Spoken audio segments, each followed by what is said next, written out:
Dear honorable audience, our guests, partners of the conference, speakers, professors, students, dear audience taking part here at Mykolas Romeris University auditorium, and all of you who joined this event virtually. I'm very glad to welcome you at the international conference with the title Freedom of Conscience in a Time of Global Insecurity. Freedom of conscience is one of the foundations of contemporary society. However, we have recently seen an increase in the erosion of the freedom of conscience through surveillance technology, religious discrimination, education camps, and other constraints that inhibit religious and other freedoms. This has weakened, of course, the freedom of conscience as well as the national and global security situation across the globe. Dear honorable audience, International Scientific and Interdisciplinary Conference with the title Freedom of Conscience in a Time of Global Insecurity, held by Mykolas Romeris University here in Lithuania in partnership with the law schools of Universitas Airlangga and Universitas Indonesia. We invite you to discuss freedom of conscience and security contemporary issues in this conference. In the conference, freedom of conscience themes and topics will be discussed from various perspectives, for instance, historical, religious, philosophical, cultural, political, and of course legal one. The speakers who join the conference in person or virtually will analyze the legal regulation and case law questions related to freedom of conscience. This conference brings together scholars from Indonesia, Spain, the United States of America, the Kingdom of Jordan, the United Kingdom, of course, Qatar, Poland, Lithuania, Luxembourg, Slovakia, France, and other countries. I'm honored to moderate the first part of the conference. My name is Juozas Valčiukas, and I am Director of Bachelor Program Law and Global Security here at Mykolas Romeris University. Let me briefly mention some words about the structure of this one-day hybrid conference. The conference is divided into 4 parts. We will begin with 4 opening speeches. Then 3 keynote speakers will deliver their speeches, and at 20 minutes to 11 Lithuanian time, we will have a first coffee break. As I used to say, food for brain or for discussion could be named the first 2 parts of the conference, whereas the 3rd and 4th parts of the conference will invite the speakers and the audience for the real discussion. Panel 1 with Professor Andrius Bielskis as moderator will introduce 5 different approaches to the main topic of the conference, from Shakespeare on freedom of conscience to the relevant case law of Strasbourg court. After this part, your questions and comments will be very welcome here in our auditorium and, of course, virtually through our Zoom TV link. Then the second coffee break will let us to breathe and to get back energy in order to continue our event. In the last part of the conference, moderated by Dr. Paresh Katrani, legal regulation and particular court judgments of various countries will be discussed on the question of freedom of conscience and security. Ladies and gentlemen, for the first opening speech, let me invite the Dean of Law School at Mykolas Romeris University, Lira Jakulevičienė. Lira Jakulevičienė is a well-known legal education innovator, international human rights law professor, with 17 years career in United Nations organizations. Ladies and gentlemen, dear Professor Lira Jakulevičienė, the stage is yours. Distinguished speakers, guests, participants of this conference, our dear chair, allow me to start from a little bit broader context than just the topic of this conference, considering that this is the first international scientific conference on law and global security in Vilnius. Just a year ago, we all witnessed how one country that does not obey international law has shaken the entire world.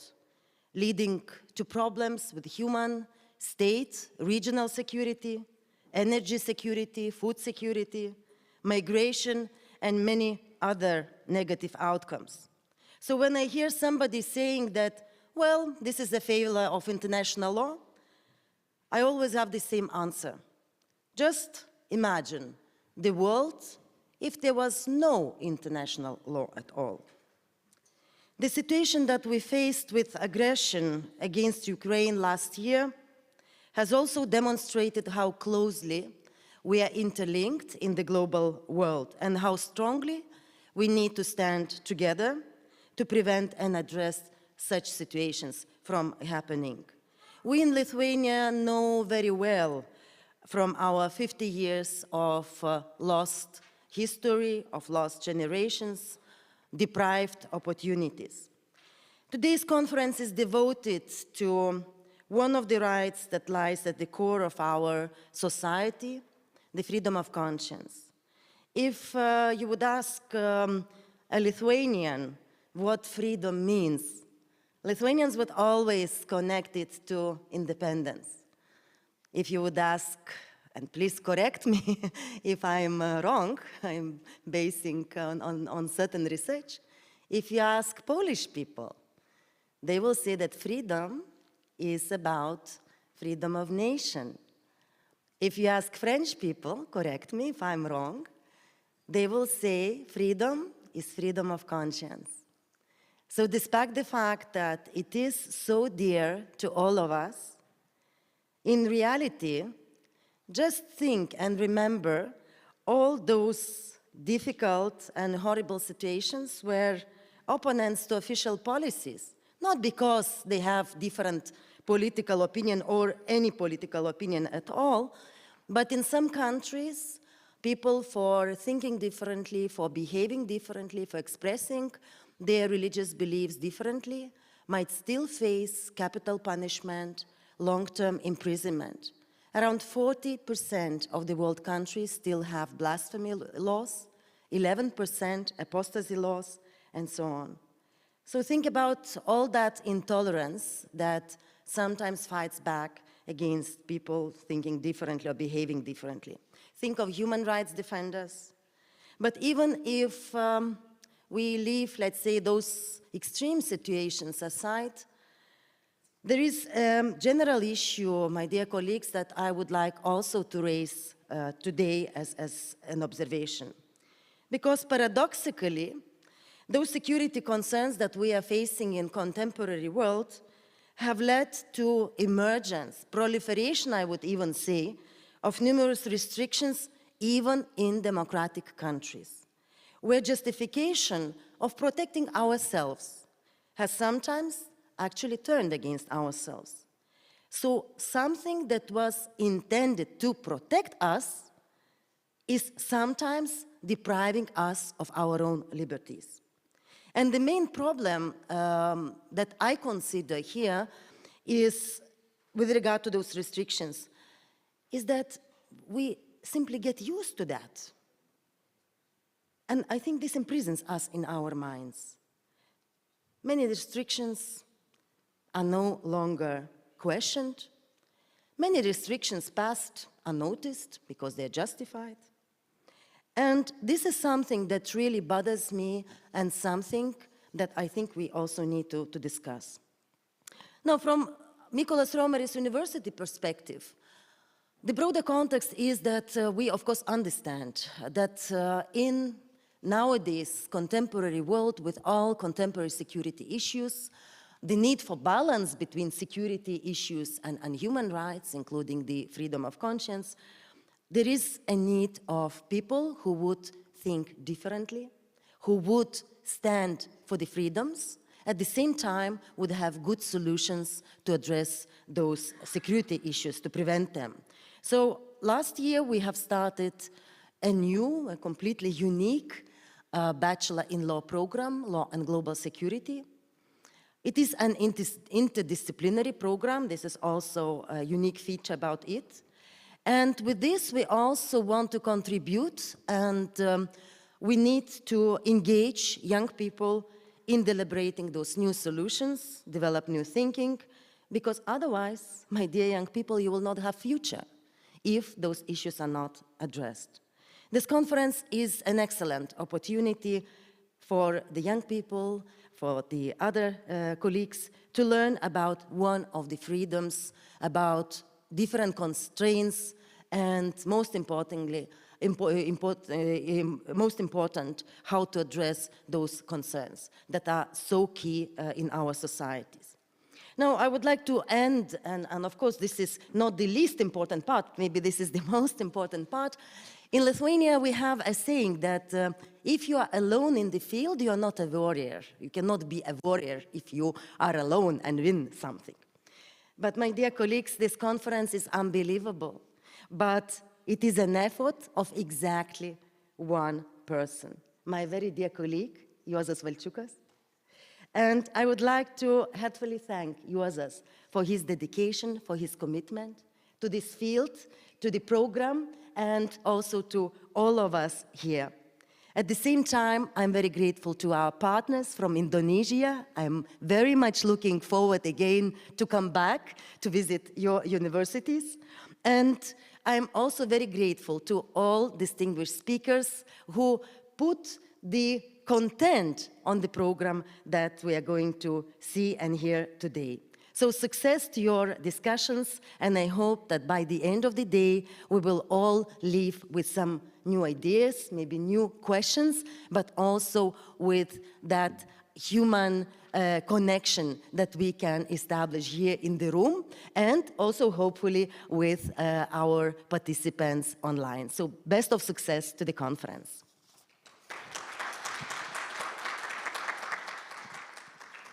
Thank you so much, our Dean, Lira Jakulevičienė.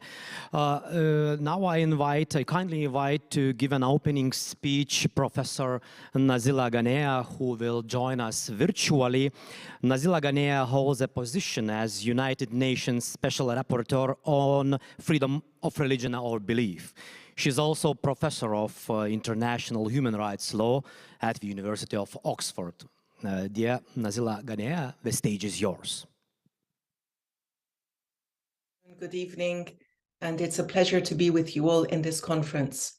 I have a few minutes to share with you some perspectives and experiences from the perspective of the mandate of the United Nations on freedom of religion or belief. What does it have to do with the protection of freedom of conscience, especially in a time of global insecurity? I would suggest, and it was suggested in our Oxford University Press monograph with Professor Bielefeld and Dr. Wiener, that although we don't have a binding treaty, we don't have a human rights treaty exclusively focused on freedom of religion or belief, we see from the 37 years of mandate practice and jurisprudence in various parts of the world that actually the law, the legality, the contours of freedom of religion or belief are crystallized and fairly clear in most arenas. And at least that is what we are suggesting and the basis on which the mandate proceeds. One example of this and the importance of practice is the fact that we saw a shift in the language from Article 18 of Universal Declaration of Human Rights and the ICCPR, in the change of religion and belief was not very clear. It was not stated in the ICCPR because there were objections to it. But what the mandate has maintained consistently, we've had 6 mandate holders and everybody, on the back of General Comment 22 of the UN Human Rights Committee, is insistent that actually the language of the ICCPR also upholds change of religion or belief. It might not be stated in its language, but the freedom to have and adopt freedom of religion or belief necessarily also entails the possibility, the freedom to change religion or belief in every direction, from religiosity to otherwise, and vice versa, or between religions or beliefs. Now, returning to the mandate, so we don't have a human rights treaty, but we have the mandate. What can a UN mandate holder do? What are the possibilities open to a mandate? It can receive communications, that is, incidents of violations of freedom of religion or belief, even without having exhausted domestic remedies, can be reported to the mandate, and the mandate investigates it, makes sure that, investigates it with a light touch, ensures that there is the permission of the victim or victims, lays out the legal obligations of the relevant state, and intervenes on behalf of the claimants to the state concerned, saying, we have received reports that appear to show incidents of these violations, and we welcome your response to it. This is made public, so it can be hugely beneficial in the advocacy and legal work and media work that is often involved in seeking redress at the national level. So communications come in this manner, but also press releases of the United Nations Office of the High Commissioner for Human Rights. Secondly, the mandate holder can go and carry out 2 country visits per year. And so we have 45 country reports, many of which remain relevant because a number of the recommendations, unfortunately, are still to be fully implemented. Finally, thematic reports, that the mandate produces a report for the UN Human Rights Council each March and the UN General Assembly each October. So these are the tools. But in addition to these 3, of course, there is much work that goes on connecting people and advocacy campaigns and projects and efforts to advance freedom of religion or belief for all, hopefully adding value to other advocacy campaigns by these unique tools, for example, of a UN intervention for cases, networking and connecting different groups. And one of these arenas, of course, is the concern about the scope, including conscience, and being determined by the claimants, not only being exclusive to recognized religions at the national level or favored religions or majority religions or beliefs or ideologies, ensuring that the scope of freedom of religion or belief is maintained for all, and emphasizing the fact in human rights law that the manifestation of religion or belief is not subject to limitation on grounds of national security, nor is freedom of religion or belief one of the rights that can be sidelined in times of public emergency that threaten the life of the nation. So these are the 3 areas that the UN mandate continues to emphasize, and it is hoped that by carrying out the country visits, by promoting the communications that come from victims through its press releases and its thematic reports, it can keep emphasizing the fact in international human rights law that freedom of religion or belief is not, its manifestation is not subject to limitation on grounds of national security. Religious and belief minorities should not be securitized or controlled in a suffocating manner by countries, and that the scope of freedom of religion or belief includes thought and conscience and must be upheld on an equal basis with others. So these are just some thoughts that I'm sure were familiar to us, but perhaps give us an affirmation for the rest of the conference. And I wish all participants well. Thank you. Thank you so much, dear professor, for your time and attention for our conference. Dear audience, let me invite another speaker for the opening remarks, Mr. Jan Figel. He will join us again virtually. Mr. Jan Figel is a former European Union Commissioner in 2004 and 2009. In 2016 and 19, he was the first ever special envoy for the promotion of freedom of religion or belief outside the European Union.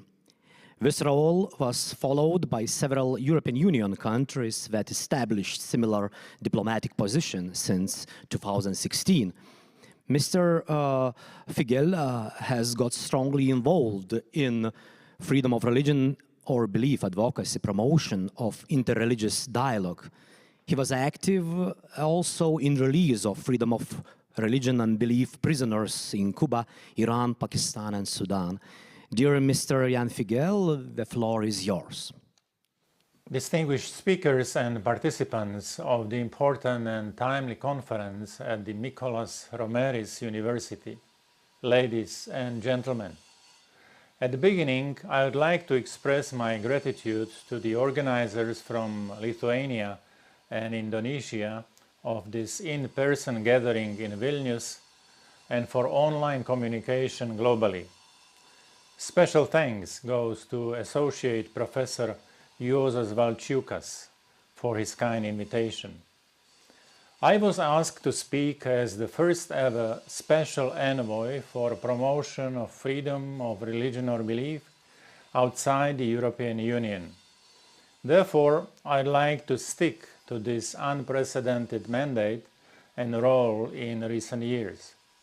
Ladies and gentlemen, freedom of conscience is one of the foundations of contemporary society in democratic countries.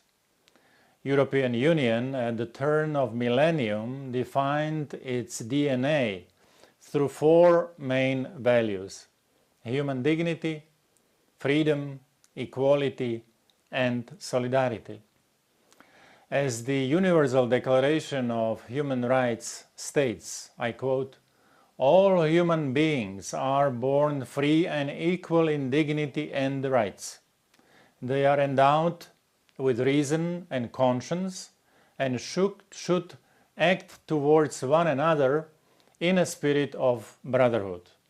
End of quote. We are all equal in dignity, but we are all different in identity. This is the principle of creation and creativity. It is not a problem, but the definition. Responsible use of reason and conscience for living together in diversity and living in peace and mutual respect is a must. There is a nexus between freedom of religion or belief and human dignity. One can say that freedom of religion or belief is the deepest expression of human freedom. It is freedom of thought, freedom of conscience, and freedom of religion as it is defined and recognized in Article 18 of the Universal Declaration of Human Rights or International Covenant on Civil and Political Rights, or in the United Nations Convention on the Rights of the Child. These globally normative documents clearly set that there are three dimensions of the freedom of thought, conscience, and religion. These dimensions are not isolated and artificially glued pieces, but three distinct facets of one single reality. As a Spanish professor of law and law historian Rafael Domingo writes, I quote, "Freedom of thought is required for the human person as a rational being. Freedom of conscience is required for the human person as a moral being. And freedom of religion is required for the human person as a religious being. The homo rationalis, the homo moralis, and the homo religiosus are not three different human beings, types, or categories of human beings, but three dimensions of the very same human being, of all human beings.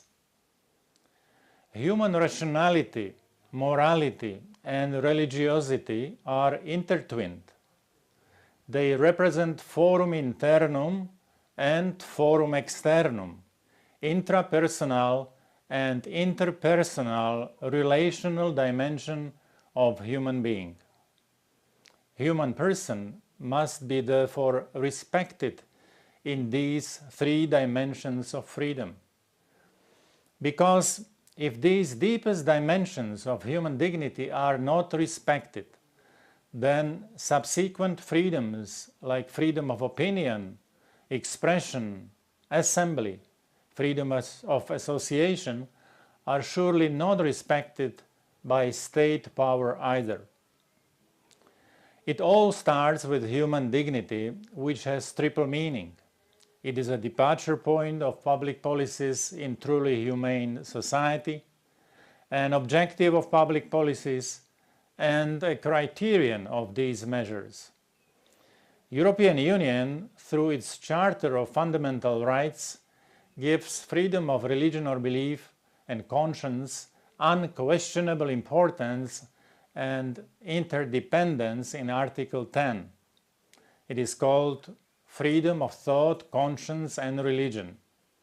First paragraph says, everybody has the right to freedom of thought, conscience, and religion. Second paragraph, the right to conscientious objection is recognized in accordance with the national laws governing the exercise of this right. In modern pluralist society, we necessarily face conflicts of values and ethical principles.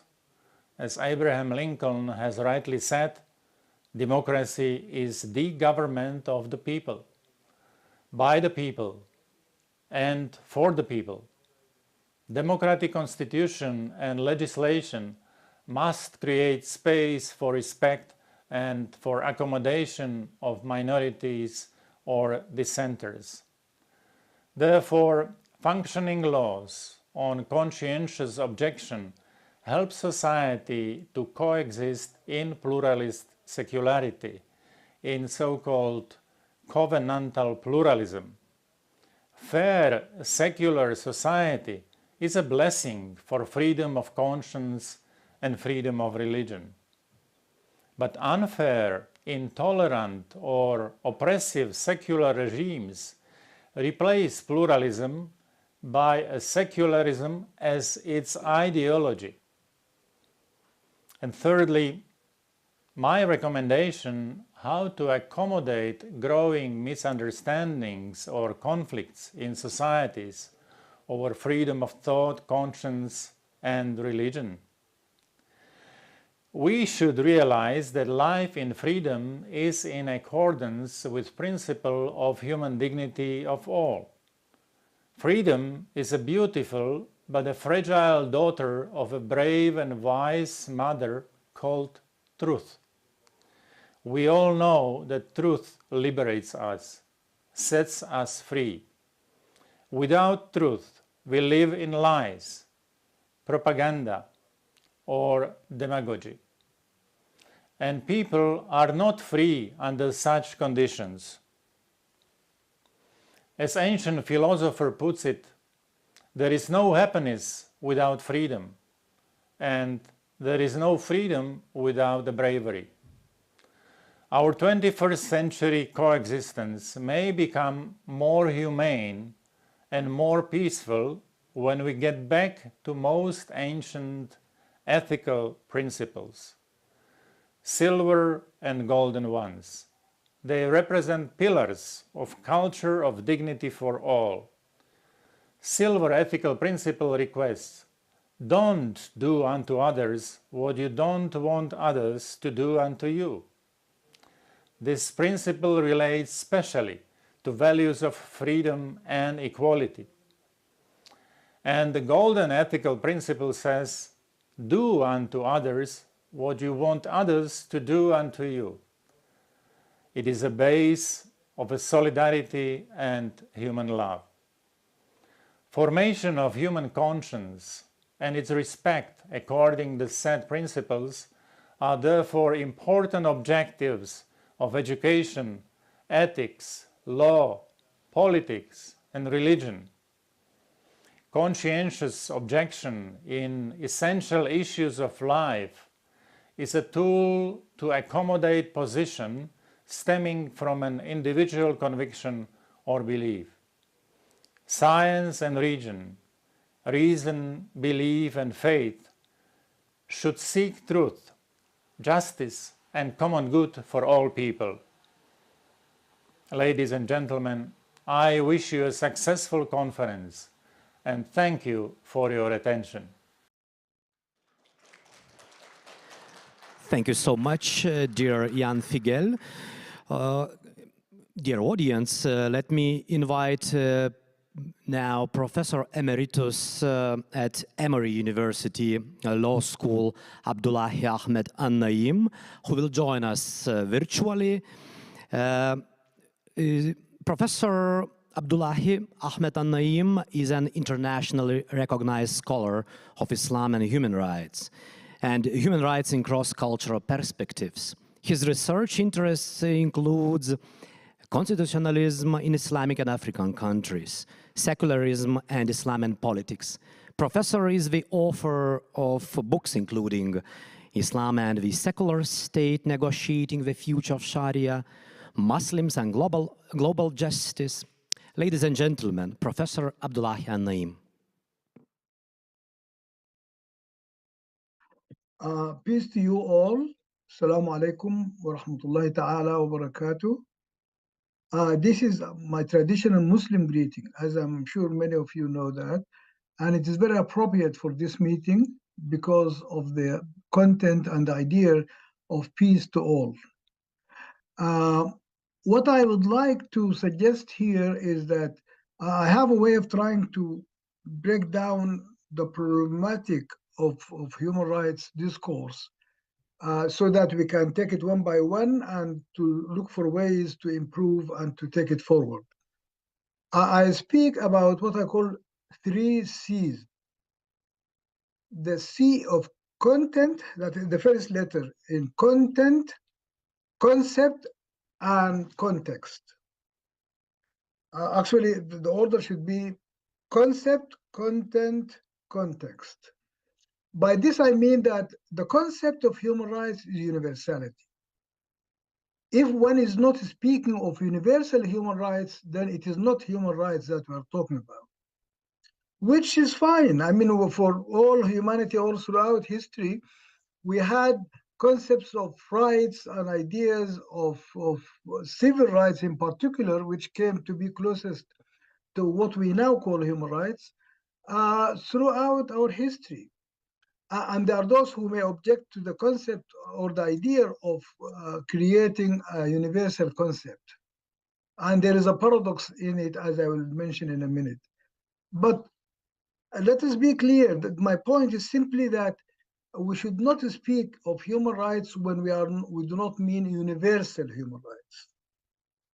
So when we look at to see what is the content of those rights, so the concept is universality. What is the content? The content is going to be specific rights identified for each field of human rights protection, you might say. And the history that we have had since the UN started with this in 1945, 46, drafting the Universal Declaration and the covenants and later on, and also other treaties, is that it is an international field. That is, it is supposed to be governed by international. And here immediately we run into difficulty because there are certain concepts of international law which are not conducive to the protection of human rights. The idea of sovereignty, for example, it's not an idea, it's a very powerful force. And sovereignty is not negotiable by its definition, by its nature. So what we see is that those who are powerful are able to protect their sovereignty against every type of critique or attack or effort to enforcement. And those who are weak because they cannot maintain their sovereignty properly. I'm not debating whether or not sovereignty is a good or a bad thing, but it is a real thing. The reality of sovereignty can be very clearly seen in the case of protection of freedom of religion. because unlike the other fields which are covered by detailed covenants and conventions like race and gender and others, religion has not been able to attract enough support for the idea of legally binding treaty. We have the 1981 Declaration of Freedom of Religion or Protection of Religion against discrimination and so on. But unlike others, like the rights of the child, the Women Convention, the Race Convention, they all started with a declaration followed by a binding treaty. In the case of religion, we have the 1981 Declaration, but no treaty, which is not necessarily a bad thing because treaties really are deceptive in this field. What I call human rights are orphans, or the human rights treaties are orphan. By that I mean that states which negotiate and ratify these treaties do not have a strong enough vested interest in enforcing the treaties. So unlike defense or borders or fisheries, whatever other field, the states which are participating in the process have a strong vested interest in enforcing the treaties, primarily economic and security and so on. In the case of freedom of religion, as a human rights treaty, states will not have the motivation to enforce vigorously. And in any case, the enforcement paradigm is problematic because it assumes infrastructure, enforcement mechanism, which we do not have. And by the nature of the international law, nature of human rights, cannot have. We do not have a single treaty which can be enforced. And by whom is it going to be enforced? How is it going to be enforced? For how long? So the nature of the field is problematic or in relation to the idea of legal enforcement. So when I come to the content, I ask the question is, how are we going to establish universal human rights norms in the reality of profound and permanent cultural and religious and other differences? By its very nature, the field of rights and norms is so closely tied to values and infrastructure, ethical traditions and religious traditions, political interests, and so on, that will not permit. So what I call the paradox of universality is that we are appealing to a universal concept in the reality of profound difference. And in fact, as Albie Sachs have said it, that in fact, human rights are about the right to be the same and the right to be different. So the right to be different is in fact underlying and undergirding all human rights norms in any case.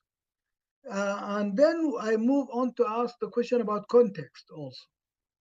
That again, because of the international law nature of human rights norms, and because of the difficulty of consensus over content, we have this difficulty also with enforcement. And we have seen tremendous suffering and infliction of pain and destruction in the name of religious freedom, and also in the name of sovereignty, in the name of other types of interests that people maintain and insist upon. And unfortunately, we have also seen that even pioneering states in relation to certain types of constitutional and legal protection of rights, especially in the global south, and here I speak of India in particular. India, for me, as someone from Sudan, has been a model of possibilities of establishing secular, democratic, human rights protecting, civil rights protecting states and systems. But unfortunately, we have seen tremendous regression in the case of India, which only exposes the weakness of the assumptions that we have been maintaining about the nature of human rights and so on. Because we assume that simply once we declare our commitment to the values, then enforcement will follow. No, it does not follow. And in fact, it cannot follow because of the nature of international structure and power relations and so on.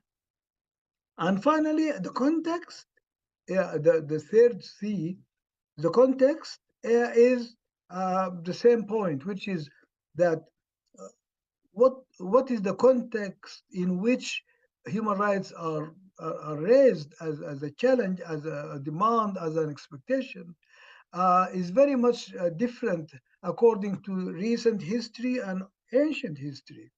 India probably presents an example, unfortunately, of ancient history imposing itself on the present or recent history. So here we have these difficulties. Coming to finally to the question, because I am required to keep to a reasonable length, 5 to 10 minutes, let me add finally by saying that the nature of freedom of religion is that it does not really lend itself to legal enforcement, coercive. When we say legal, what we mean is that an enforcement paradigm that ultimately threatens and is able and willing to use force to enforce its norms.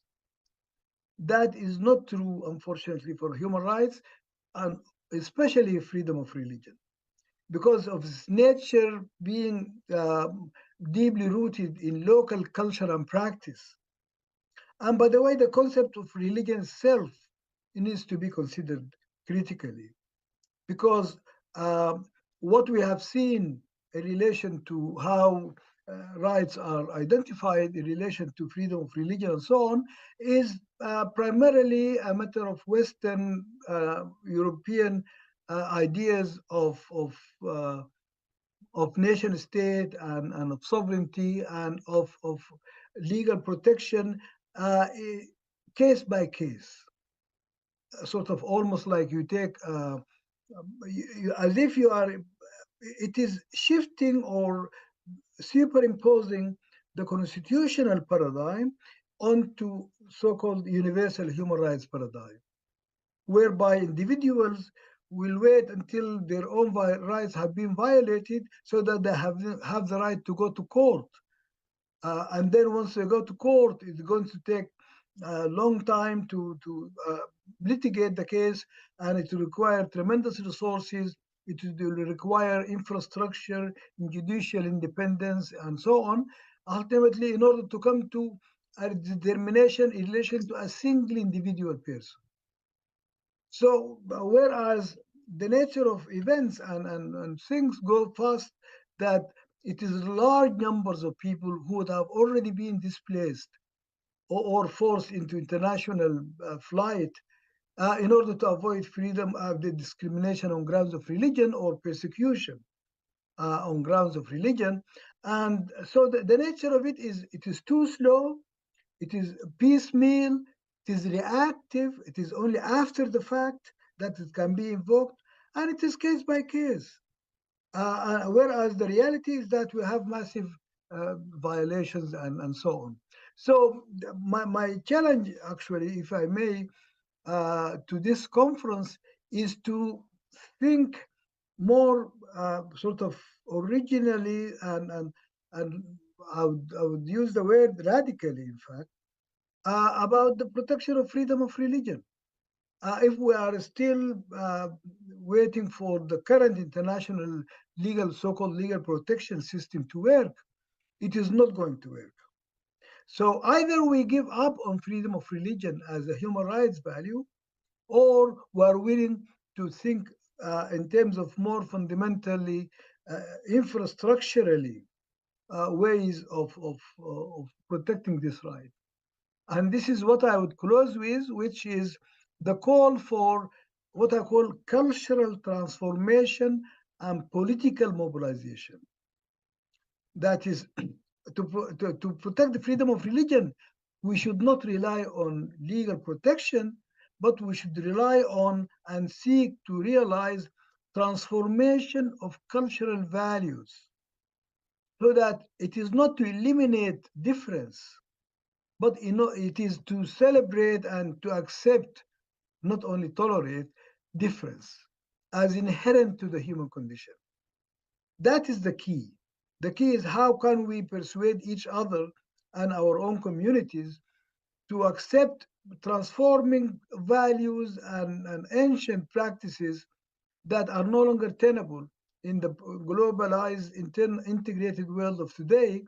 And the reference to insecurity in the title of this conference is also unfortunate. Unfortunately, please allow me to say this. Because the Global South had been insecure forever. There is nothing new about insecurity. For Syria, for Iraq, for Afghanistan, for Africa, most of African states have been going through profound insecurity for decades. What is new is insecurity in Europe for Europe, which is not to say that is not legitimate to be concerned, but to realize that we are not talking about universal anything. We are talking about regional security. And we are looking for ways of resolving regional tensions, not global tensions. I hope these ideas are helpful for the discussion, and thank you very much.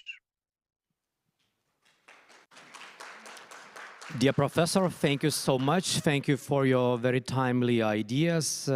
Dear audience, as you see, our the part which is called opening speeches are not very usually understood. I mean, it's not usual welcome speech. We got many ideas to think, and I invite all of you to continue our conference with another part. Dear colleagues, audience who joined us here in person at Mykolas Romeris University and virtually, of course, let me start another session of the conference. Kindly invite you all to listen for keynote speakers. My pleasure, first of all, to introduce the first keynote speaker, Ahmed Kuru. Professor Ahmed Kuru is the director of Center for Islamic and Arabic Studies and professor of political science at San Diego State University. He was a postdoctoral scholar at Columbia University. Kuru is the author of award-winning Secularism and State Policies Toward Religion in the United States, France, and Turkey. Ahmed Kuru is also the co-editor of Democracy, Islam, and Secularism in Turkey. Kuru's recent book, Islam, Authoritarianism and Underdevelopment, a Global and Historical Comparison, published in 2019 by Cambridge University Press, won the American Political Science Association's International History and Politics Section Award and was included in Times Literary Supplement Books of the Year 2022. Today, Professor Ahmed Kuru will deliver a keynote speech with the title Religions, Liberalism, and Democracy, Freedom of Conscience in Global Perspective. In his speech, the scholar asks the following questions. What explains the global crisis of liberal democracy today? How did this recent trend restrict freedom of conscience in various parts of the world? Ahmed Kuru examines how right-wing populism, which combines religion, nationalism, and demagogue leader, has challenged the liberal democracy in many cases. Analyzing diverse countries such as the United States, France, Turkey, Israel, India, Pakistan, and Russia, Ahmed Kuru will analyze the restrictions over freedom of conscience worldwide. Thank you so much, dear Mr. Ahmed Kuru, and the stage is yours. I am very happy and honored to be part of this important international conference on freedom of conscience in global perspective at a time of global insecurity. And I'm very thankful to Professor Yozas Mykolas of Lithuania, for inviting me to this conference. The subject of my talk is the relationship between religions and liberal democracy from a global perspective. I want to emphasize two global trends. One, during the early 20th century, there was a secular or secularist trend throughout the world, including Western Europe and Muslim Middle East. And this secularist trend were represented by ideologies like communism, fascism, liberalism, capitalism, as well as certain secular state builders in the Muslim world, including Atatürk, Mustafa Kemal Atatürk of Turkey, Shah of Iran, Jamal Abdel Nasser of Egypt, and many other secular state builders throughout the Muslim world. At that time, religious groups, religious actors were calling for freedom. They were saying that their freedom of religion was attacked by assertive secularist leaders, parties, dictators. And my first book, Comparing Secularism in France, Turkey, and United States, gave credit to this idea, saying that assertive secularism violated rights of many Muslim, Christian, and others, with the recent example of headscarf ban in France and the old Turkey. But then things change with the collapse of the Soviet Union, with the Iranian Revolution, with the rise of evangelicals in the US, with the rise of Hindu nationalists in India, the rise of right-wing parties in Israel. The secularist trend was diminished from 1970s to the present. And now we live in the high moment of religious revival or religious political dominance. And does that protect religious freedoms and liberties? My answer is no. Because wherever religious groups came to power, unfortunately, they became part of what I call and many calls right-wing populism, which brings together religion, nationalism, and a demagogue leader. In India, BJP and its leader Modi. In Turkey, Tayyip Erdogan. In Hungary, Orban. In the United States, Donald Trump. In Philippines, in Brazil, even in Russia, the post-communist Russia, Putin made the Russian Orthodox Patriarch as part of his regime and justifying the attack to Ukraine and many other policies of Putin, in a way that religion globally became a part of a conservative, authoritarian, right-wing nationalist movements, parties, regimes. And religious groups mostly focus on the protection and promotion of their own rights, majoritarian religions, privileges, and positions. They mostly ignore and undermine minority rights. That's why, in many cases, when a religious group attack, mostly secularists protect them. In the United States, when Donald Trump passed a Muslim ban to restrict visa to certain Muslim countries, it was the most secularist institution, ACLU, who protect Muslims' rights in the United States. When Muslims attacked in India, the secularists protect Muslims' rights, not the Hindu nationalists or the majority group. When Uyghur Muslims in China are persecuted, we don't hear the so-called Muslim countries, Saudi Arabia, Iran, Turkey, protecting them. No, generally Western media and mostly secularist media, protect the rights of Uyghurs in China. So this brought an important dilemma to discuss, and requirement for religious groups of a self-reflection and autocriticism. So the secularist period of about 70 years or more in the early 20th century, the religious groups kept referring to religious freedom. But now they are in power globally, and they only promote their own privileges, not the minority rights, not the religious freedoms in general. What is the result? The result is the decline of religiosity among many young people.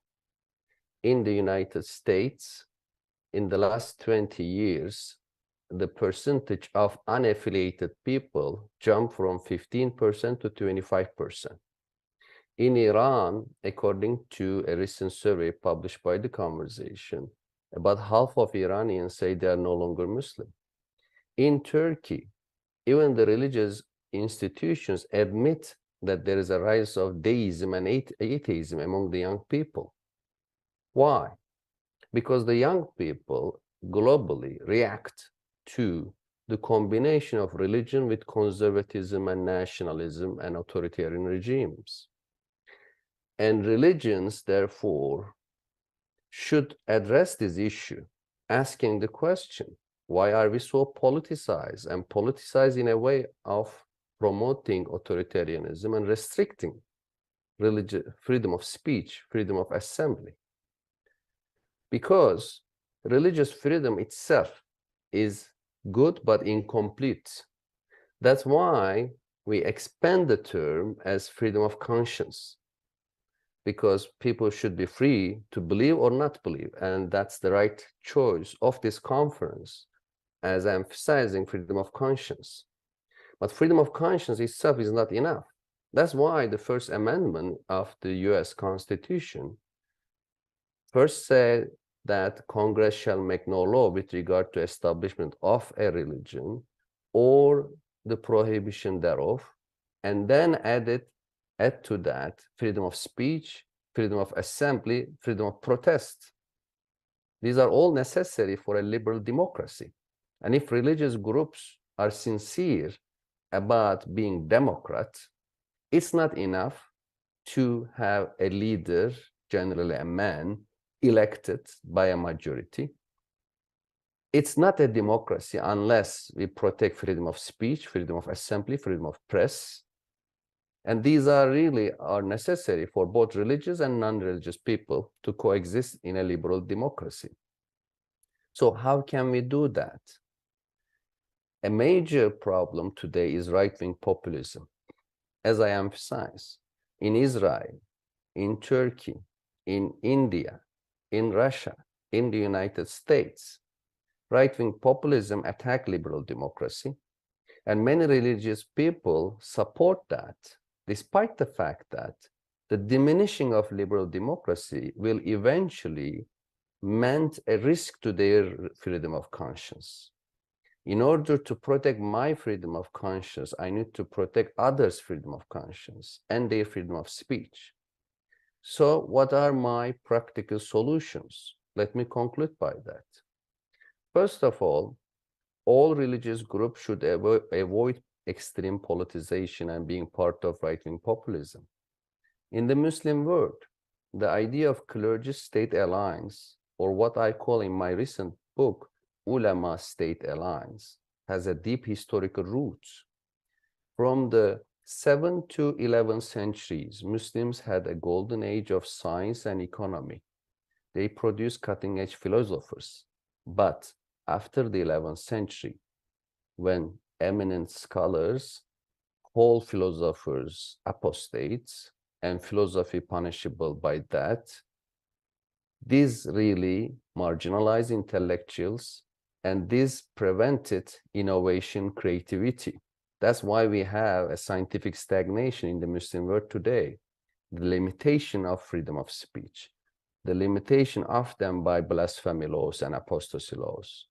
The same problem exists in Europe for centuries.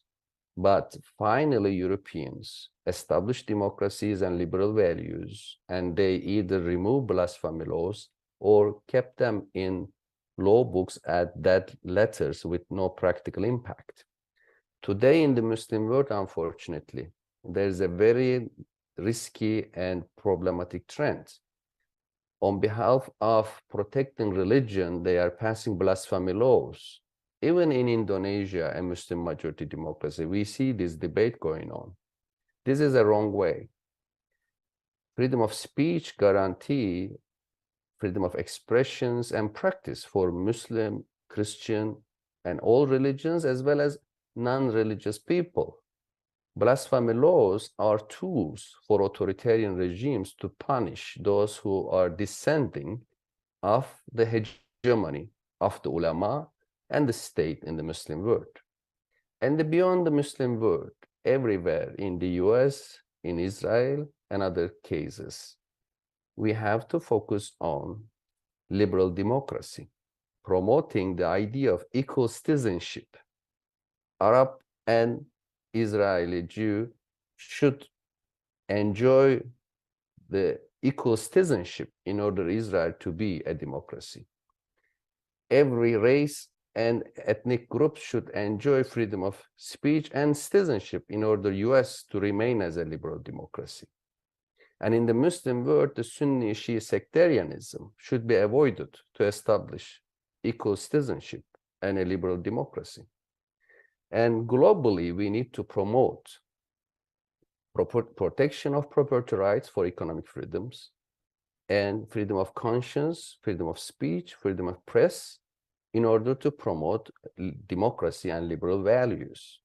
As an individual, I need freedom of conscience for myself, but I need to address and respect others' right to do so. I hope this religious trend we are experiencing today will no longer be part of right-wing populism. I hope many religious groups have a self-reflection of this problem, and I hope the trend of promoting blasphemy laws in the Muslim world will end. There will be a global promotion of freedom of conscience to make liberal democracy work. Thanks for listening.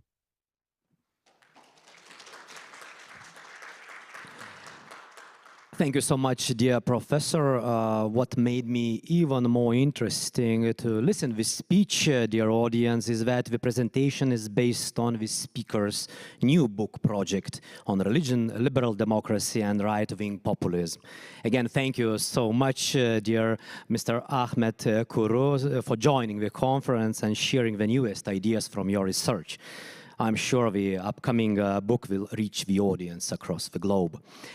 Let's move on to the second keynote speaker, and dear audience, let me introduce the second keynote speaker, Egidius Kouris, the judge at the European Court of Human Rights. He is the former judge and the president of the Constitutional Court of Lithuania, professor in constitutional law. Egidius Kouris will deliver a keynote speech with the title Freedom of Conscience, a View from Strasbourg. Relevant Strasbourg case law on freedom of conscience, freedom of religion, freedom of speech, and other will receive here particular attention. The stage is yours. Dear Chair, honorable participants of the conference, I was asked by the organizer, Dr. Juozas Valčiukas, to speak on the freedom of conscience from the perspective of the European Court of Human Rights. He based his invitation on the dubbing of Strasbourg Court, the conscience of Europe, and may I say that many in the court like that dubbing. While I find this play on words amusing, I do not fully subscribe to the view that whatever the Strasbourg Court decides is always praiseworthy. The court, as all institutions composed of human beings, may err. There are judgments where, in my opinion, the court has indeed erred. But what is important is not to err, but not to obstinately remain in error. I believe that in this regard, the court has proved that it is able to straighten out that part of its case law, which to some might have appeared with the passage of time as inconsistent or inadequate. So even if there are and will always be such judgments which one may disagree with, in overall, the court's case law on the freedom of conscience has underwent a consistent and progressive development in safeguarding the three values explicitly indicated in the title of Article 9 of the Convention, namely thought, conscience, and religion. Because of time constraints, I shall be able to deal only with three general points of the freedom of thought, conscience, and religion. As a judge of the Strasbourg court, I've sat in a number of Article 9 cases, as well as cases in which the applicant's complaints in the formal sense were raised not under Article 9, but under some other article, but which raised freedom of conscience and religion-related issues. If I had to name one case which, as some students or interviewers sometimes put it, was the most interesting, I would not be able to distinguish one. There were many. Among them are such cases as Molla Saleh of 2018 on the status of Sharia law in Greece, or Hamidovic versus Bosnia and Herzegovina, also of 2018, in which the court found a violation of Article 9 on account of the obligation to remove a skull cap in a courtroom. The last Article 9 case in which I sat was examined earlier this month, as that judgment, which deals with certain measures in regard to members of Jehovah's Witnesses community, will be delivered only next month. I shall not comment on this case. But there have been a series of other cases involving inter alia Christians, Muslims, neo-pagans, and adherents to such beliefs as Osho.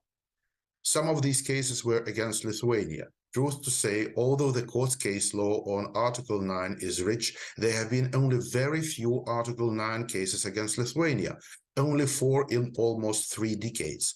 One of them has nothing to do with religion, only with beliefs. I refer to the judgment of 2008 in the case of Kolalis and others, where the applicants who were convicted for their actions aimed at suppression of Lithuania's fledgling independence invoked Article 9, unconvincingly claiming that they were persecuted for their communist, that is to say, pro-Soviet beliefs. However, in 3 other Lithuanian cases, the applicants' complaints focused on the right to profess a certain religion, and in all 3 of them, violations of Article 9 have been found. I shall briefly comment on these cases in due course.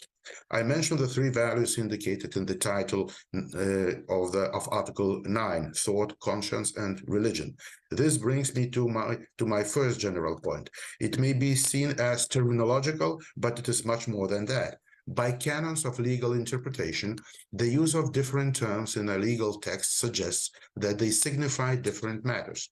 However, thought, conscience, and religion are interrelated. There is no freedom of religion without freedom of thought or freedom of conscience, and freedom of thought in the broadest sense encompasses also freedom of religious thought and freedom of conscience based on that thought. On the other hand, each of these 3 elements have not only internal but also external hypostasis. They are not limited to only thought as an internal conviction, but encompass manifestation of those convictions, including worship, teaching, practice, and observance. While there may be limitations on the external manifestation of religious or other beliefs, there may not be any limitations on the internality. In this regard, an analogy may be drawn between the right enshrined in Article 9 and that enshrined in Article 10, freedom of expression. What is internal, period. So it is not subject to any interference by the authorities, not even in states which have state religion. Cases where the impugned measures had been aimed at the internal aspect of the rights enshrined in Article 9 are rare, for the authorities in European states, as a rule, do not attempt to interfere in such matters. Lithuania has no state religion, and yet in one of the Strasbourg cases, the authorities took pains to convince a member of the Osho community to convert to Catholicism, which, I quote, is traditional in Lithuania, unquote. I refer to the case of Mockute of 2018. The applicant, who had mental problems, was placed in a psychiatric hospital, and by the authorities, I mean the doctors who considered that meditation, which members of the Osho community practiced, was, I quote, not compatible with her social status, whatever that might mean. Still, there have been not so many cases where the measures complained of had been directed against holding a religion. As a rule, such measures are directed against certain forms of external manifestation of religion. This is perfectly understandable because paragraph 2 of Article 9, which lays the basis for the justification by member states of limitations on the religious freedom, speaks only of limitations on the manifestation of one's religion or beliefs, but not on holding these beliefs as such. In that paragraph, the 4 grounds for permissible limitation are listed, and that list cannot be interpreted in an expansive manner. These grounds are, first, public safety, second, the protection of public order, third, health or morals, and fourth, the protection of the rights and freedoms of others. And here I come to my second point. All the 4 notions which denominate the legitimate grounds for the limitations on the religious freedom lend themselves to diverse interpretations, not least because they are expressed in words which William Bryce Galley, 67 years ago, in his seminal article, has labeled essentially contested concepts. For instance, there is not and will never be one opinion as to what is public safety, public order, or most obviously morals. The same applies to the 3 notions employed in the title of Article 9, thought, conscience, and religion. I shall not even attempt to provide a definition of any of these concepts and will leave that to philosophers, psychologists, and religious scholars, whose views on these matters, as we may surmise, will never be unanimous. But while scholars and lawyers are circumspect not to apply, let alone to coin a conclusive definition of what does or what does not constitute a religion, legislators are not so cautious. In this regard, I cannot omit mentioning the case of ancient religious association Romuva versus Lithuania of 2021. This neo-pagan association sought the state recognition by the Seimas, that is, by the Lithuanian parliament, and it complied with the statutory requirements for such recognition. However, the recognition was not granted. One who reads the transcript of parliamentary debate reproduced in the court's judgment is struck with the arguments of some MPs that the beliefs of the adherents of Lithuanian neo-paganism are not, do not practice a religion, despite the conclusions of the executive to the contrary, and these conclusions were based on the expertise of religious scholars. That judgment of the court has not been implemented yet. My third point is that the religious freedom has 2 sides, the positive and the negative one. Article 9 explicitly speaks of the right to change one's religion and to manifest it, either alone or in community with others, and in public or in private. Although it may look strange that Article 9 does not explicitly mention the right to hold a religion or beliefs, the right to change or manifest them naturally includes the right to hold or not to hold them, for one may change or manifest only what one holds. All these constitute the positive aspect of the freedom of conscience. Its negative aspect means that inter alia, no one may be obliged to disclose one's beliefs. In the case of Sinan Işık versus Turkey of 2010, the applicant complained that in his identity card, there featured the word Islam, while he wanted that it were indicated that his religion was Alevi. The court found a violation of Article 9 on account of the fact that the identity card contained an indication of religion, regardless of whether it was obligatory or optional. In another case, a Greek case, Sophionopoulos and others, that's a decision of 2002, the court stated that there is no right under Article 9 to record one's religion on one's identity card, even on a voluntary basis. Under the convention, negative religious liberty includes not only the right to hold or not to hold religious beliefs and to practice or not to practice any religion, but also the right not to disclose one's religious beliefs or the absence thereof. This point points to an important duality in the right enshrined in Article 9. The court has to determine whether the case before it must be examined from the standpoint of positive or negative obligations of the state, even if the court finds it necessary time and again to remind that, I quote, the boundary between the state's positive and negative obligations under the convention is not susceptible to an exact definition, end of quote.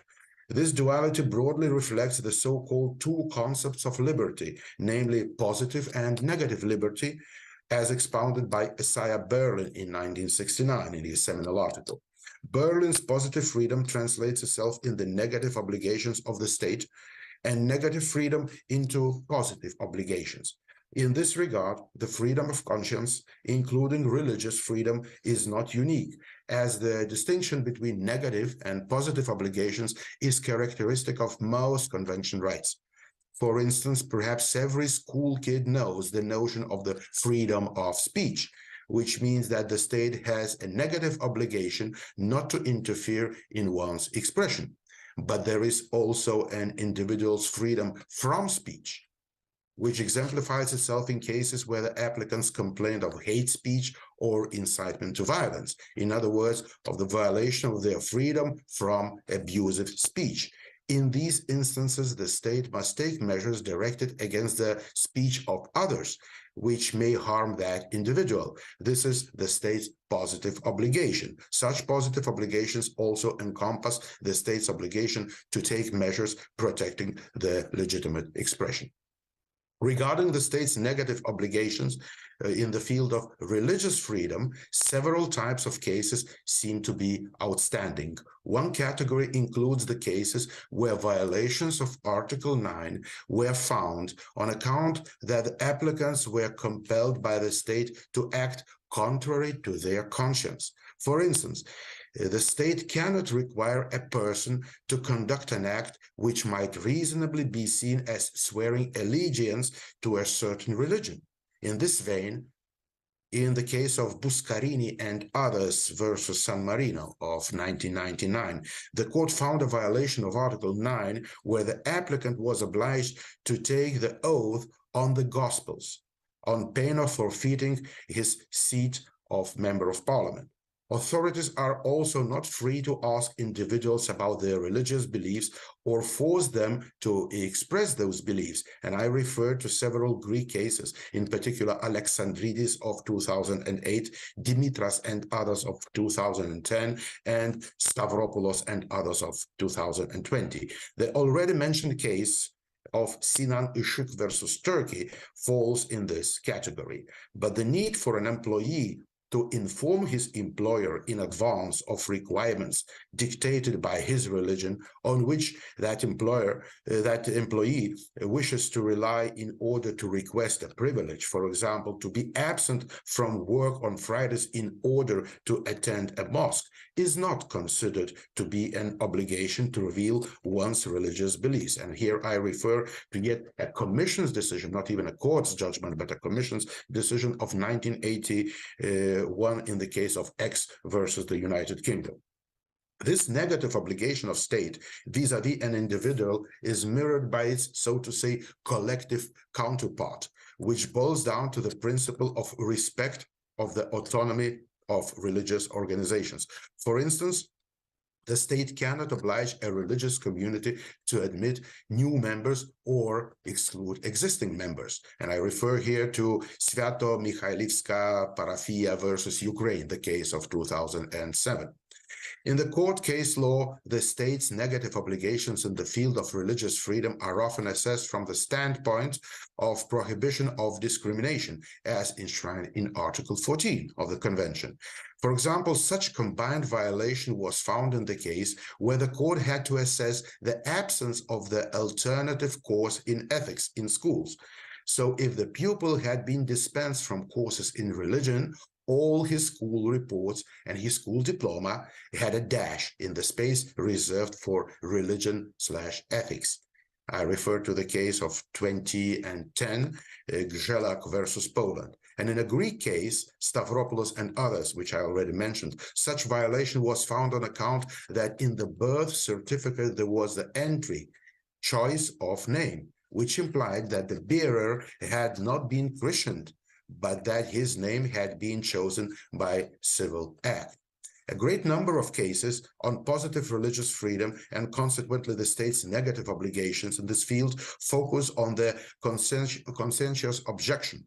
In this context, one could mention the landmark judgment in Bayatyan versus Armenia of 2011 or Enver Aydemir versus Turkey of 2016, as well as a number of cases against Russia, Azerbaijan, and some other countries involving, in particular, Jehovah's Witnesses. Recently, a Lithuanian case was added to the list. Teletnikov, it was decided last year. In that case, the applicant, who is a Jehovah's Witness, was obliged to perform service, not military service, but the alternative service granted by Lithuanian constitution. But in fact, that alternative service structurally was part of the system administered by the Ministry of National Defense. And I'm not sure whether the relevant domestic legislation has already been amended, but it definitely must be. Another subgroup of cases of this category, and I'm not able to list all of them, concerns proselytism. For instance, in the famous case of Kokinakis versus Greece of 1993, the court defended the right to attempt to convince and convert other people, for example, through teaching. On the other hand, what the court called improper proselytism, such as the offering of material or social advantage or the application of improper pressure with a view to gaining new members for a church, is not protected under the convention. I refer to the Greek case of Larissis and others of 1998. The Lithuanian case of Mockute, the one where moves were made on the member of Osho community, partly falls within this category. The case law on the state's positive obligations related to religious freedom is no less diverse. In particular, it includes cases on the legal status of religious associations or religious organizations, such as the Lithuanian case of Romuva. The court accepts that the three models existing in Europe of state-church relations, namely a state church, a complete separation between the state and all religious organizations, and third, a concordat type relations. It also accepts what it calls justified distinctions between different categories of religious communities based on the respective state's tradition, like in the case of Izzetin Doğan and others versus Turkey of 2016. But even where there is a state church, no one may be forced to enter or be prohibited from leaving a state church. And I refer to the decision of the court of 2012 in the case of Asatuar Felagith versus Iceland. To this category, they belong the cases on such most radical forms of interference with the collective aspect of the freedom of religion as the dissolution of an existing religious organization. The justification of such drastic measures would require very serious reasons to be recognized as necessary in a democratic society. And here I refer to the case of Biblical Center of the Chuvash Republic versus Russia of 2014. And not far from dissolution is the refusal to recognize or to not to grant the legal personality to a religious community, and that was the issue in Metropolitan Church of Bessarabia and others versus Moldova, the case of 2001, or Religionsgemeinschaft der Zeugen Jehovas and others versus Austria, 2008. The state's positive obligations in the field of ensuring the freedom of conscience are especially acute with regard to individuals in vulnerable condition, such as, say, prisoners. In this context, I would mention the case of Abdullah Yalcin versus Turkey, number 2 of 2022, in which a violation of Article 9 was found on account that the Turkish prison system did not ensure the attendance by an inmate in a high security prison of collective Friday prayers for Muslims.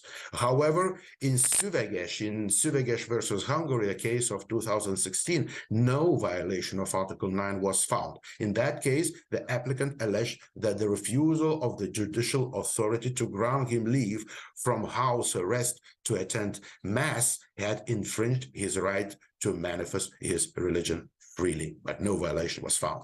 There is also rich case law related to taxation and financial measures pertaining to religious activities, as well as church property, religiously inspired or church-related political parties, and so on. Each of them could be a matter of a separate, lengthy presentation. But the court's doctrine on the freedom of conscience is not limited to Article 9 cases per se. Freedom of religious speech and the rights of religious associations are dealt with in cases examined also under Article 10 or 11, freedom of expression and freedom of assembly and association, respectively, as well as under Article 6, that's the right to a fair trial. Religious motives can be traced in cases related to divorce or euthanasia, among many other matters. To give one example of a Lithuanian case, Sekmadienis, the case of 2018, focused on the freedom of expression of an advertiser who used Jesus Christ and Mary resembling pictures in his clothing advertisement, which allegedly insulted the religious feelings of some individuals. And in the case of Kuru versus Hungary of 2017, the court examined the complaint of a former Calvinist priest who had a financial dispute with his former church. This is one of those cases where, in my opinion, the court erred because it declared the application inadmissible ratione materia with Article 6, leaving that individual's case to ecclesiastical courts, although it was related not to ecclesiastical matters as such, but to his salary, unpaid to him by his former church. To sum up, the court's case law related to the freedom of conscience is not only diverse, it is constantly developing, case by case, and is in perpetual search for a balance where, on the one hand, religious freedom is defended, strongly defended, I would say, but at the same time, no religious manifestation is given priority over what the court has called in a famous case of SAS versus France of 2014 on the wearing of burqas, the principle of living together, or in French, vivre ensemble. That balance is not always easy to achieve, especially as judges themselves have their religious or secular convictions, which, even if inadvertently and indirectly, may influence their individual approach to the cases under examination. It is not for me, an insider, to make a conclusion as to how successful the court has been in achieving that balance, and this justifies it dubbing, but I think that the court has been more or less successful in reaching that balance, and this justifies its dubbing as the conscience of Europe. I at least hope that the court has made some progress in this field, and in overall, this balance has been achieved, even if there is always room for improvement. I thank you for your kind attention, and I thank the organizers for the opportunity to address this learned audience. And I wish all the success to this inspiring conference. Thank you so much, Professor Egidius Kouris. Of course, it was a very detailed analysis of case law of Strasbourg Court, and I'm pretty sure I will come back to this speech. Thanks to our team of Zoom TV, we're gonna have this possibility to rewatch again our recorded conference in Mykolas Romeris University YouTube. But now let me invite the last speaker before the coffee break. Before the coffee break, we will have a senior fellow, Mustafa Akyol, as the speaker, as the keynote speaker. Mustafa Akyol is a senior fellow at the Cato Institute Center for Global Liberty and Prosperity, where he focuses on the intersection of public policy, Islam, and modernity. Since 2013, he has been a frequent opinion writer for the New York Times, covering politics and religion in the Muslim world. He's the author of several books, including Reopening Muslim Minds, A Return to Reason, Freedom and Tolerance, written in 2021, Why as Muslim I Defend Liberty, written in 2021, and Islam Without Extremes. A Muslim Case for Liberty, written in 2011. Today, Mustafa Akyol presents his keynote speech at our conference with the title Freedom of Conscience in Islam, Prospects and Challenges. The stage is yours.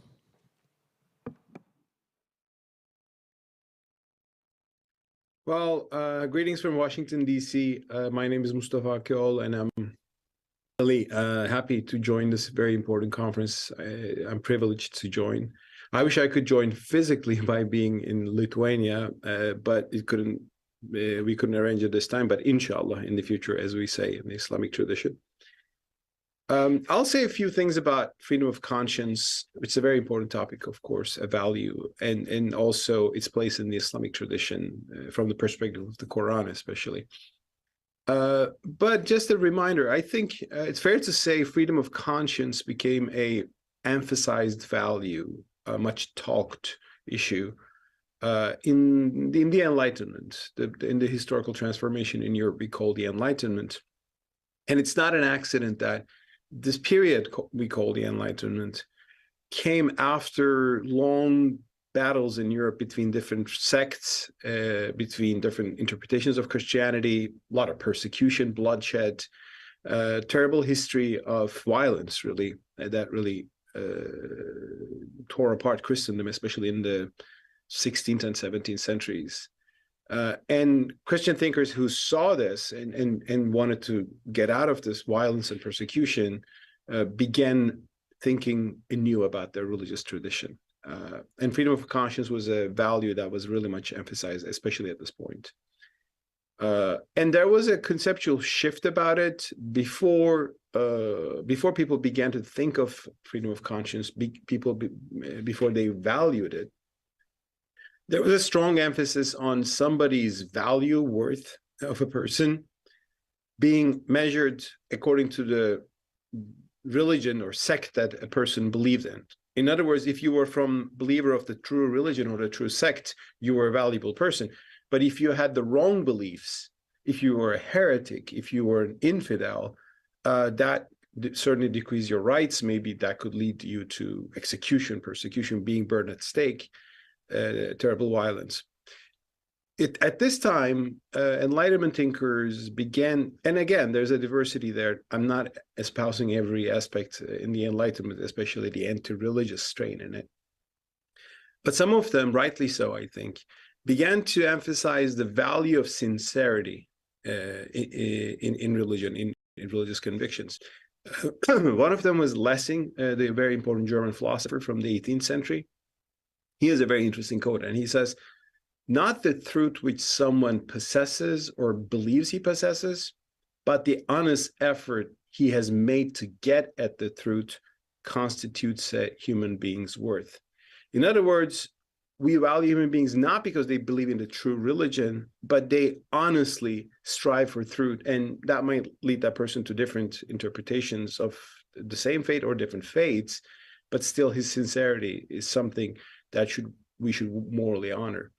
And I think there's a very great insight in that, which help develop the idea of freedom of conscience in the Western world, which needed it badly at the time. And also it became a very important value for other traditions as well. Now, looking at this from an Islamic point of view, what we can say, it's actually a huge topic and I will not be able to get into everything, but I will emphasize one thing. One very key component of freedom of conscience is the lack of coercion in matters of religion. Like if you respect people's freedom of conscience, you don't go after them because they are heretics or apostates or infidels or they're people from the wrong sect. You do not use violence or coercion in religious matters. Now, is this an Islamic value? If you look into the Quran, there are many reasons to say, yes, it is an Islamic value. It's right there in the Quran. And I want to share you a few, actually, verses from the Quran on that by showing you a few slides. For example, when you open up a copy of the Quran and begin reading it in the second chapter, that's Baqarah. Can we have this slide, please? You will see that, let me just put this. Yeah. Yes, you will come across probably Baqarah 256, which is a very long verse about how religion is really interpreted from a perspective of coercion or freedom. And it begins by saying this: there is no compulsion in religion. True guidance has become distinct from error. So whoever rejects false gods and believes in God has grasped the firmest handhold, one that will never break. God is all hearing and all knowing. Now, this is a very oft quoted verse of the Quran, especially in the modern era. And the few verses in the beginning, there is no compulsion in religion, la ikraha fid din in Arabic, has become the motto of Muslims who value religious freedom. Even, people who have some concerns about religious freedom will say, well, we have this actually in the Quran. And of course, the verse goes on to say that guidance has become distinct from error. So there's a truth claim there, like any religion does have a truth claim. But this truth claim comes with an emphasis of no compulsion. That is freedom. No compulsion is actually the definition of freedom, negative freedom, which is very key here. So by looking at this, you can say, oh, in the Islamic tradition, we have right at the Quran, freedom of religion, so there's no problem right there. However, if you look into some translations of the Quran today, this is one translation by Abdul Halim, some translations make a little editing in this verse, and I want to show you an example of that. This is from Sahih International, a popular copy of the translation of the Quran published in Saudi Arabia, and I've seen some translations of the Quran into English used in Malaysia do a similar thing. They make a little editing there, and I'll show you how it looks. There shall be no compulsion in acceptance of the religion. So the same verse, similar translation, but there's a little addition here. It says, there shall be no compulsion in acceptance of the religion. Now, it's just two words there, obviously, but what difference does it make? Well, it makes a huge difference, because when you say there is no compulsion in religion, it seems to imply that people can accept their religion, maybe reject it.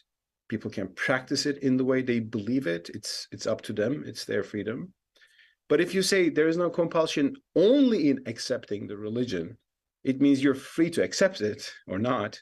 But once you accepted it, the conditions change. In other words, you're free to accept, but you're not free to reject it. Well, why do we have this little interpolation into the verse? I mean, that verse is not in the verse. It's kind of it's an interpretation of it. Why do we have this? Well, we have this because the people who prefer this translation are convinced that there are apostasy laws in Islam. Apostasy is banned in Islam, and even it is punished by the death penalty. That idea that apostasy should be punished by death penalty is not in the Quran, but it comes from a hadith, that is a saying attributed to Prophet Muhammad, peace be upon him. Although it's a hadith that comes with just one narrator, so it can be actually questioned, its authenticity, even if we accept the traditional norms of hadith. These are complicated issues about the hadith science, but they think that apostasy cannot be allowed. And what is apostasy? Publicly renouncing a religion, at least as it is traditionally understood in Islamic jurisprudence. So then the verse of no compulsion in religion becomes something very limited. Okay, we will not force you to convert into Islam.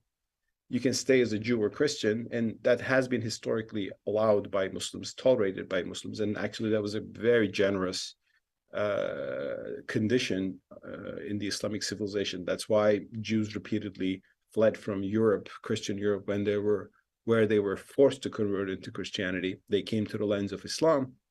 So this verse allowed a very much remarkable amount of religious freedom in the Islamic civilization. But once you enter Islam, conditions change. Then you cannot publicly renounce it. And of course, this is not just in the legal interpretations of medieval Islamic schools, but also in the laws of about a dozen Muslim majority countries. Today, in the laws of Saudi Arabia or Iran or Afghanistan, you also have apostasy laws, which says if you enter Islam, you cannot leave. Also, if you are condemned as an apostate, while you're actually a Muslim believer, but you are condemned as an apostate by the guardians of the faith, you can also be targeted as well. And we've seen the examples of this. In other words, what we see here is that if a concept of freedom that is actually given by the Quran is limited by a certain interpretation of the Quran. Now, there are other verses in the Quran that are very interesting. They proclaim what seems to be freedom of conscience. And I'll give you a few examples of those. One is in the 10th surah, that is Surah Yunus, chapter, in the 10th chapter. It says, had your Lord willed, all of the people on earth would have believed. So can you, Prophet, compel people to believe? So this is a Quranic verse speaking to the Prophet. So God is speaking here to Prophet, saying that if everybody wanted, people, if God wanted, everybody would have believed. So there is actually a divine wisdom in the fact that not everybody on earth are believers. So you cannot also compel them. Another verse which seemed to give a similar message is in Surah, that's chapter 88, one of the early chapters of the Quran. It says to the Prophet Muhammad again, O Prophet, keep on preaching. You're only a preacher. You're not a compeller over them. So you cannot compel people to come into Islam. You can only proclaim your faith, which is what Prophet Muhammad and the early Muslims were doing in the city of Mecca when they were persecuted, threatened and persecuted by a polytheist establishment. Another verse, again from this period, another verse of the Quran, from the very first, one of the very first chapters, surahs, is reads, O Prophet, be patient over what they say and keep away from them in a graceful manner. Now, what they say are what you can consider words like blasphemous. Early Prophet Muhammad was accused to be a sorcerer, a madman, a liar by the people of Mecca. And in return, what Muslims should do, be patient over what they say and keep away from them in a graceful manner. So that's what the Quran says. It doesn't say go and attack those people, go and silence those people. So there's no blasphemy law in this verse, or actually anywhere else in the Quran. However, again, there is, just like in the La ikraha fi din, there's no compulsion clause. There's a catch here. When you read these verses in the classical exegeses of the Quran, these are the tafsir, the interpretations of the Quran, commentaries on the Quran by medieval scholars, beginning with Muqatil ibn Sulaiman, going all the way to later ones like Ibn Kathir. You will often see that this verse is quoted, and then there's a note saying that this verse was abrogated later, abrogated by the so-called, for example, the verse of the sword, which told early Muslims to fight the Arab polytheists who had persecuted them in the first place. But so there are also battles in the Prophet Muhammad's life, especially in the second period, and getting tougher towards the end. So those verses were taken as more definitive by medieval jurists who look back at these verses that are obviously more lenient and against coercion, and they say these verses are abrogated. And again, that abrogation itself isn't specified in the Quran, but medieval jurists decided that verses in the Quran that are about war, about fighting the polytheists, and also later Jews and Christians too, for different ends. Polytheists were forced to convert and others were allowed to remain in their religion, but they were subdued and they were subject to taxation. Those verses, they said, abrogates these verses, which is not a interpretation Muslims have to abide by. It was an interpretation, but it became very influential in the medieval times. Now, what's the point in all this? These are endless discussions Muslims are having in different parts of the world. So yeah, we can stop the slides now. I think these are just a few examples of a broader phenomena. Scholar Daniel Philpott has a very interesting book titled Religious Freedom in Islam.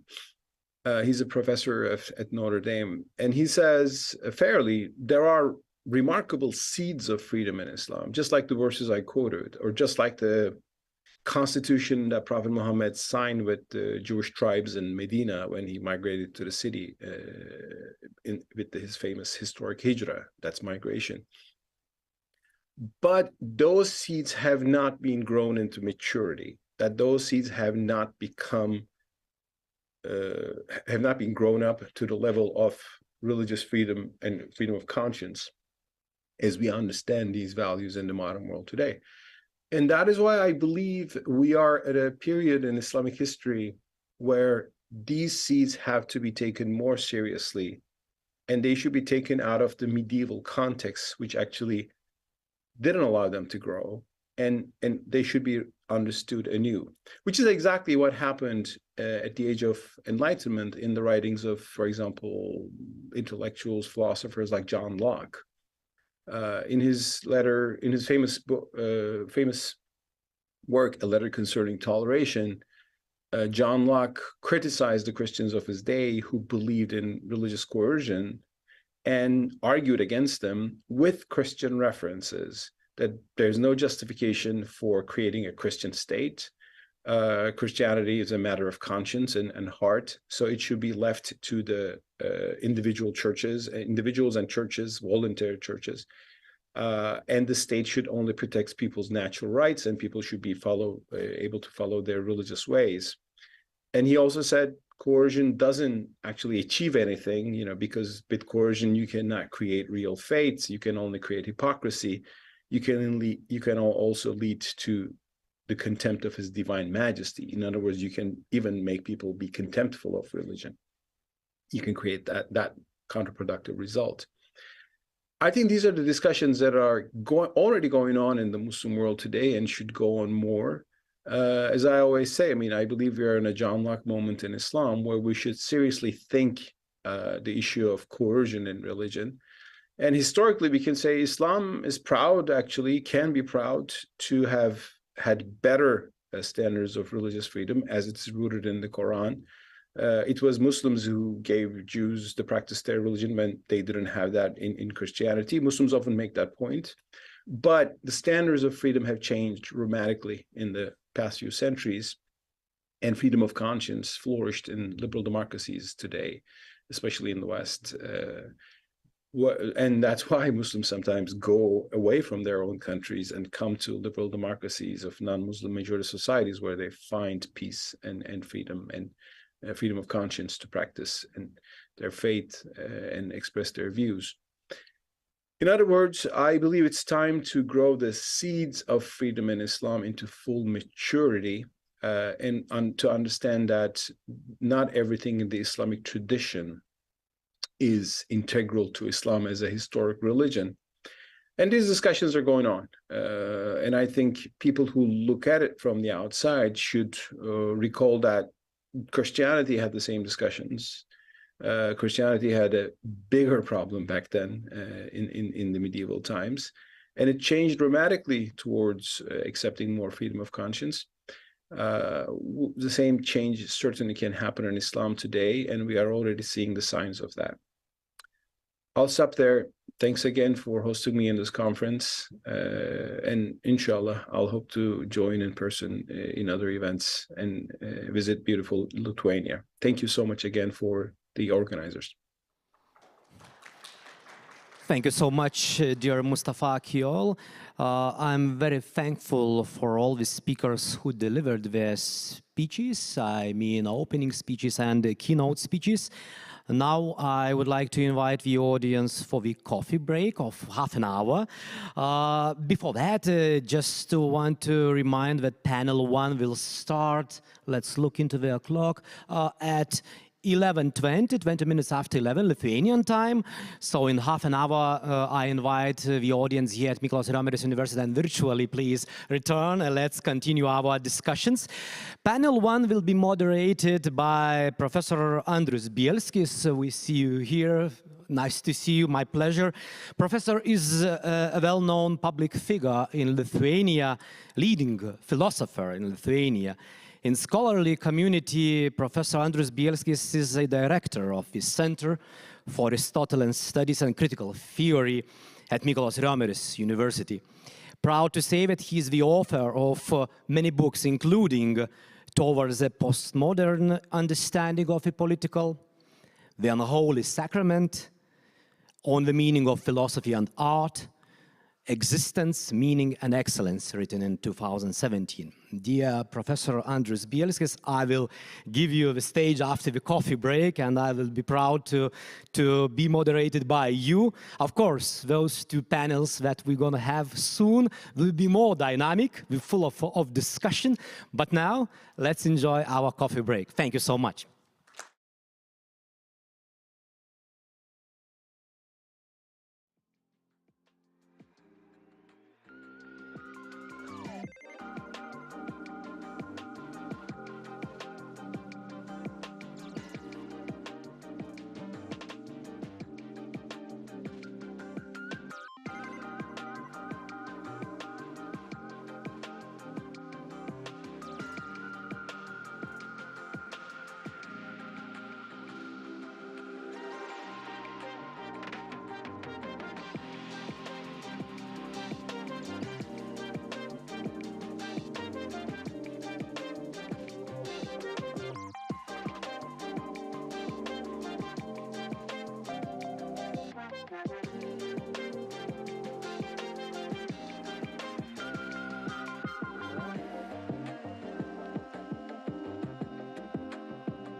Podłos też pakal.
Good morning again. It's my privilege and pleasure to chair this session. I'm very happy to be here, and thanks Juozas for this kind invitation and introduction. So without further ado, I'll ask our first speaker to present his interesting thoughts, so we hope. But before that, let me say a couple of things on the topic of this conference, of course. Well, it is a very important issue that we are discussing here. There is no question about it. And during the first panel, I was thinking about, well, a number of things, and a couple of references stuck in my head. Firstly, there was reference to John Locke and his letter concerning toleration that those my students, some of them are here as well, that I always teach and refer to when we were in my political philosophy class. As Juozas already said, I am a political philosopher. I'm not a legal theorist, not a legal philosopher, but of course these matters intertwine. So yes, so the key question, I guess, for us to consider is also whether at least from my point of view, what is interesting is whether freedom of thought, freedom of religion, and freedom of conscience, these three freedoms, which we can see as ultimately one, how much is it linked to modernity, enlightenment, as a colleague from Cato Institute was talking, and how much it is inbuilt in religious and cultural traditions themselves. In other words, is it only a modern thing, or it goes much deeper? And certainly, I mean,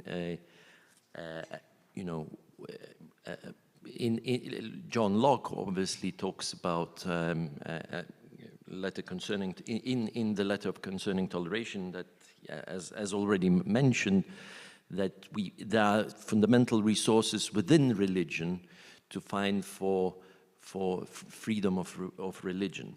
Okay, but let us go to the panel itself. So first speaker is Professor Lorenzo Zucca. Lorenzo is a professor of law at King's College London. His latest book is A Secular Europe, Law and Religion in European Constitutional Landscape, and he's currently working on the book The Poet of Uncertainty, How Shakespeare Helps Us Navigate an Uncertain World. And I believe that that's what Lorenzo is going to talk, and his short presentation is called Shakespeare on Freedom of Conscience. Over to you. Thank you very much. Thank you very much for an introduction, and thank you very much to the organizer of the conference. It is a pleasure and an honor for me to be here and to address you on this topic that some of you might be surprised about, because we are lawyers, perhaps philosophers, perhaps theologians, but here I am talking about a poet. And I deliberately want to do that, and I believe that it matters. And I'll try to convince you why it matters to look at poetry and perhaps at one of the greatest poets in the world, William Shakespeare, who I trust everyone knows. But perhaps you don't know why it matters. So I will start precisely by evoking a few reasons why Shakespeare and why now Shakespeare. And in an age of global insecurity, or as my forthcoming book says, in an age of uncertainty, which you will agree we all feel at the moment. Uncertain at the level of the economy, uncertain at the level of climate, uncertain at the level of politics. Well, all this uncertainty were the bread and butter of Shakespeare's Europe and Shakespeare's London. So he lived through very similar conditions to ours, and he thrived and blossomed and managed to produce one of the greatest work that humanity has seen. So I believe that there is something to learn from the work of Shakespeare, not only at the poetic level, but I believe that nowadays we have to stop and consider and think about whether we can find solutions to global insecurity or global uncertainty, whether we have the right resources, namely law, philosophy, and so on and so forth, or whether we should step back and reconsider all the elements, ingredients that we have, and perhaps imagine a different world, something that goes beyond what we have already, because perhaps the tools that we are using are not necessarily the right tools to tackle or understand the situation right now. So I think that poetry, and I think that Shakespeare at least provides us very troubling questions about how to go with these kind of issues.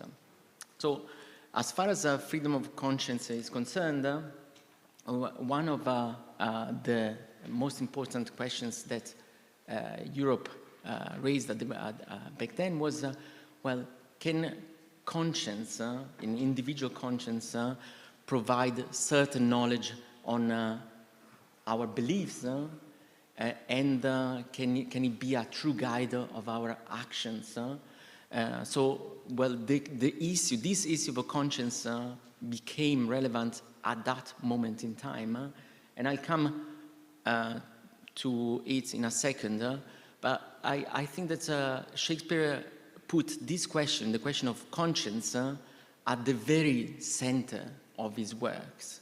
And that's what I'm trying to show, that, you know, Shakespeare is living at the frontier of different religious communities, conflicting religious communities, and he's not trying to arbitrate or adjudicate between these religious communities, rather he's trying to step back and assess what we can gain from life in common.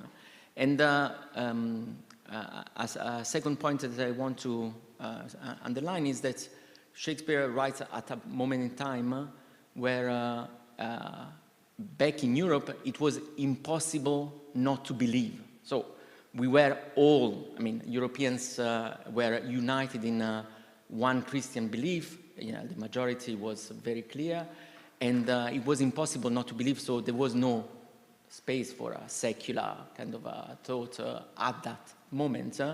But the Reformation opened up everything at the time in which Shakespeare was alive and writing, and started a process of disenchantment of the world. Now, whether or not this is a good thing, we have to even question, and whether or not we can re-enchant the world is part and parcel of the work of Shakespeare. Now, I have three different reasons why we should look at Shakespeare. First of all, historical reasons. Second, legal reasons. And thirdly, ethical reasons. So the three main hexagons refer to the main parts of my talk. And I will start with the historical reasons of why we have to pay attention to that time and to the poets of that time.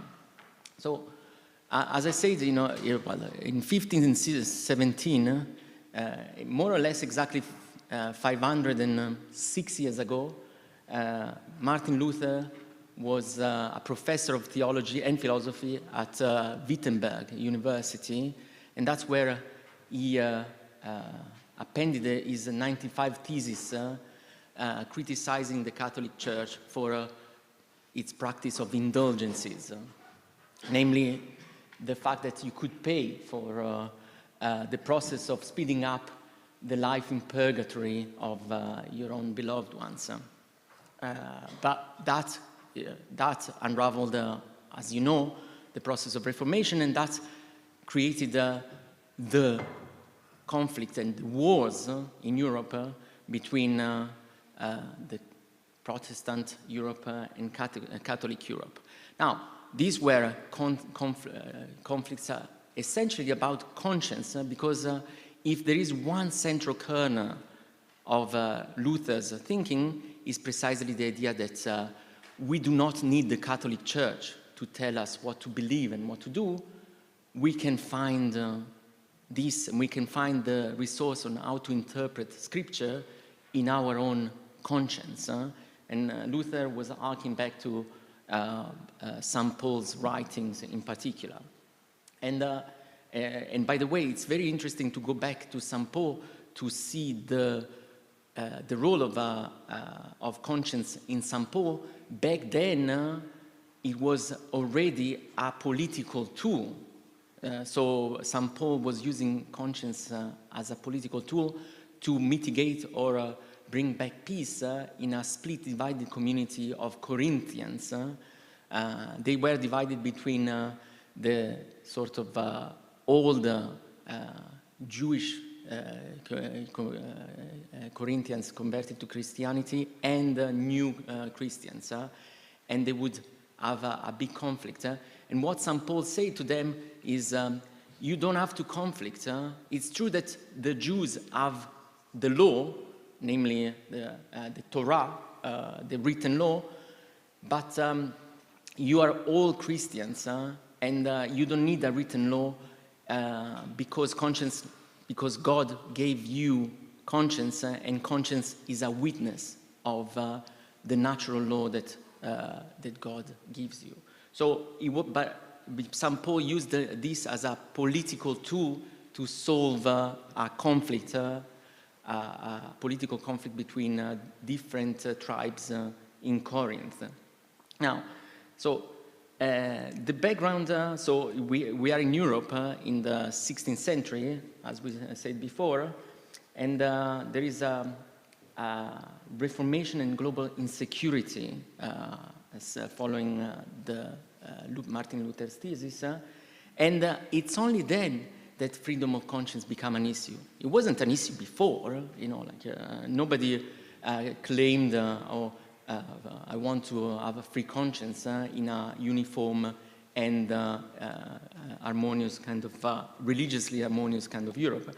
It's only when war starts that conscience becomes an issue on the ground. So what happens historically, just to summarize, is the fact that legally speaking, in Germany, where like the different land were divided, a peace was reached in Augsburg in 1555, and this peace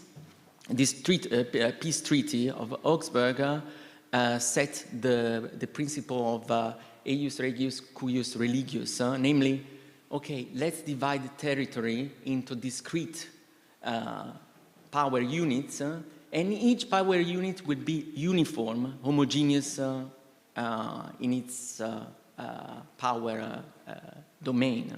So the solution here was part of the problem. Of course, different domains stopped warring one against another, but the war, became an internal war. So it's very important that to notice that insecurity at this level has always a double face. There is external insecurity and internal insecurity. And so as you try to solve one, you may enhance or create a problem for the other one. In this specific case, internal insecurity became huge. So in the UK, where Shakespeare was about to be born, Elizabeth comes to power, and Queen Elizabeth I, the first thing that she does in 1558 is she takes the UK Act of Supremacy, which means that the Queen, the monarch, is the head of the Church of England, newly established, and she has full competence over religious communities, so she is the one and only voice of religious power, and the Act of Uniformity, trying to streamline and create uniformity, homogeneity throughout the kingdom. Everyone should follow the same rules of worship. So there is clear coercion about religious practice. You create a uniformity and homogeneity by imposing, one religion for everyone.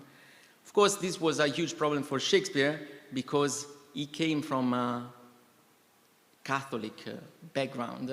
His father and mother were Catholics, and the livelihood of his family was completely devastated by this practice for different reasons. You can imagine, not only religious, but when your identity is challenged, then your business will not thrive, and you will lose social connections. And that's what happens to Shakespeare's family at the moment. And in the society, there is a mounting tension between the majority, visible majority, and all the different minorities in the country. So for Shakespeare, this is absolutely fundamental, a kind of a starting point in his life, the fact that it's impossible to be free when there is this level of coercion in the state telling us what to do. And one of his first plays is called Richard II, which is only a veiled name for Queen Elizabeth.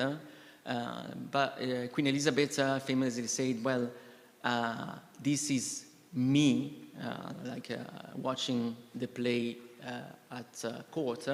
And the reason is that the story of Richard II is actually very simple. Richard II came to power as a child. He was a highly incompetent administrator. He wasted all the finances of the state, and in order to distract the people from the problems of the state, he started waging wars to Catholic Ireland and Spain, something that Elizabeth also did, of course. So you have internal issues, and so as a result of the inability to solve internal issues, you bring wars to other people to, find a scapegoat for the problem. Of course, in this story, Richard II is an absolutist monarch, so someone who is the last word. And of course, in Shakespeare was commenting on the medieval theory of divine right. What this means is that the king or the monarch has absolute power because he is allegedly the deputy of God on earth. So he is representing God on earth and is above the law because God alone is the judge of what the monarch does, according to the divine right of kings. Shakespeare is always critical of conventional knowledge, and of course it shows in this play what happens when the belief that the king is the deputy of God on earth becomes a false belief. People started questioning this belief, and the framework of religion justifying power disappears.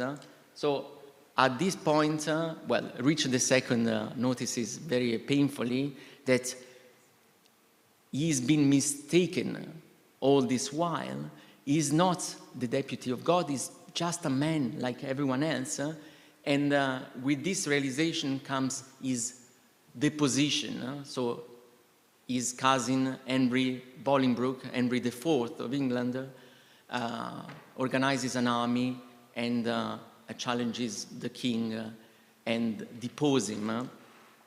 So at this point of time, like the question is then, when in Europe, we start losing the belief that religion is a justification of authority, then what, if not religion, what else legitimizes power and what else legitimizes authority and the authority of coercing other people into believing something, in particular something religious. Now, there are two consequences to this, namely, as I said, what is the basis of legitimation? And secular thinking has been struggling, has not found a solution for that. Bear this in mind, we like to think of ourselves as comfortably secular, but since then, we have struggled to find a secular basis for justifying power, something that is not God. So what would that be?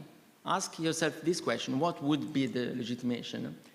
And also another very extremely important question is, can power impose order through uniformity? Is that a sensible solution to the problem of insecurity given by religious diversity? And the answer to that is, again, no, it isn't. It is actually part of the problem. The more you repress, the more you create the conditions for future appraise and struggle and civil disobedience. So the second step then, moving on from this religious world, is the alternative. Okay, let's look at a secular form. And at that time in Europe, Republican thinking was very dominant. One of the main secular philosophers was Machiavelli, and Machiavelli was, amongst other things, a theorist of the republics. In particular, he was looking at the Republic of Venice as an example of a secular sort of rule. So now this is something that Shakespeare takes very seriously in his play called The Merchant of Venice. He goes and looks at Venice and say, okay, well, what is it that makes Venice so popular, and does it provide a sound legitimation of power? The prima facie answer to that is that Venice is ruled by law, and that's the secular kind of foundation of the Republic. But when you scratch the surface, you will see that in Venice, what really constitutes the bread and butter of the foundation of power and what keeps people together is the fact that Venice is a global trade capital.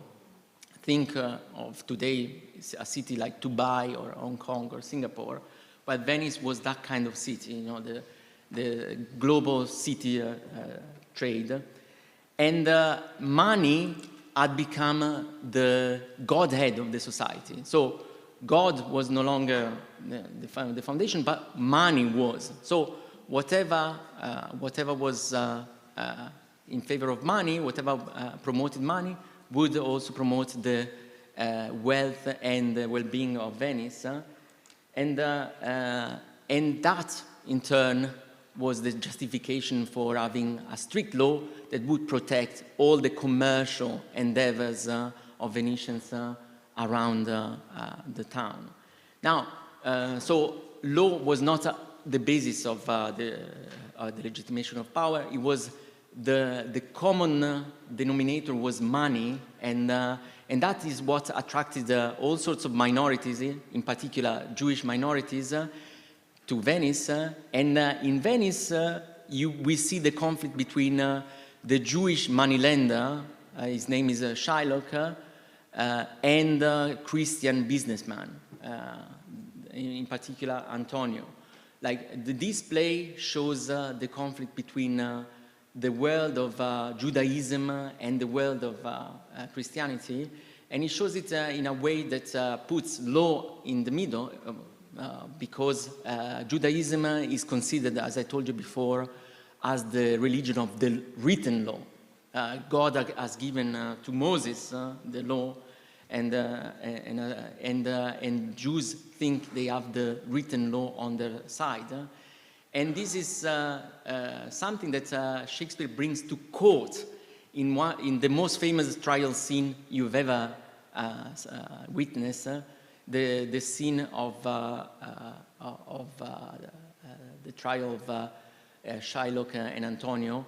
Shylock memorably entered into a contract of loan with Antonio because he wanted to seek revenge in a legal way, and the penalty for non-compliance of the contract was a pound of flesh of the Christian merchant.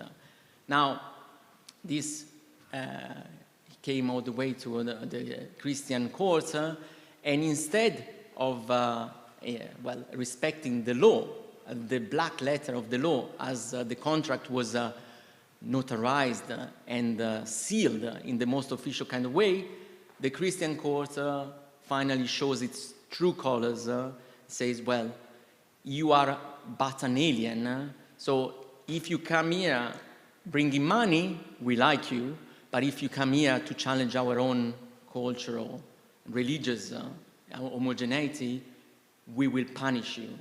We will treat you as a criminal. And that's the first limits of liberal democracies, capitalist liberal democracies.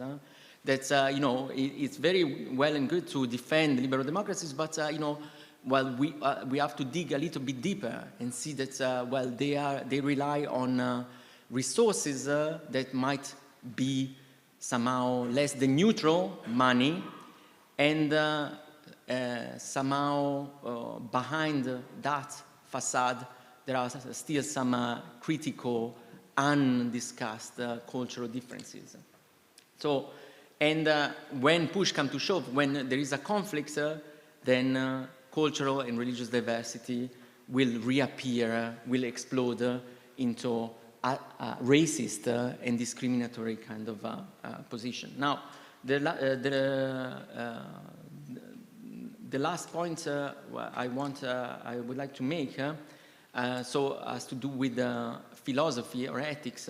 So what I've said so far is that there are like deep tensions from in Europe and law, theology, and now even philosophy do not seem fully equipped to give us one final answer that will keep us all together in a comfortable way. We have to face uncomfortable questions. And the play that I selected to show you this is Hamlet, which is precisely about freedom of conscience in the state of Denmark. Hamlet, remember, is a student at Wittenberg. He's a student of theology and philosophy. And Wittenberg, remember, is Luther's university. So it's not just a coincidence, of course. Hamlet is a young student who is passionate about the truth of Protestantism. However, his father, who has been murdered at the very beginning by the new king, Claudius, the brother, the ghost of Hamlet's father comes back from purgatory. Now, everyone knows that purgatory is a quintessential Catholic doctrine. So Hamlet represents the deep conflict, the war between Protestantism and Catholicism. And Hamlet cannot bring himself to choose He cannot bring himself to choose, because remember, he's a passionate Protestant, but now the father of his ghost is telling, revenge, do not forgive me, revenge me, revenge. And so he has to find a point, a theological, philosophical point to assess, well, which one of these two positions is the right one? And of course, he wants certain knowledge, but he cannot find certain knowledge because philosophy or theology do not provide an Archimedean, a single viewpoint from which you can adjudicate on these kind of issues in a way that brings you the absolute truth. So I summarize, but we can discuss. Then the bad news is that, as I said, there is no Archimedean point out there. But the good news is that our conscience is free. And that's Hamlet's problem, is that he does not listen to his conscience. He sees the conscience as an obstacle, and instead of working out from his own conscience and freely what he should do, he wants to find the perfect philosophical or theological kind of answer. And that's what we are faced with today, too.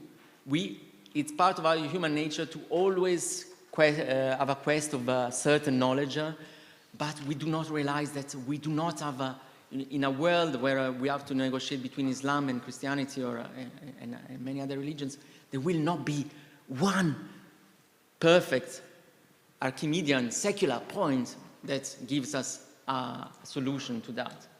And that is very much the conclusion that I want to say, to reach. So in this world where with insecurity and uncertainty, let's not seek for ready-made, clever, legal, philosophical, or theological solutions. Let us, in fact, embrace this kind of uncertainty where the poet, the artist, or our own imagination, our powers of imagination can somehow step back and try to understand the world before we fix the world. And it is only in this kind of way that we can avoid all the tragedies, like Hamlet tragedy or the gunpowder plot tragedy or other tragedies. Mind you, at the time of Shakespeare, what motivated the 102 pilgrims to take a boat and leave to the US to create a new world of freedom of conscience was precisely the fact that they wanted to start from scratch and build a world where free conscience would be true. They probably didn't achieve that, but like the very effort of imagination is something that we have to seek now more than ever, and rather than seeking the old trodden solutions from the past. Thank you very much.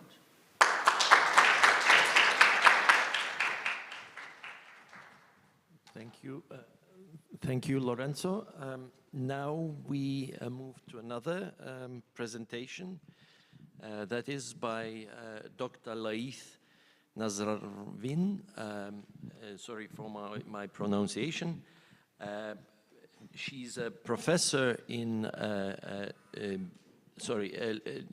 he's a professor in public law and human rights in the Faculty of Law at the University of Jordan. And professor holds a PhD from constitutional law from the University of Manchester in the UK. Professor Nazarvin's book, The Right to Peaceful Assembly in Jordanian Law and International Conventions, which was published, I believe, in 2014, was awarded the Best Book Award by the Jordanian Ministry of Culture. So, Professor, the floor is yours, and he's going to speak on The title of the presentation is The Regularity Framework of the Freedom of Conscience in a Globalized World. Good morning, everyone. In the next couple of minutes, I'll be talking about the freedom of conscience in the globalized world and whether it's a respect or a threat to religious books. The importance of my paper comes from the fact that it's important to examine the scope of freedom of conscience in the globalized world and whether it could be classified as a serious threat to the peace and security or a safeguard for the respect of religious books. I start by standing on the definition of the freedom of conscience, and I say in this regard that the freedom of conscience is the cornerstone of the body of rights that are required for an ordinary society to be maintained. It's one of the human rights most exposed to misunderstanding and violation, due to the fact that most communities consist of variation and diversity on a social and religious level. This right is also connected to the right of religion and faith, which are considered as red lines in most human societies that people cannot overstep. The guarantees of the freedom of conscience are closely related to other substantive rights. For instance, the right to freedom of expression, assembly, and association are fundamental to holding religious beliefs and practicing one religion. Also, it's important to stand on the definition of the freedom of conscience in some of the countries in the world, most importantly, the Arab world, where I'm very proudly belonging to. The religious dimension in the constitutions of the Arab world tends to make the right to freedom of religious belief depends on the birth certificate, attributing the individual to a particular religion. Therefore, the prohibition not only falls on the expression of views and ideas about other religions, but it is extended to embracing and practicing a certain religion. The culture in all Arab communities, including the Jordanian society, is based on the ground that converting religions, whether Christian or Islam, amounts to a serious breach of all social norms and traditions. And it's a reason to bring shame to the family and its extension, since religion for some communities forms an essential part of the social honor system. The most important characteristics of the right to freedom of conscience is that it relates to thought, belief, and religions, which an individual adopts from an informative perspective and religious faith. Consequently, this right is not biased toward a particular religion and ideological direction specifically, but it is directed to all religions and religious belief.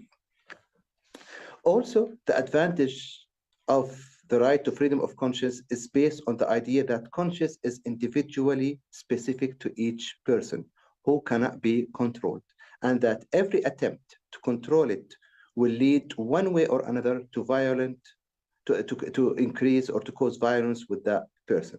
If it was possible to control the individual freedom of expression and opinion, it is difficult for practical reality to control the right of an individual to freedom of conscience. As you probably know, that the freedom of conscience is recognized as a fundamental human right in several international human rights conventions, starting with the Universal Declaration of Human Rights of 1948 and the International Covenant on Civil and Political Rights of 1996.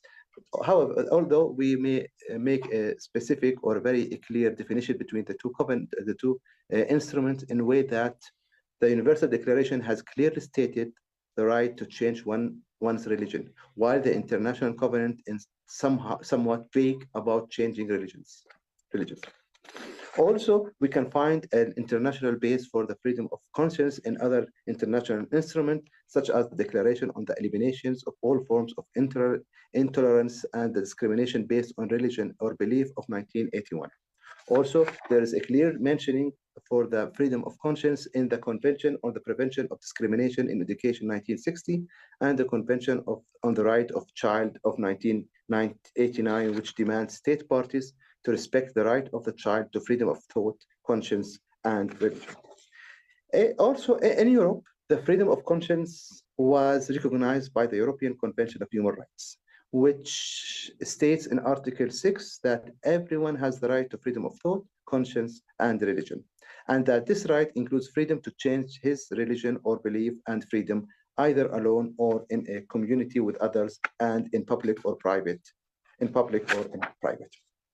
On the Arab level, we have the Arab Charter on Human Rights in 2004, which emphasizes the freedom of thought, conscience, and religion by state members. Also, we have the Cairo Declaration on Human Rights in Islam of 1981, which include provisions protecting the right to freedom of belief. On a national level, we see that the Jordanian Constitution of 1952 has protected the right to freedom of belief and conscience, and that the state shall safeguard the free exercise of all forms of worship and religious in accordance with the customs observed in the country. It was submitted that the Constitution of Jordan of 1952 has restricted the right of freedom of belief and conscience, simply that Article 2 of the Jordanian Constitution provides that the state religion is Islam, or Islam is the official religion of the state.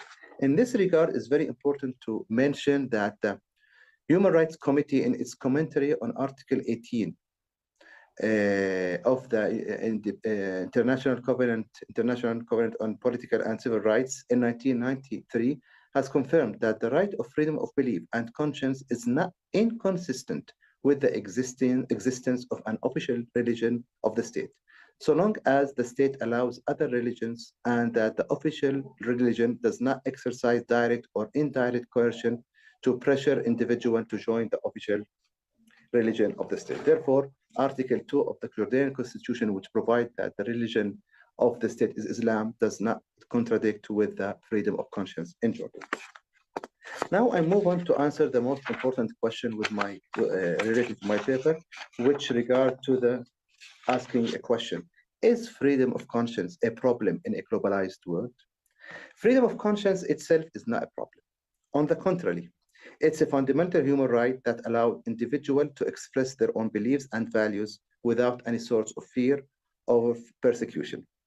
However, from one side, globalization can promote the free flow of ideas and information, and can provide opportunities for people to learn about and interact with different cultures and beliefs.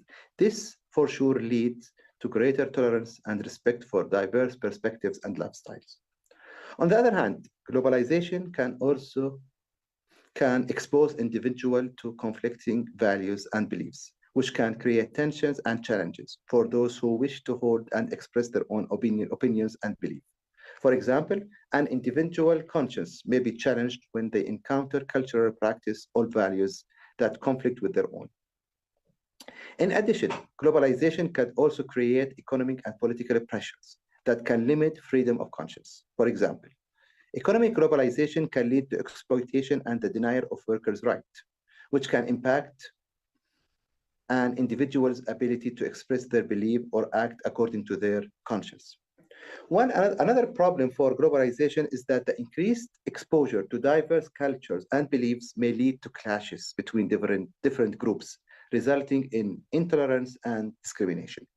Furthermore, the globalization of communications and information technologies had made it easier for individuals and groups to disseminate their beliefs and values to a global audience, which can create new challenges for protecting the freedom of conscience. For instance, the spread of extremist ideologies and hate speech through the internet can have a damaging impact on social cohesion and stability.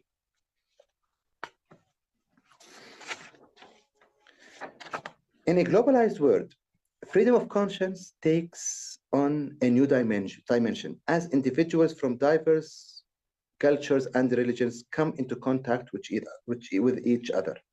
The increased interaction between people from different backgrounds can lead to conflicts and misunderstanding, particularly when it comes to beliefs and values. For example, some individuals may claim the right to discriminate against others based on their religious beliefs or moral convictions, such as refusing to serve a customer based on their sexual orientation or gender identity. In such cases, the exercise of freedom of conscience may conflict with the principle of non-discrimination and the protection of human rights. Similarly, Some religious or cultural practice may pose a risk to public health or safety, such as refusing medical treatment or vaccination, or engaging in harmful traditional practices. In such cases, the exercise of freedom of conscience may conflict with the principle of public health and safety.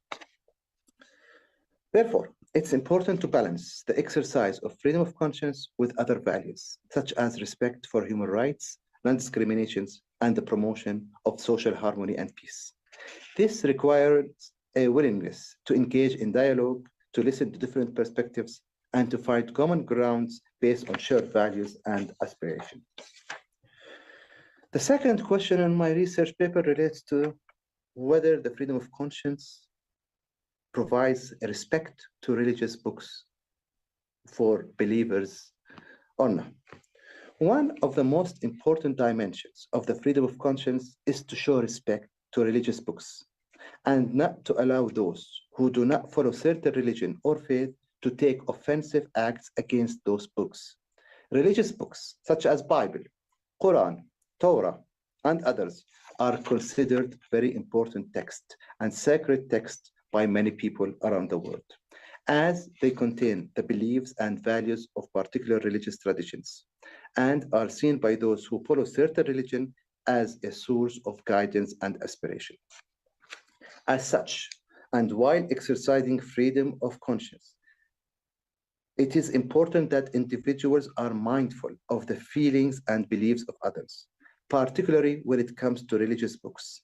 This means refraining from actions that could be seen as disrespectful or offensive, such as burning, tearing religious texts. These acts are considered, or these books are considered holy by many individuals and community, and are often seen as the embodiment of their beliefs and values. Such actions can be deeply offensive and hurtful to those who hold the books as sacred, and can also lead to social unrest or conflict. Respecting religious books is deeply associated with the admiration of the diversity of religious belief and tradition. It requires recognizing that there are different ways of interpreting and understanding religious texts, and that individuals have the right to hold their own beliefs and values.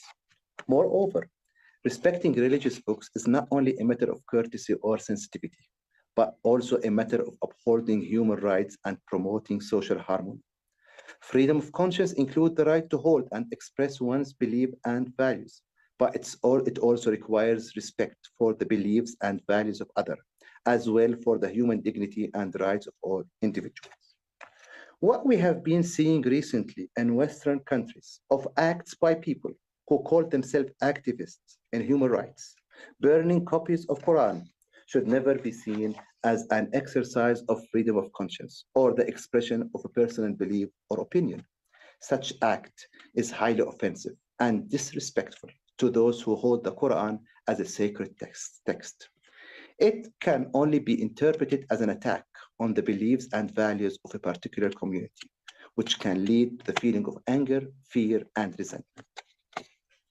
The European Court of Human Rights, in this regard, has interpreted Article 9 of the European Convention relating to the freedom of conscience as protecting not only religious beliefs, but also the philosophical and the philosophical convictions of individuals. The court has recognized that the right to freedom of conscience is essential to the dignity and autonomy of the individual, and that the state has a duty to ensure that this right is respected and protected. In the case of Lozzi and others versus Italy, the court considered whether the display of crucifix in public schools' classrooms violated the freedom of conscience of non-Christian students. The court ultimately found that the display did not violate this right, as it was not imposed on students and did not amount to any sort of indoctrination to other students. In cases involving the wearing of religious symbols or clothes, including the hijab, the European Court of Human Rights has emphasized the importance of balancing the rights of individuals to manifest their religion with the interest of secularism, equality, and non-discrimination. The court has stated that individuals have the right to manifest their religion or beliefs in public, including through the wearing of religious clothing or symbols, so long as they do not interfere with the rights and freedoms of others or undermine public order, security, or morality. In the case of SAS versus France 2014, the court held that a law banning the wearing of the full face veil in public did violate Article 9 of the European Convention of Human Rights, as the restriction was not sufficiently justified and proportionate in the circumstances. In the case of Aweda and others versus the United Kingdom, the court ruled that a British Airways employee's right to wear a cross necklace at work was protected under the European Convention on Human Rights. In a very prominent case of ES versus Austria, the European Convention of Human Rights affirmed that insulting Islam Prophet Muhammad was not covered by freedom of expression or conscience, ruling that defaming the Prophet goes beyond the permissible limits of an objective debate and could stir up prejudice and put at risk religious peace.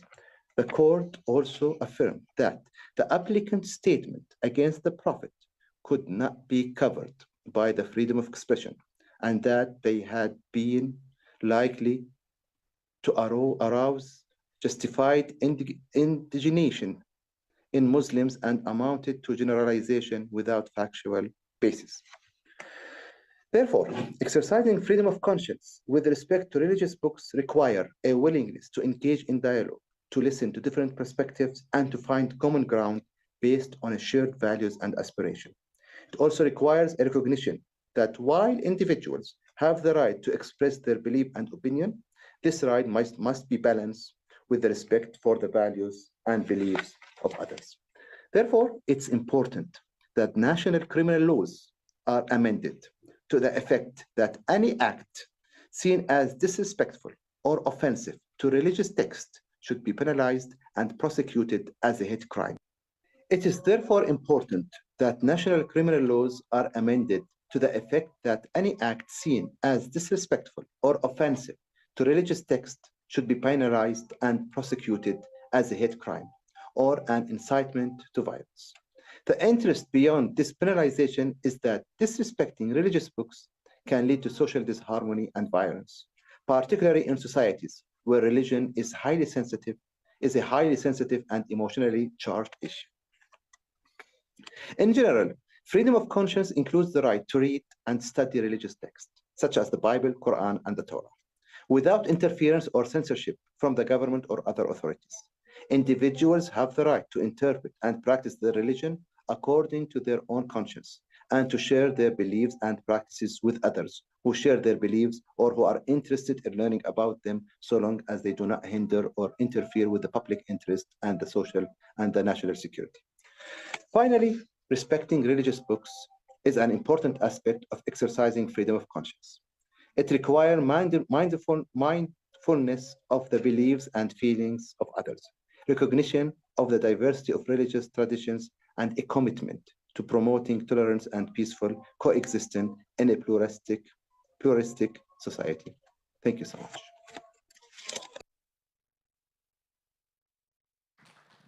Thank you very much. Thank you very much, Professor. Now we will move to our third presentation by Dr. Wojciech Brzozowski. Please.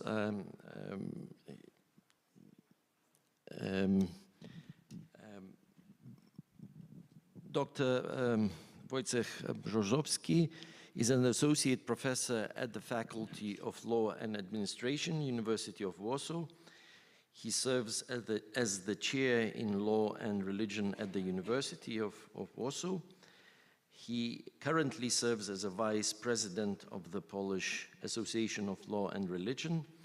And Wojciech, I believe in 2021, he was a visiting fellow at the University of Milano with a research project entitled Understanding Conscientious Objection. And in 2022, he completed his fellowship at the Center of Advanced Study Sofia in Bulgaria. And today, Professor is going to talk, his presentation is entitled Blasphemy Laws Between Protecting Religious Sensitivity and Ensuring Social Peace. The floor is yours. Thank you so much.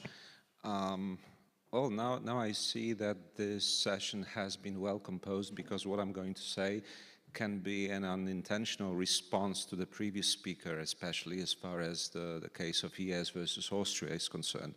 But before I move on to this, let me express my gratitude to Professor Juozas Valčiukas for having me here. Visiting the beautiful city of Vilnius is always a great privilege, and I'm really happy to be here with you. Actually, when I was preparing myself for this day, and I was working on this presentation, a friend of mine asked me what the topic was. And when I told him, he said, "Oh, but it's been before so many times."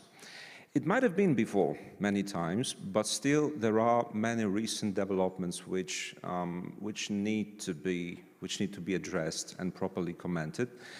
And on top of that, when I was trying to investigate the past of anti-blasphemy legislation, I suddenly came across a paper from the Cambridge Law Journal, published 100 years ago, over 100 years ago, and the first line struck me as particularly ironic in this context. The first sentence says, "Prosecutions for the crime of blasphemy are rare."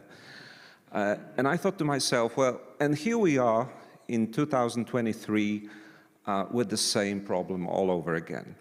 And of course, I know that this is just a show-off, right? Because this is about English law and not about the European legal space. And in England, or in England and Wales, the last successful prosecution for blasphemy was indeed long ago. Yeah, but still, as I will argue, the problem is actually even more serious than before, because we still prosecute blasphemy, but we no longer know why we do that. And we have difficulties finding a proper justification for prosecuting blasphemous speech. Now, this presentation will take you from, through 5 stages or five steps. I will start with demonstrating the meaning of the concept of blasphemy laws, how I understand it for the purposes of this presentation. Then I will explain what I mean by a justification for anti-blasphemy legislation. Then I will discuss these recent developments, especially in the European Court of Human Rights, and messages coming from Strasbourg regarding blasphemy cases. I will try to outline 2 possible ways out of this puzzle, of this conundrum, and then I will move on to a brief recap and my central argument of this presentation. As you know, there's a variety of legal concepts which can be gathered under this umbrella term of blasphemy laws or blasphemy legislation, or anti-blasphemy laws, to be even more precise. By blasphemy, I will mean everything, every message or every action which is aimed at demonstrating disrespect, irreverence, contempt, or insult to gods or sacred objects, also with the effect of hurting religious feelings, which nevertheless is a relatively new concept. Now, if you go back to the report of the Venice Commission on the relationship between freedom of expression and freedom of religion, which dates back to 2008 or 2009, from what I remember, it mentions a plethora of offenses which are often placed under this umbrella of the word blasphemy, and this can be blasphemy stricto sensu. This can be a religious insult to religious feelings, defamation of religion, etc., etc. The domestic legislation offers a wide range of possible ideas of how to criminalize blasphemous speech. Sometimes under this umbrella, you can find something else, something which is not blasphemy in my understanding of the concept, such as hate speech, incitement to hatred, intention to stir up hatred, and also negationism or religious discrimination. I see all these concepts as something separate, something which I do not intend to discuss in this presentation. Well, if you want to realize what you're being fed in handbooks at school or at universities, in a nutshell, how all this evolved from the antiquity until today, there are three main stages through which the blasphemy laws evolved. It all starts with the justification related to deities, to gods, and the idea is to protect God directly from being insulted. If you go back to Leviticus, you will find this famous phrase which says, "Whoever blasphemes the name of God shall be put to death." And that's basically the original idea. The aim of rules against blasphemy, legal rules and before strictly religious rules, was to protect gods from any expressions of irreverence or contempt.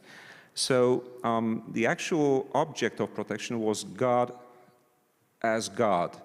And of course, there was the side effect of fighting with heretics, but this was a side effect in a way. And blasphemy laws used to exist for quite a long time as one of so-called religious crimes, along with sacrilege and heresy or witchcraft and many, many more.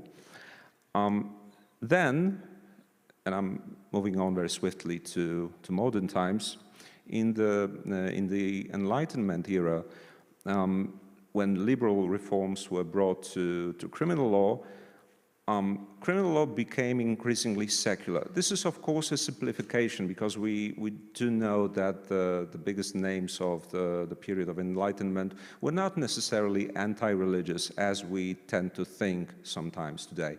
But the effect was clear, that purely theological justification for prosecution of blasphemy was no longer valid, because it was in the best interest of a modern state to ensure social peace and religious harmony and public order through criminalizing and combating religious offense.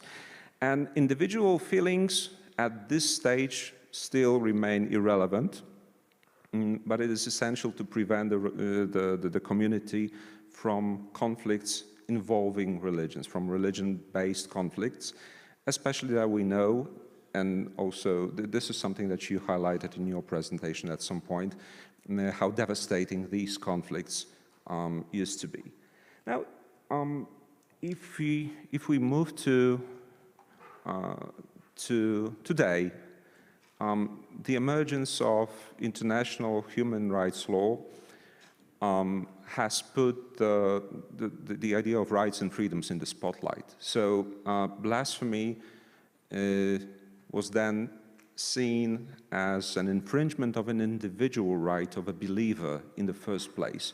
So the shift was from protecting collective values and collective interest to the accommodation of individual conscience of a person. And well, the idea of ensuring peaceful coexistence and harmony in a religiously divided society is still important, but it is seen as instrumental to human flourishing and safeguarding individual rights. And most importantly, the right to protection of one's religious feelings, I will go back to this issue in a few minutes, was defined as part of the freedom of religion or belief, which I see as a major mistake. I will explain why in a second. Well, yeah, so these are the three stages that I've just mentioned, from purely theological justification to safeguarding the state's interest or acting in the state's interest to promoting and protecting individual dignity. And this is way too simple to be true. I don't think that this is what really happened. I mean, if we zoom in and try to focus on each step and on each of the shifts that I've just mentioned, well, the concept of religious crimes might really belong to the past. Even though in some religions, especially in the Muslim world, blasphemy is still understood in the first place as an act and aggression against gods and sacred objects. And sometimes it's not just about the Muslim world. Sometimes this mindset invades the European legal space as well, just to remind you of the tragic Charlie Hebdo shootings in France a few years ago. And also, I think that in times of conscience wars or religious wars of today, ideological wars in this polarized world of today, blasphemous speech is likely to be perceived as an attack on the whole community of believers, and it carries a political message in many contexts.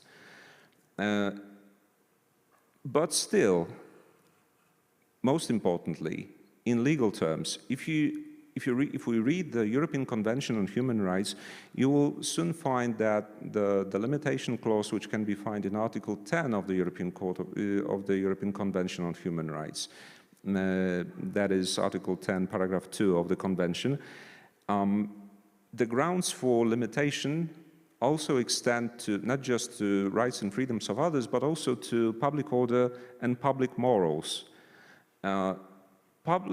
Religious peace cannot be found there, but in the case law of the European Court of Human Rights, it has been placed somewhere there, along with public order and morals.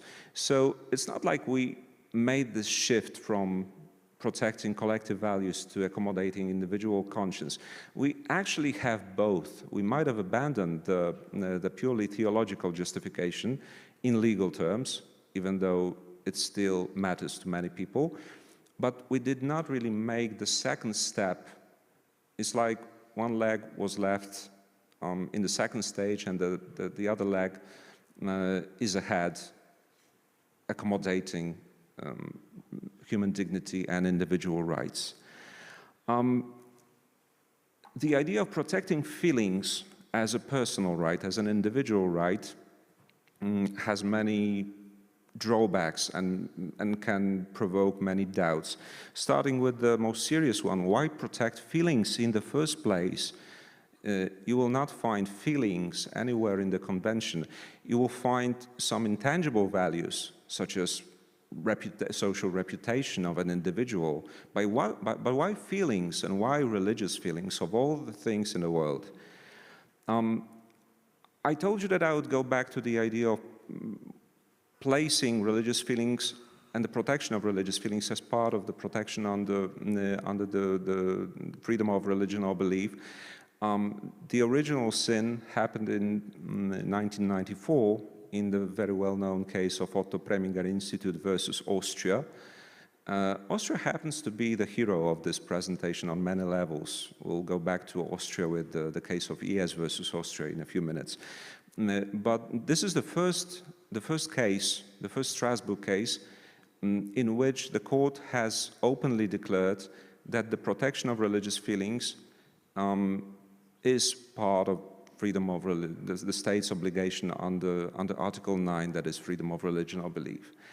And this instantly provokes lots of problems, because just how do you reconcile safeguarding individual feelings, shielding them from any offense, with this traditional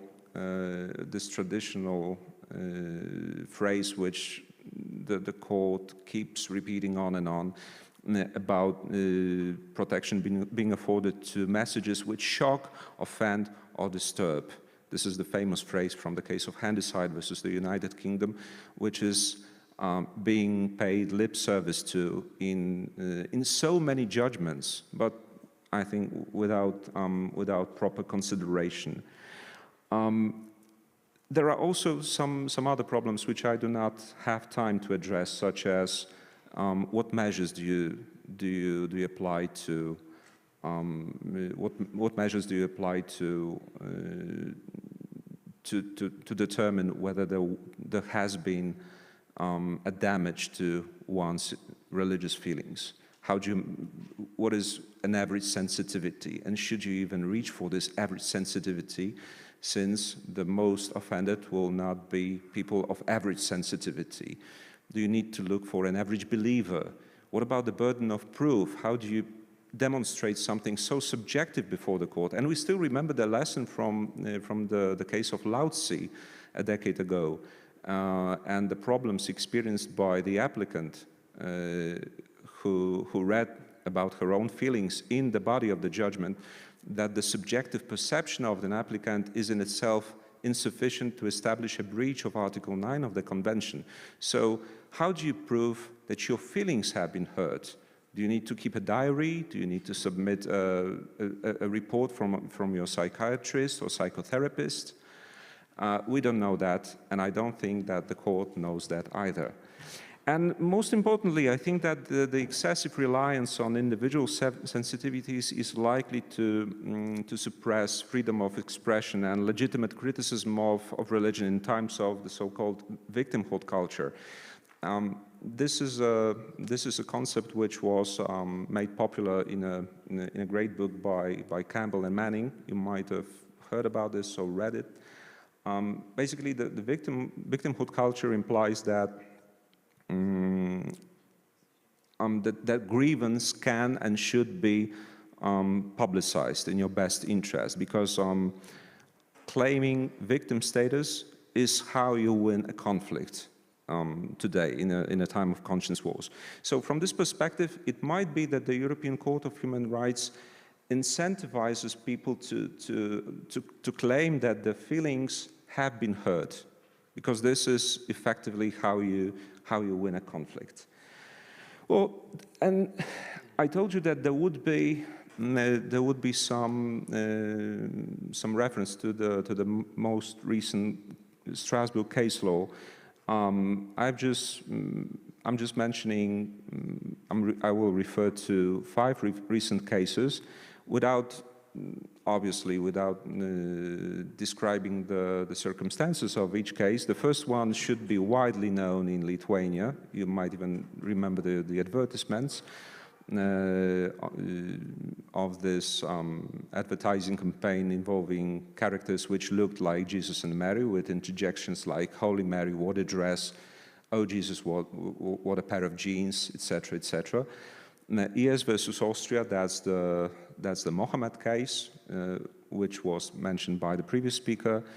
The cases from Azerbaijan and Georgia might be less known. I'm a particular fan of the latter, the case of religiously disturbing condom packaging designs, which involved images of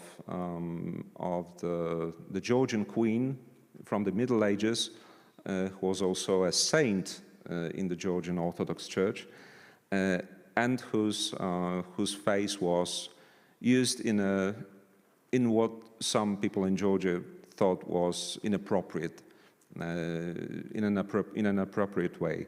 And Rabczewska, that's a famous Polish case of a pop singer who claimed that she didn't believe in the Bible more than she did in dinosaurs, and added some nasty comments about the authors of the Bible, which were nevertheless not enough to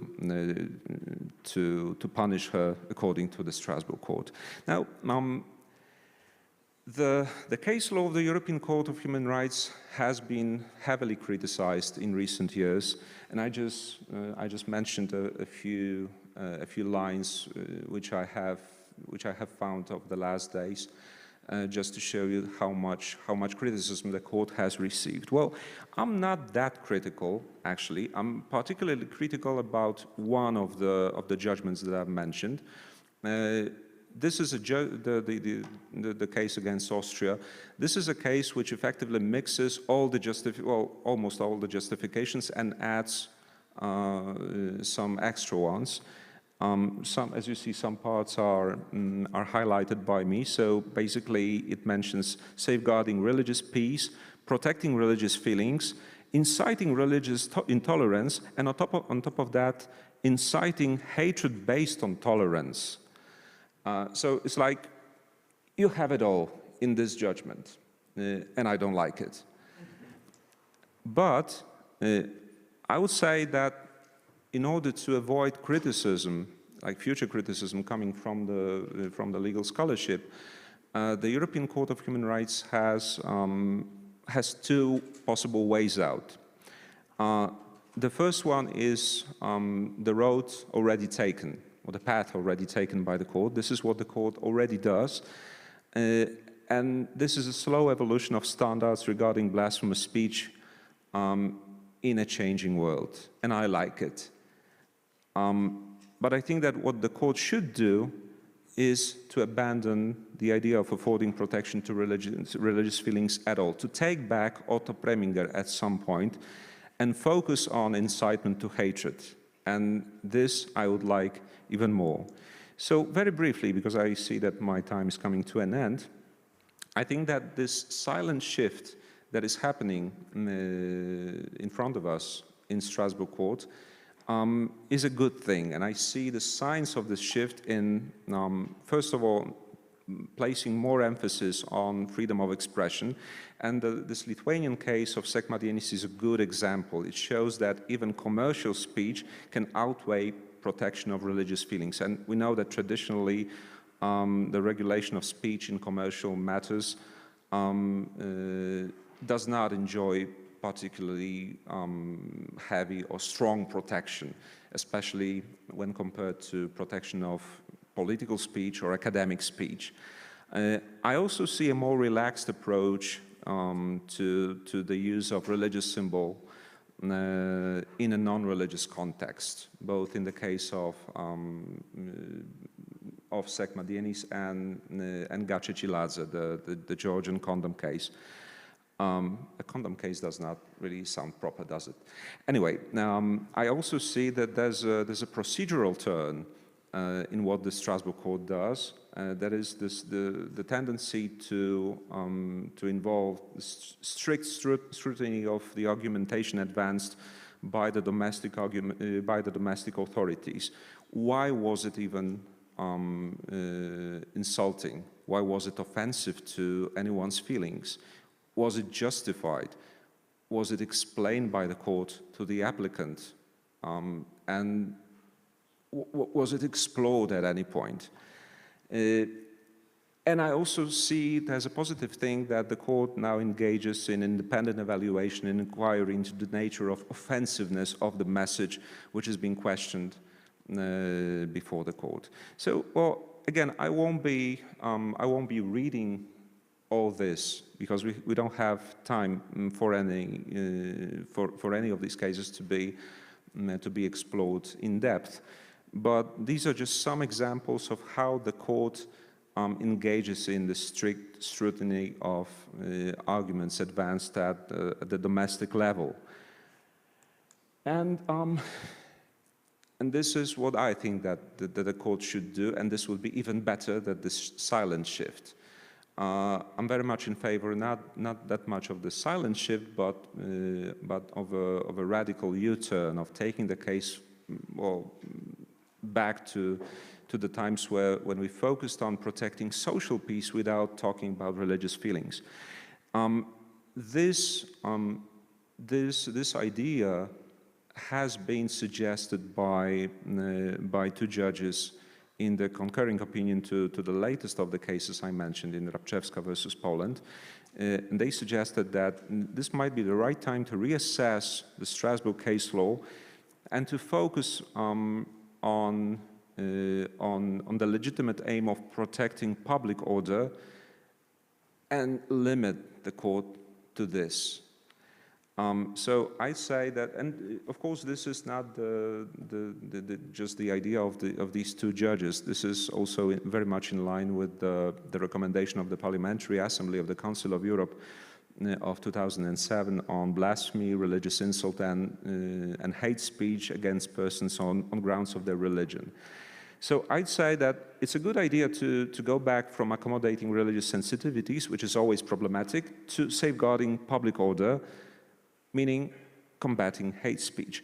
But there's a nagging question that pops up at this stage. If we only want to target hate speech, do we need blasphemy laws for that? This is where I move to my conclusions. There are only 3, so just one more minute and I'm off. I think that blasphemy laws, they prove that they are trouble. And they will be trouble. This will not get any better in time. And if we had the opportunity to meet here in another 100 years without changing anything, I don't think that in a polarized world anything will improve. And I believe that if the only reason to keep blasphemy laws is to combat hate speech, then perhaps we should abandon blasphemy laws once and for all, and just focus on laws against hate speech.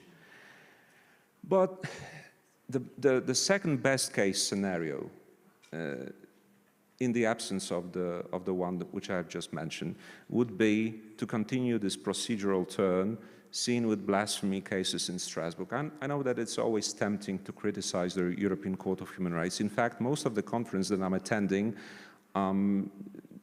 would see speakers criticizing heavily the court for not doing enough or for doing it wrong. And I think that it might be the right time to praise the court for this, for this direction, for this path taken with blasphemy laws, with the infamous exception of the case of ES versus Austria. Maybe this will take us somewhere. Thank you again for your attention, and sorry for abusing my time limit. Thank you, Wojciech. Maybe you would like to come and join us here. Yes, thanks. Very good. Thank you. So now we move to our 4th talk by Professor Mohammed Kazer Al-Majali, who is a professor of Quranic studies at the University of Jordan. He's also professor of Qatar University ever since 2018. His PhD in exegesis of the Quran was completed at the Edinburgh University, and his research interests are Quranic studies, Islamic thought and culture. He has written more than 60 academic works or publications, including books, manuscripts, and articles. So the floor is yours now, Professor. Thanks. In the name of God, the most gracious, the most merciful, I would like to thank the organizers of this important conference and the participants in it, and I extend my best greeting to them. A special thanks to my friend Joseph Yusuf. Peace and God's mercy be upon you all. It is me, Professor Mohammed Al-Majali from Qatar University. My paper, originally about Quranic texts on freedom of belief and their impact on world peace.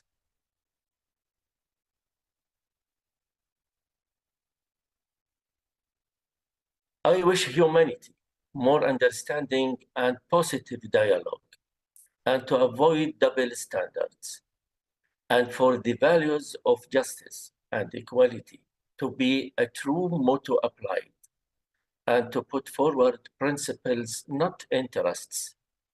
If interests take precedence over principles and values, the world will turn into an arena of conflict, and values will be transformed into slogans. This is the real threat to world peace. Perhaps the academia, where we are now in this conference, will contribute to some real dialogue and intellectual rapprochement between nations of different religions, races, and colors. Perhaps this conference will be a real building block in building convictions and bringing people together around the main desired goals among the people in everywhere. Those respect and peace. Again, my paper focused on the Quranic texts on freedom of belief and its impact on world peace. And I summarize its content into the following points. To begin with, I say that the Quran is the book revealed to the Prophet of Islam, who is Muhammad, and it is for all humans. God says in the Quran, of course, and we have sent you nothing but mercy to the worlds. This is in chapter 21, verse 107.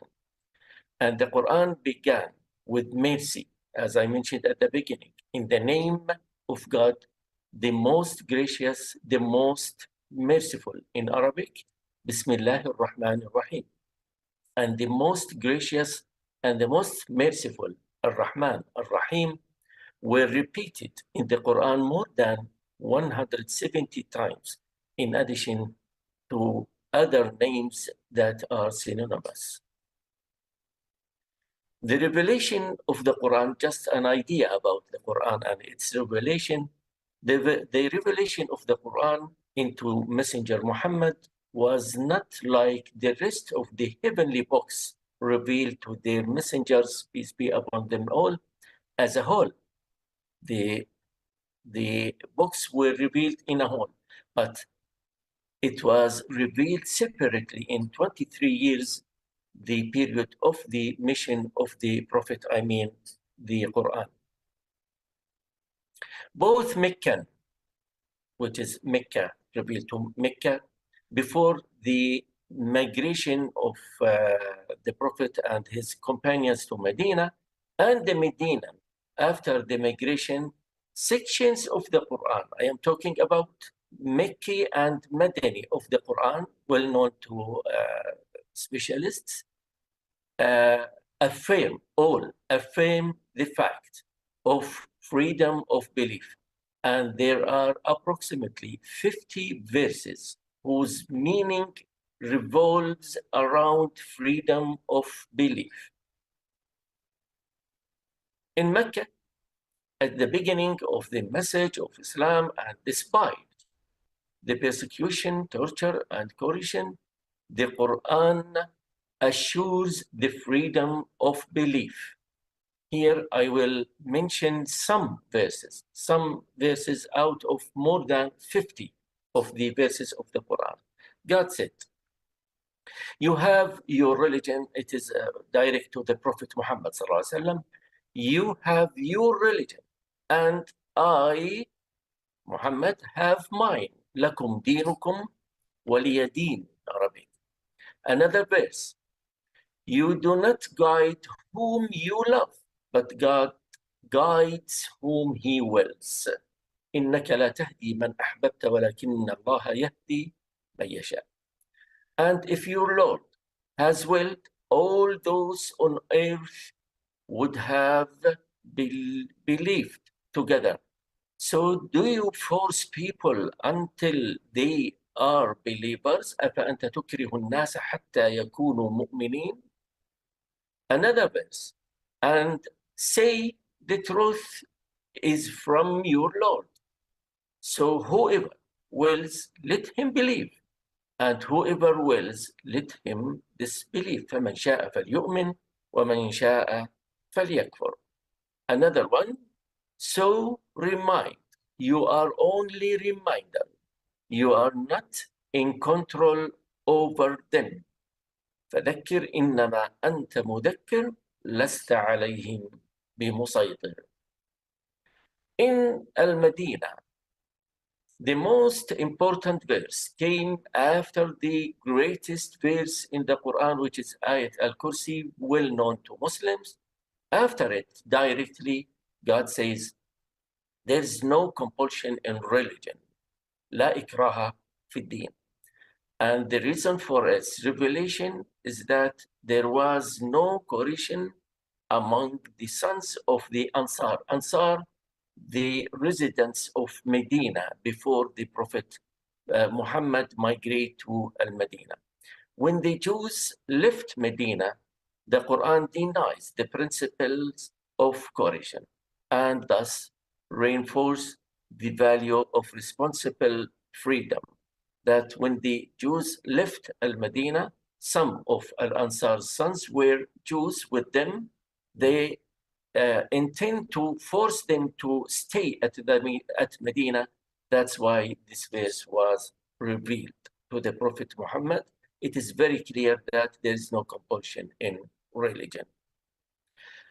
The values of justice, equality, and freedom together are confirmed by the Quran, and they are based on the principle of honoring the human soul that God has honored. He says, and we have honored the children of Adam, وَلَقَدْ كَرَّمْنَا بَنِي Adam, and upon which world peace is built.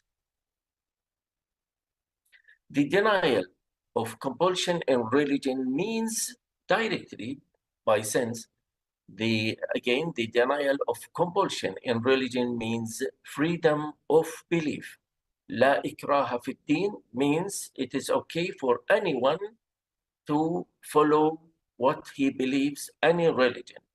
And therefore, there is no fear for those who remain on their religion. Rather, Islam guarantees the security of minorities and their rights. It is clear that the dhimmi, it is an Arabic word, means the person of the people of the book, Jew or Christian, must not be harmed. It is very clear in the Muslim society till now. Islam encourages freedom and the realization of human dignity, liberating them from the bondage of created humans to the bondage of the Creator. This is a basic thing in our religion. The concept of bondage is not slavery alone.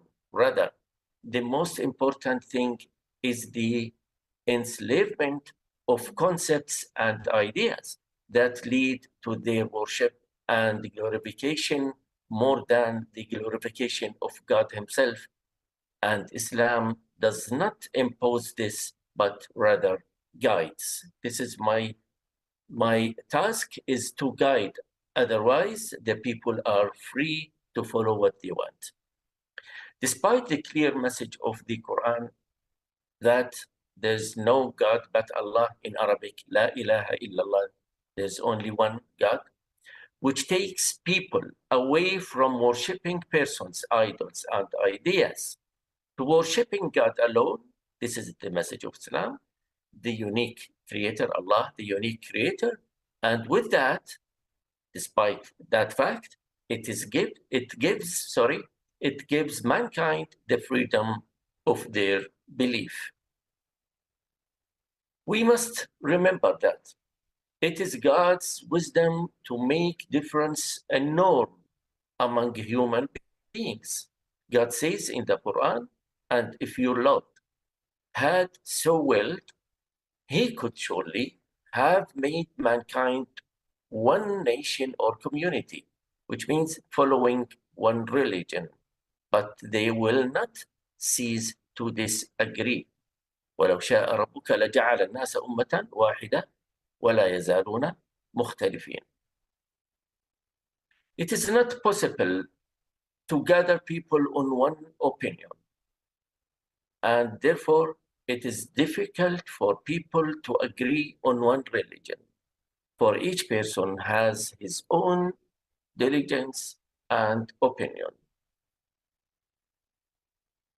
May some people infer texts or interpret texts that indicate the opposite of what I mentioned, but I assure everyone that these texts have three cases, I mean with misunderstanding.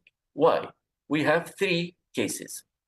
First, either it was taken out of context, extracted, thus changing the meaning, or that it has a special occasion, which means in Arabic, حالة خاصة or سبب نزول, reason of revelation, for example.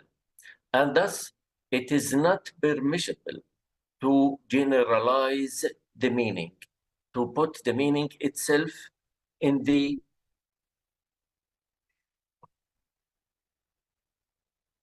or that it has a special occasion, and thus it is not permissible to generalize the meaning. Or it was misinterpreted by violating the rules of interpretation of the Quran, and perhaps translation has great impact on that. Once again, I aspire for respect to prevail between us and for us to give spaces of freedom of belief, followed by a measure of respect for this freedom and the legislations for law governing that, so that real community peace can be established. I hope that I gave an idea about the Quranic texts in general related to freedom of belief, which guides to respect, to real peace in the world. Thank you all. Wishing you. Kurniawan, who is an associate professor. He received his PhD from University of Pisa and is a lecturer in the Basic Law Department of the Faculty of Law, Airlangga University, Indonesia, and our guest today is going to speak online on navigating kite of legal pluralism in the clouds of fundamentalism, a challenge in protecting freedom of religion, belief, and conscience in a Muslim majority country, a lesson from Indonesia. The floor is yours. Thanks. Thank you very much. First of all, can you hear my voice? Okay, thank you very much. I would like to thank to Mykolas Romeris University for having me in this wonderful session, even though only online, but it doesn't reduce my enthusiasm to participate in this great conference. I would like to present some result of my PhD research in the University of Pisa between 2017 until 2020. Entitled Navigating Kite of Legal Pluralism in the Cause of Fundamentalism, the Challenge in Protecting Religious Freedom, Freedom of Belief and Conscience in a Muslim Majority Country, a lesson from Indonesia. First of all, let me start from question, why Indonesia matters? Alongside the fact that it is my country, there is, I think, an important fact regarding Indonesia, that it is the biggest Muslim majority country in the world. Yet it is also a very diverse country, originally inhabited by at least 1,340 tribes with more than 600 local or traditional languages and 6 major religions. alongside a handful of many traditional religions embraced by the so-called the Adat or the indigenous communities. However, there are some problems regarding religious freedom and belief and conscience in Indonesia. For example, if we take the findings from Setara Institute, a local civil society in Indonesia focusing on development of democracy and peace, there are at least 424 actions and 180 incidents violating religious freedom, belief, and conscience in Indonesia in 2020. And if we take step backwards a little bit in terms of time, such problems can be seen on some prominent cases, such as the ban and prosecution of the Shia and Ahmadiyya sects, because they are deemed as blasphemous according to the anti-blasphemy law in Indonesia. And also there is a case that led to the imprisonment of the ex-Jakarta's governor, namely Basuki Cahayapurnama, as well as the imprisonment of a woman in North Sumatra province, because they are deemed guilty for doing blasphemy against Islam. For the Meliana case, the woman in North Sumatra, she was deemed guilty for doing blasphemy against Islam because she was criticizing the volume of azan from a loudspeaker in a mosque near her house. She was not criticizing the azan itself, the call prayer for Muslim, but only criticizing the volume of azan from the loudspeaker of the mosque. Nevertheless, she was deemed by the court guilty, and then she was in prison. And for the case of Basuki Cahayapurnama, the ex-governor of Jakarta, he delivered a speech saying that people should be careful from those who use some Quranic verse politically to gain some political benefit. Even though from such speech, it seems to us that there is no any element of blasphemy. Nevertheless, the court also decided that Basuki Cahayapurnama was guilty, and then he was imprisoned for several years. And perhaps one of the most highlighting one is the Sharia province of Aceh in the northern tip of Sumatra Island. It is the only region in Indonesia that implements the Sharia penal law with the public caning punishment. As you can see in the picture, this is the picture of how a person was canned publicly in front of a mosque in Aceh. And also, there is existent more than 400 Sharia-based local regulation across Indonesia, enforcing the people to follow more or less the regulation that is based on the Sharia. And also, there is a joint ministerial decree regarded as the most problematic one, restricting the freedom of the establishment of religious worship places for religious minorities in Indonesia, and many more. All those problems, I argue, roots in the development of the so-called Islamic fundamentalism in Indonesia. Of course, before we move further, we need to clarify what I call as fundamentalism, as well as the Islamic fundamentalism here. For the fundamentalism, I refer to the one proposed by Melis Rootven. It is nothing but a religious revitalization that manifests in a fight against modernity, liberalism, and against a critical reading or critical interpretation of religious scriptures. And regarding Islamic fundamentalism, I refer to Basam TB, that conceptualize this term as a use of Islam as a political ideology that, among others, manifests in an attempt to impose the formal implementation of Sharia, especially in political field. So why I argue that Islamic fundamentalism is one of the main causes of the religious freedom problem in Indonesia, because I found that the development of Islamic fundamentalism in Indonesia has been existing since the early development of this country.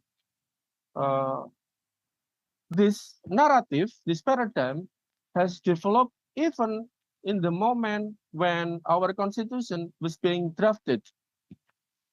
During this session, there was a deliberation that led to an agreement to impose the so-called 7 words regarding the obligation to formally implement the Sharia for the Muslims.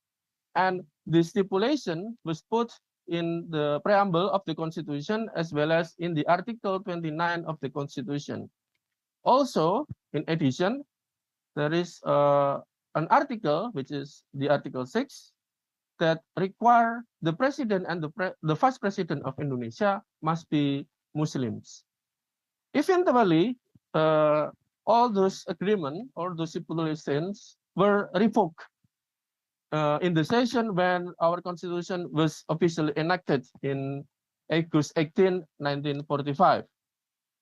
However, as a proof that the spirit of Islamic fundamentalism never vanished, we can see that there are some attempts to make Islam as the basis of the state, or at very least to reinsert the 7 words regarding the obligation to implement the Sharia among Muslims in some occasions, such as during the Constitution Assembly session between 1955 until 1959, that result in the deadlock of this assembly. Then encouraged our first president, President Sukarno, to impose the so-called presidential decree of 1959 and reusing the 1945 constitution that was officially enacted in August 18, 1945, as I mentioned before. Secondly, there was also a reattempt to reinsert these 7 words regarding the obligation to implement the Sharia among Muslims during the People Constitutive Assembly in 2000 in amending our 1945 Constitution. Such attempt was to reinsert the 7 words either in the preamble of the Constitution as well as in the article of the Constitution. Nevertheless, such an attempt was failed, but at the same time, it resulted in the birth of a peculiar article, if I may say, in our Constitution, which is the Article 28G, Section 2. What is this? It is an article stipulating more or less that the human rights are recognized and protected insofar that it is not violating the public morality as well as the religious values embraced by the people in Indonesia. In other words, this stipulation put religion above human rights. And this stipulation then was used by the Indonesian Constitutional Court to defend a draconian law, namely the anti-blasphemy law of Indonesia.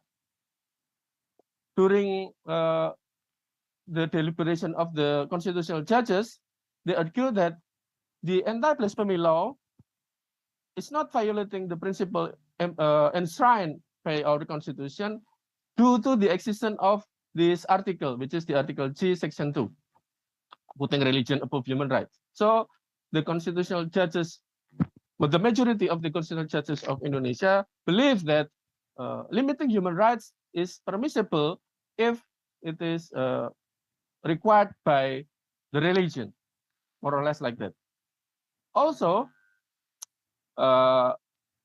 it is used as the basis of the existence of at least 422 Sharia-based local regulation across many regions in Indonesia, and also the existence of the Sharia province of Aceh, including the implementation of the Sharia court as well as the Sharia penal law with its public penal whipping as a mode of punishment for those who are deemed guilty violating such a Sharia penal law.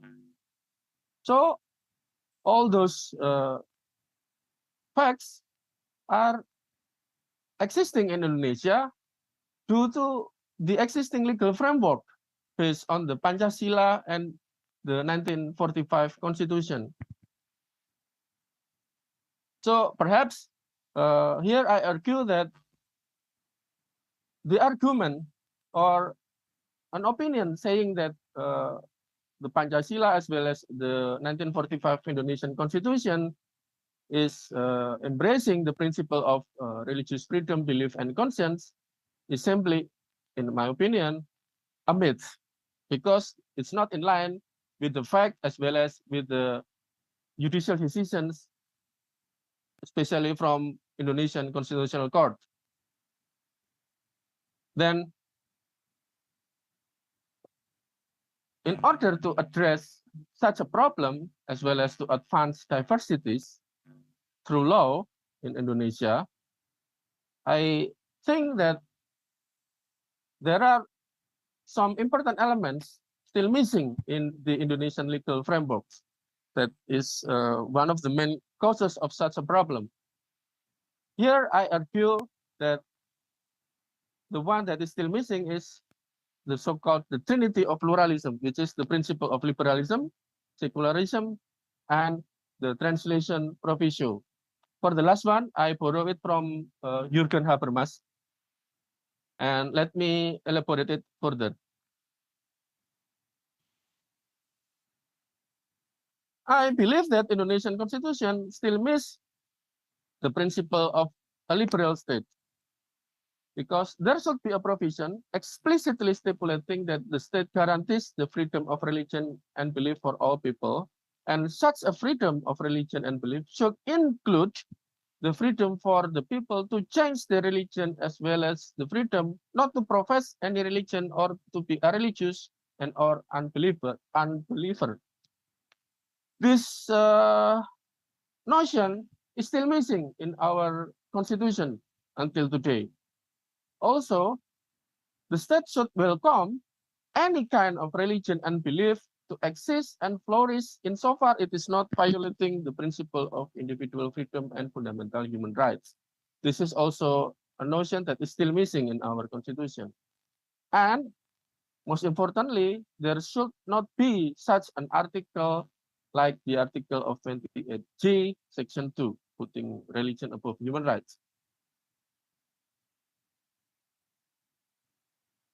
Secondly, our constitution, the Indonesian constitution, also still missed the principle of a secular state that can be seen in these following points. There should be a provision explicitly stipulating that the state treats all religions impartially. So by secular here, I doesn't mean as that a position that the state is free from religion, but the state should have a position impartially in front of any religious denomination. Therefore, there should be no such thing as officially recognized religion. And most importantly, the anti-blasphemy law should be abolished. Why? Because in our anti-blasphemy law, there are two main stipulations. First, it is prohibited to develop an interpretation deviating from the majority interpretation of the religion. So developing different religious interpretation that is different from the majority one is deemed as a crime according to such a law. And secondly, it is also deemed as a crime to the so-called attack religion by perhaps expressing a dislike towards certain religion. Of course, such notions are violating the principle of religious freedom, belief, and conscience. And therefore, I believe that such a law should be abolished. And the last one, there should be implementation of the so-called translation proviso into a concrete legal field through the so-called intercultural law approach, meaning that the law should be stipulated, should be formulated, as well as should be interpreted and implemented in a way that it can cover, it can be understood, as well as it can be agreed and can be implemented by people coming from different religious denomination. So, in order to be so, the law should be formulated in a way that it doesn't emphasize certain religious stipulation, religious verse, yet it emphasizes and highlight the very core and value of certain religion that can be understood, agreed by those coming from different religion and different religious denomination. However, I realized that in order to implement such idea, there will be challenge that comes from two kinds of fundamentalism. The first one is fundamentalism in the legal field, namely legal positivism paradigm. And the second challenge is, of course, the Islamic fundamentalism itself. And in order to deal with such a challenge, I turn to the concept of legal pluralism as proposed by Werner Menschke, which is the so-called kite model of legal pluralism. By this concept, I'm sorry to intervene here, but if you could go to conclusion, please, because we are badly running late. So sorry about that. Okay. Thanks. Okay, let me go through the next slide. So I argue that the practice of pluralism, religious freedom, and even secularism is part of Islam, especially during its early development, as we can see in the Constitution of Medina, as well as in some core principle as just recently presented by Professor Mohammed. Therefore, as a closing words, I think that Indonesia should be proud of such an identity as a country with the biggest Muslim population in the world, since Islam is in fact a pro-diversity religion in its nature. Therefore, given such a nature, Islam should be a big potential to advance diversities. As I examine in this research, it is only the ideology of fundamentalism that gives an obstacle for such an objective. Therefore, proper equipment is required to combat this ideology, and such an equipment is nothing but the antithesis of fundamentalism itself, which is the principle it is always fighting against, namely the principle of liberalism and secularism. The principle which are the elements of Islam, I argue, but the fundamentalists are always deceivingly trying to hide. That's all. Thank you. Terima kasih. Thank you very much. Well, this was a very long but very interesting session. I'm sorry that we actually ran so badly late, but nevertheless, we have a few minutes for questions and comments, so please raise your hand if you want to comment or ask the question to any panelist.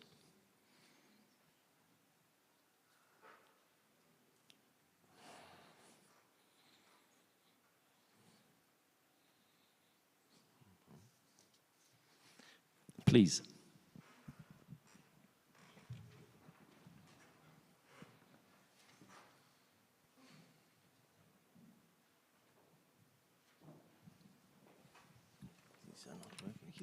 Thank you very much to the panel for a lovely, for your presentations.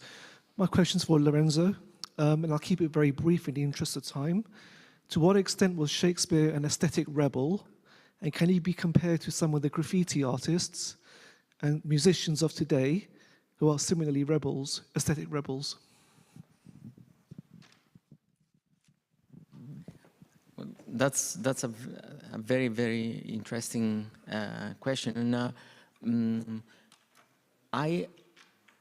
well, the truth is that we do not know exactly where Shakespeare stood on any question. He was more of a thinker that would step back and challenge everyone's assumptions from beginning to end. So to this extent, it could be compared to rebels, as you say, you know, a graffiti rebel, someone standing outside of the norms of the society and mirroring them in a way that would distort them and challenge them.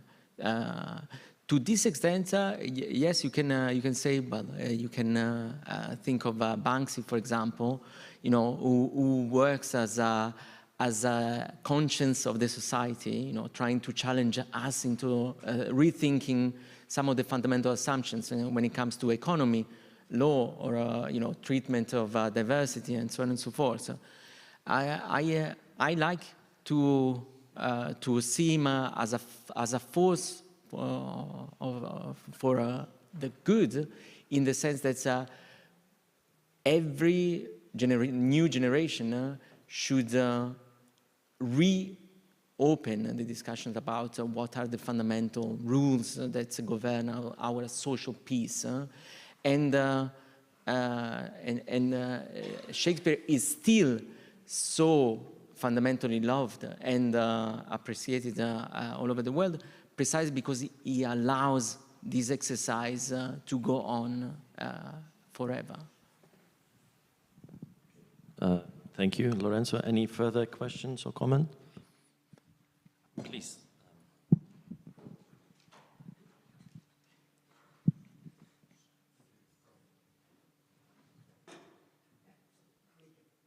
Добрый вечер. Okay. First of all, thanks for a very interesting panel, and luckily I had a chance to listen to it through the YouTube, so I just came here in a moment. But my question also refers to the presentation regarding Shakespeare. I was particularly interested in your comparison that Hamlet was coming from the same city that Luther was. And then I thought about another city in Shakespeare plays. It's Verona, right? And Romeo and Juliet history. So how do you think, can you comment on this play from the point of view, let's say, family feud, freedom of conscience, and so on? Maybe you also have some very interesting insights towards this play as well? Yes, certainly.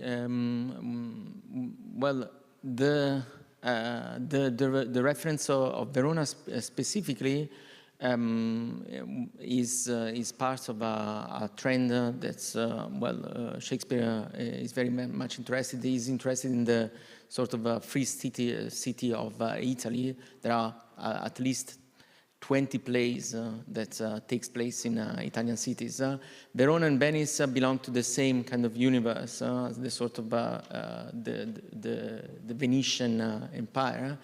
And what Shakespeare is showing, and specialists always go back to this plays, but to see that, well, Shakespeare, even though he harbors some interest in Catholicism and Protestantism, so he never gives a definitive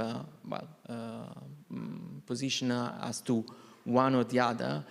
In the specific play of Romeo and Juliet, like in Verona, I think that what is really fascinating about is the fact that, like, the society imposes certain conflicts or fabricates conflicts between factions or between families on the basis of social norms that are essentially contestable social norms.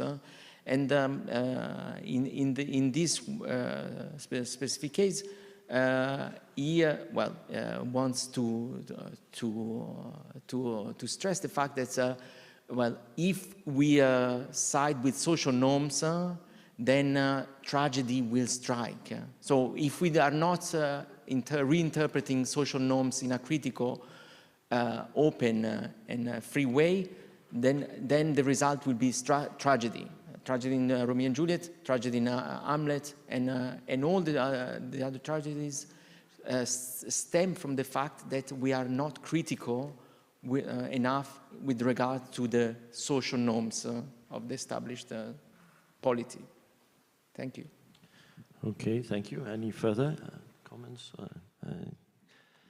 Especially in, well, Shakespeare is always the rock star, right? Okay, yes, yeah. Do you want to add something on the status of a rock star? No, like I was wondering, maybe if I could ask a question about blasphemy. So I think that you painted a fairly gloomy picture, and but with some interesting possibilities going forward.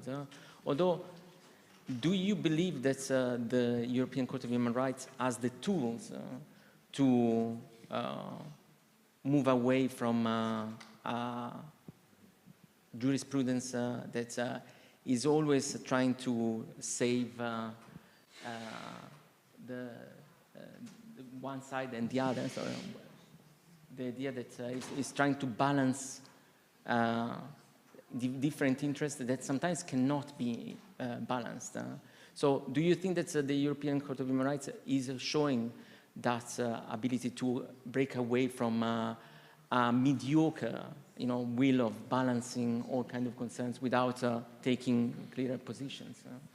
Yes, and I'll actually add to this, to the same question to you, whether you would consider Socrates' trial, or certainly one of the claims by Miletus and others, as a blasphemy case, because, as you know, he's accused of introducing new gods. So would that contribute to, constitute as a blasphemy law, as a blasphemy case? Sorry. Well, I guess I would thank you for these unexpected questions. I guess I would frame it today as a case concerning proselytizing from today's perspective, and I'm happy that we're lucky enough to have advanced in this respect since the times of Socrates. But moving on to your question, I think that I wouldn't say that this picture is necessarily gloomy. I was trying to convey the message, maybe unsuccessfully, that there are grounds for optimism in this recent case law of the European Court of Human Rights, against all odds and despite this heavy criticism that the court has been receiving in recent years, and not just in recent years. Yes, I think that the court has the tools at least to undo the damage that the court itself has done before. And taking back some of the statements that the court has been drawing on ever since, especially from the times of Otto Preminger. I think, yes, this is within the court's reach. I'm not sure if this is, I think that this is a good direction, as I said, but I'm not sure yet if this is a permanent turn, and I hope this is not just a coincidence.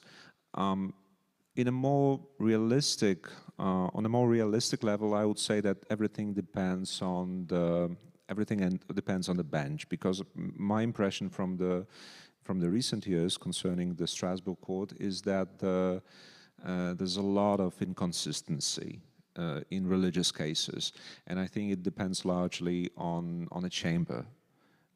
So perhaps this is more of a problem of internal communication than a premeditated, consistent line of jurisprudence. But yes, I think that the court can at least reverse what the court itself did in the past. That's like that's a minimum program for me.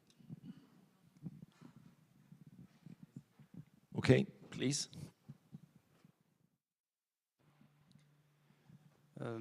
Well, we have heard several thoughts and improvements in the legal decisions that are made by the EU, and the questions, the philosophical and theological questions that have been brought up by Shakespeare.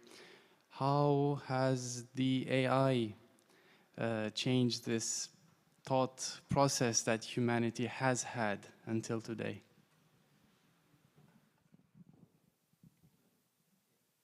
It's a very, very, very timely question, and I think very important too. Although my take is actually quite different. So I do believe that Shakespeare himself was deeply interested in epistemological and technological questions back then, at the time, of course. And one of the European myths of the ability of understanding the world beyond probability and conquering the power of omniscience and omnipotence was very present in medieval ages. It's the myth of Dr. Faustus, which is treated by Shakespeare in one of his plays, namely The Tempest. So I personally compare the myth of Dr. Faustus to the myth of the doom of artificial intelligence. So it's the next wave of humanity, well, somehow facing this idea, oh, finally there is a technology that will outstrip every human knowledge, and finally, well, maybe there is a chance that we will be ruled by AI or other similar entities. And I think, well, the Shakespeare tale is a cautionary tale.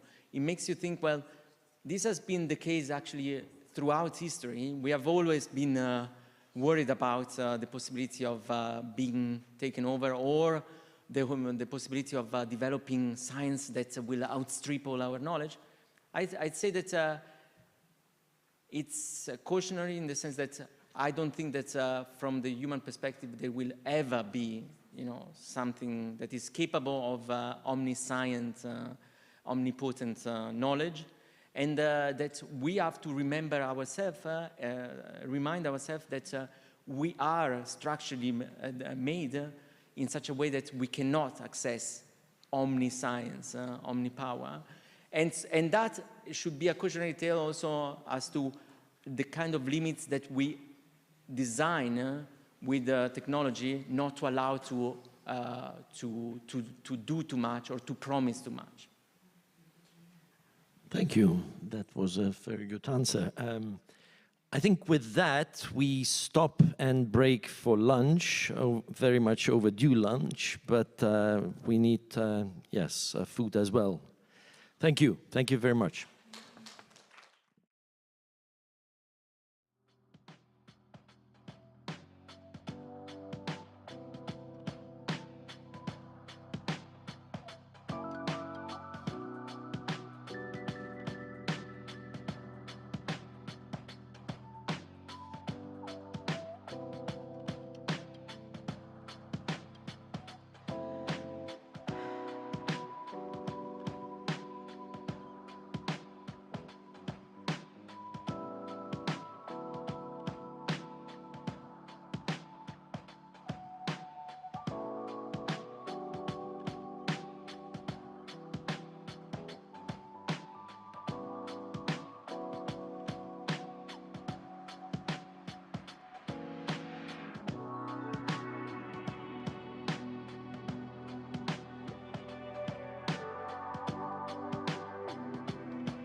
Good afternoon.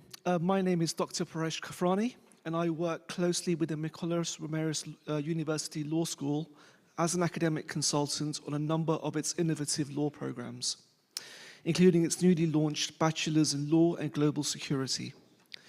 I would like to thank the event organizers for the very kind invitation to moderate this afternoon's session. I am deeply grateful for this opportunity, and thank you very much.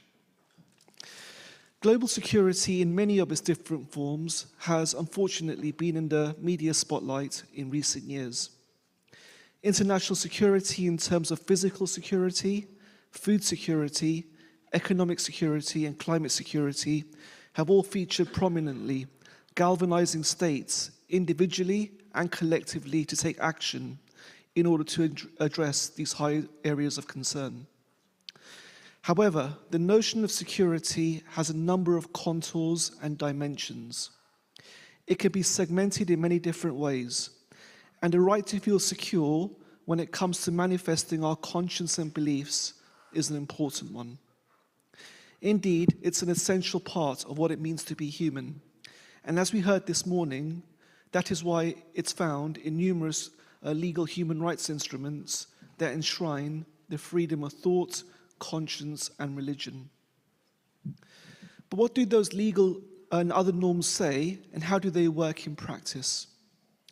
I am privileged to host a number of specialists this afternoon who will address a number of themes raised in relation to the practice and enforcement of the norms surrounding thought, conscience, and religion. My deepest gratitude goes to all of our speakers for their time and the dedication that they have given in preparing these presentations. Thank you very much to all my co-panelists. The order of this afternoon will be as follows. I will present the biography of each speaker, after which they will deliver their presentation. Some will be pre-recorded, some online, and some in person.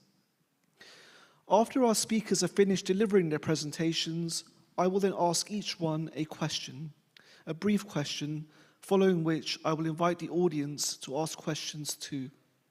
We will have around 30 minutes for a discussion. Given that we are running behind time, I will have a timer and will intervene when the speakers have 3 minutes left. Colleagues, I will show you this note, letting you know when you have 3 minutes left. Please excuse me for my interruption, but I hope you can appreciate that we need to keep to time. Without further ado, it gives me great delight to introduce our first speaker on video, Rimvidas Norkus. Professor Norkus has been a judge at the General Court of the European Union since 2019. Before that, he was president of the Supreme Court of Lithuania and president of the Judicial Council of Lithuania. He is also a professor at the university here. The title of Rimvidas' presentation is Freedom of Conscience in the Jurisprudence of the Court of Justice of the European Union. So Rimvidas, over to you. Hello, dear colleagues. Thank you for invitation and thank you for having organized this conference. Thank you, Mykolas Romeris University, and thank you, Juozas. It's a pleasure to be back to Vilnius, although virtually. The title of my presentation is The Freedom of Conscience in the Jurisprudence of the European Court of Justice. I'll start by saying that the freedom of conscience is a human right. It is guaranteed in Article 10 of the Charter of Fundamental Rights of the European Union. Therefore, before presenting the jurisprudence of the Court of Justice in this matter, I will briefly introduce the role that human rights generally play in the European Union's legal order, and then I will pass to some recent examples of the case law to illustrate the interaction of freedom of conscience with other freedoms of the European Union. As laid down in Article 2 of the Treaty on European Union, respect for human rights is one of the pillars on which the Union is founded. Indeed, the Union places great importance on the protection of and promotion of fundamental rights, both within its own borders and also globally. This protection of fundamental rights in the European Union has evolved over time through various legal instruments and also court decisions. In this sense, the Treaty of Rome, signed in 1957 and establishing the European Economic Community, did not contain explicit references to the protection of human rights. However, fundamental rights were included early on within the EU legal order, mainly through the case law of the European Court of Justice. The court established them as general principles of community law, giving them a prominent position, one can say, of the highest ranking norms within the legal order of the community. They were the result of the interpretation of the constitutional traditions common to the member states and of the application of the European Convention on Human Rights signed by the Council of Europe. In response to the court's case law, the Union's legislative powers included references and specific provisions on fundamental rights, first in the Maastricht Treaty, then in the Treaty of Amsterdam, although to a large extent merely codifying the findings of the court. In 2000, the Charter of Fundamental Rights of the European Union was proclaimed as part of the Treaty of Nice and became legally binding with the entry into force of the Treaty of Lisbon in 2009. And I should note that the Charter is directly applicable in European Union's legal order, and it can be invoked in court cases. And the Charter sets out a wide range of fundamental rights, including civil, political, economic, citizenship, justice. Its Article 51 concerning its scope states in its first paragraph that the provisions of this charter are addressed to the institutions and bodies of the Union with due regard for the principle of subsidiarity, and to the member states only when they are implementing Union law. Therefore, its provisions are only binding on them when they are acting in the scope of Union law and in respect with their respective powers. This is also important in the context of the freedom of conscience, which is protected by EU legal order not in every area of life, but only in those areas which fall within the competence of the Union. For instance, the question of availability of medical treatment without the use of a blood transfusion of Jehovah's Witness was touched upon by the Court of Justice not as a general obligation of availability of such a treatment, but in connection with the interpretation of regulation of 2004 on the coordination of social security systems. That was in a case concerning reimbursement of costs of cross-border healthcare. The court ruled that the refusal by patient's member state of affiliation to grant prior authorization for the reimbursement of cross-border healthcare costs when effective hospital treatment is available in that member state, but the method of treatment used is against the insured person's religious beliefs, it brings about a difference in treatment indirectly based on religion. In that case, effective medical treatment was available in Latvia, but not without a blood transfusion. That refusal to grant a prior authorization is, however, not contrary to union law if it is objectively justified by a legitimate aim relating to maintaining treatment capacity or medical competence, and is an appropriate and necessary means of achieving that aim. The protection of fundamental rights in the EU is carried out by the Court of Justice, the European Union, and by national courts. That protection is a decentralized one, in which not the European Union as such, but its member states are under obligation to provide remedies sufficient to ensure effective legal protection in the fields covered by union law. However, the uniform interpretation of the union law is ensured in a centralized way by the Court of Justice in Luxembourg. This court has a mission to ensure that in the interpretation and application of the European Union treaties, the law is observed.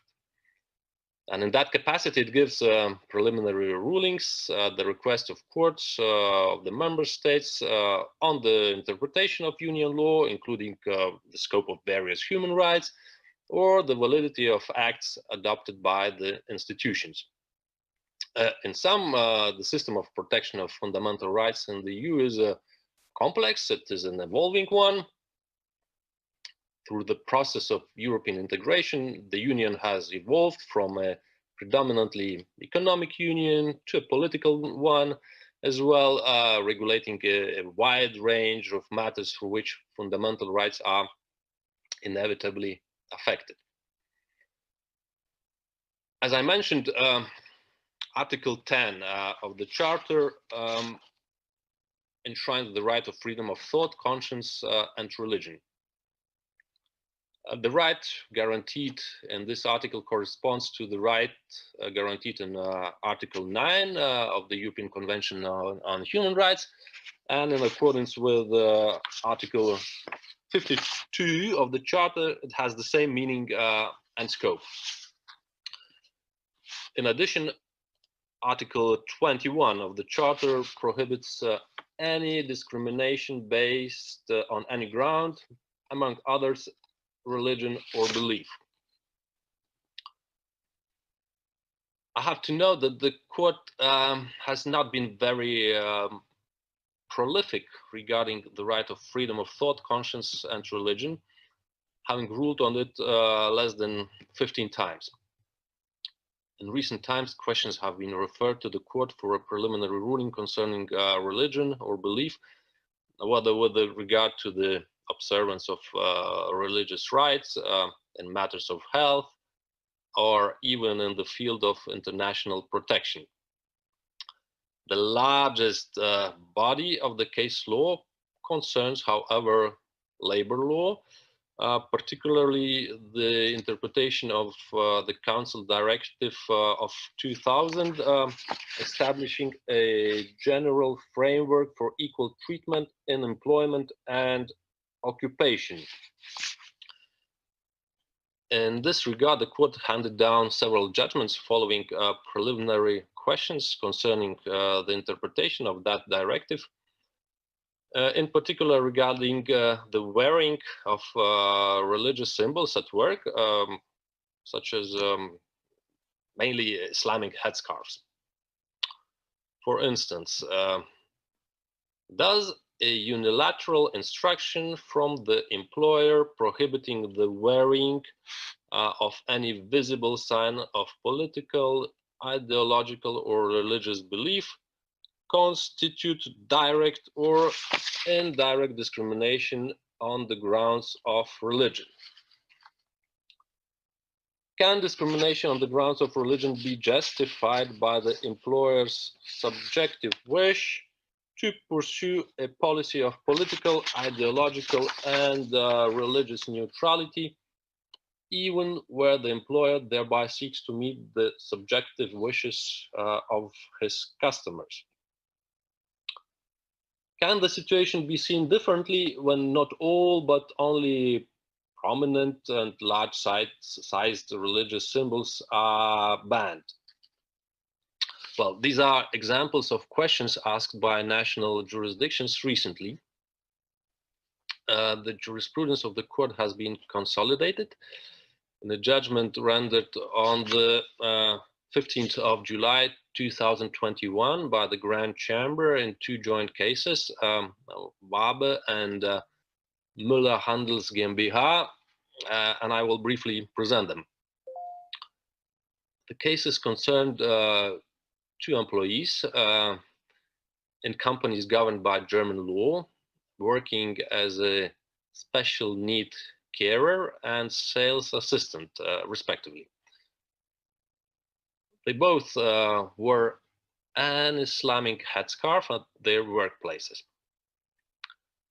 Wabe is a charitable association which runs child day care centers, and it is the employer of one of the plaintiffs, and it asked her to remove the headscarf as it considered that wearing it did not correspond to the policy of political, philosophical, and religious neutrality pursued with regards to parents, children, and third parties.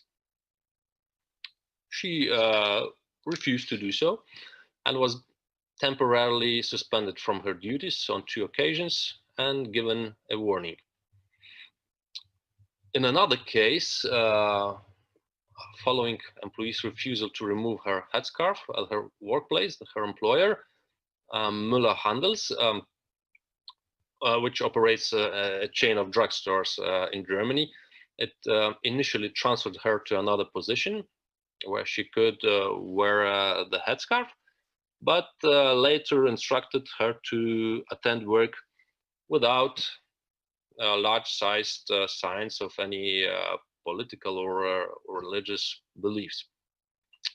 Both women brought actions before German courts, which referred questions to the Court of Justice regarding the interpretation of Directive of 2000 establishing a general framework for equal treatment in employment.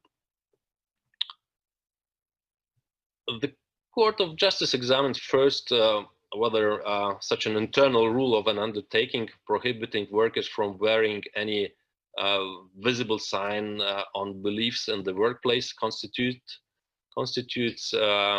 with regard to workers who observe certain dress codes based on religion, direct discrimination as prohibited by that directive. The court noted that the wearing of signs or clothing to manifest religion or belief is covered by the freedom of thought, conscience, and religion. In addition, the term religion and belief must be analyzed as two sides on the same single ground of discrimination, covering both religious belief and philosophical or spiritual belief. Furthermore, the court recalled its case law, according to which such an employer's internal rule does not constitute direct discrimination, provided that it covers any manifestation of such beliefs without distinction and treats all workers of the undertaking in the same way by requiring them in a general and undifferentiated way to dress neutrally. And what is important in the present case is that the rule appears indeed to have been applied in a general and undifferentiated way, since the employer concerned also required an employee wearing a religious cross, a Christian symbol, to remove that sign. The court examined, secondly, whether a difference of treatment indirectly based on religion or belief arising from such an internal rule may be justified by the employer's desire to pursue a policy of neutrality with regards to its customers in order to take account of their wishes. And it answered that question in the affirmative, although posing some conditions. In that regard, the court noted, first of all, that an employer's desire to display in relation with customers a policy of political, philosophical, or religious neutrality may be regarded as a legitimate aim. It's a legitimate aim. The court stated, however, that the mere desire is not sufficient as such to justify objectively a difference of treatment indirectly based on religion or belief. Such a justification can be regarded as being objective only where there is a genuine need on the part of that employer. What are the relevant elements? The relevant elements for identifying such a need are, among others, rights and legitimate wishes of customers or users, and more specifically as regards education, parents wish to have their children be supervised by persons who do not manifest their religion or belief when they are in contact with their children. Thirdly, the court examined whether indirect discrimination on the grounds of religion or belief can be justified only if that prohibition covers all visible forms of expression of beliefs, or whether a prohibition limited to large signs is also permissible. It pointed out that such a limited prohibition is liable to have a greater effect on people with beliefs which require the wearing of large-sized signs, such as a head covering. Thus, where the criterion of wearing large-sized signs of the beliefs is inextricably linked to one or more specific religions, the prohibition on wearing those signs will mean that some workers will be treated less favorably than others, which would amount to direct discrimination, which cannot be justified. Finally, it must be noted that when several fundamental rights and principles enshrined in the treaties are at issue, such as the principle of non-discrimination and the right to freedom and conscience and religion on the one hand, and for instance, the right of parents to ensure the education and teaching of their children on the other hand, or the freedom to conduct business, which is also recognized by the Charter. The assessment of the principle of proportionality must be carried out in accordance with the need to reconcile the requirements of the protection of those various rights and interests, and striking a fair balance between them. The court recognized that the EU legislature did not itself effect the necessary reconciliation between the freedom of thought, conscience, and religion, and the legitimate aims that may be invoked in order to justify unequal treatment, but left it to the member states and their courts to achieve such reconciliation. Consequently, Directive of 2000 on equal treatment allows account to be taken on the specific context of each member state, and allows each member state a margin of discretion in achieving the necessary reconciliation of the different rights and interests. I will now briefly present another example from a case law where the court had to seek a balance between freedom of religion as guaranteed by Article 10 of the Charter and animal welfare, as set out in Article 13 in the Treaty on the Functioning of the European Union, and which is given specific expression to in a regulation of 2009 on the protection of animals at the time of killing. In this regard, the court's judgment of 2020 in the case Centrale Israelitische Consistorie van België could be given as an example. The case concerns a decree of the Flemish region, Belgium, which prohibits animals from being slaughtered without prior stunning, even in the case of religiously prescribed slaughter. That decree was challenged by Jewish and Muslim associations who sought its annulment, arguing that it infringed that regulation and therefore prevented believers from practicing their religion by not allowing them to obtain meat from animals slaughtered according to their religious rules. And in this context, the Constitutional Court of Belgium referred the preliminary question to the Court of Justice.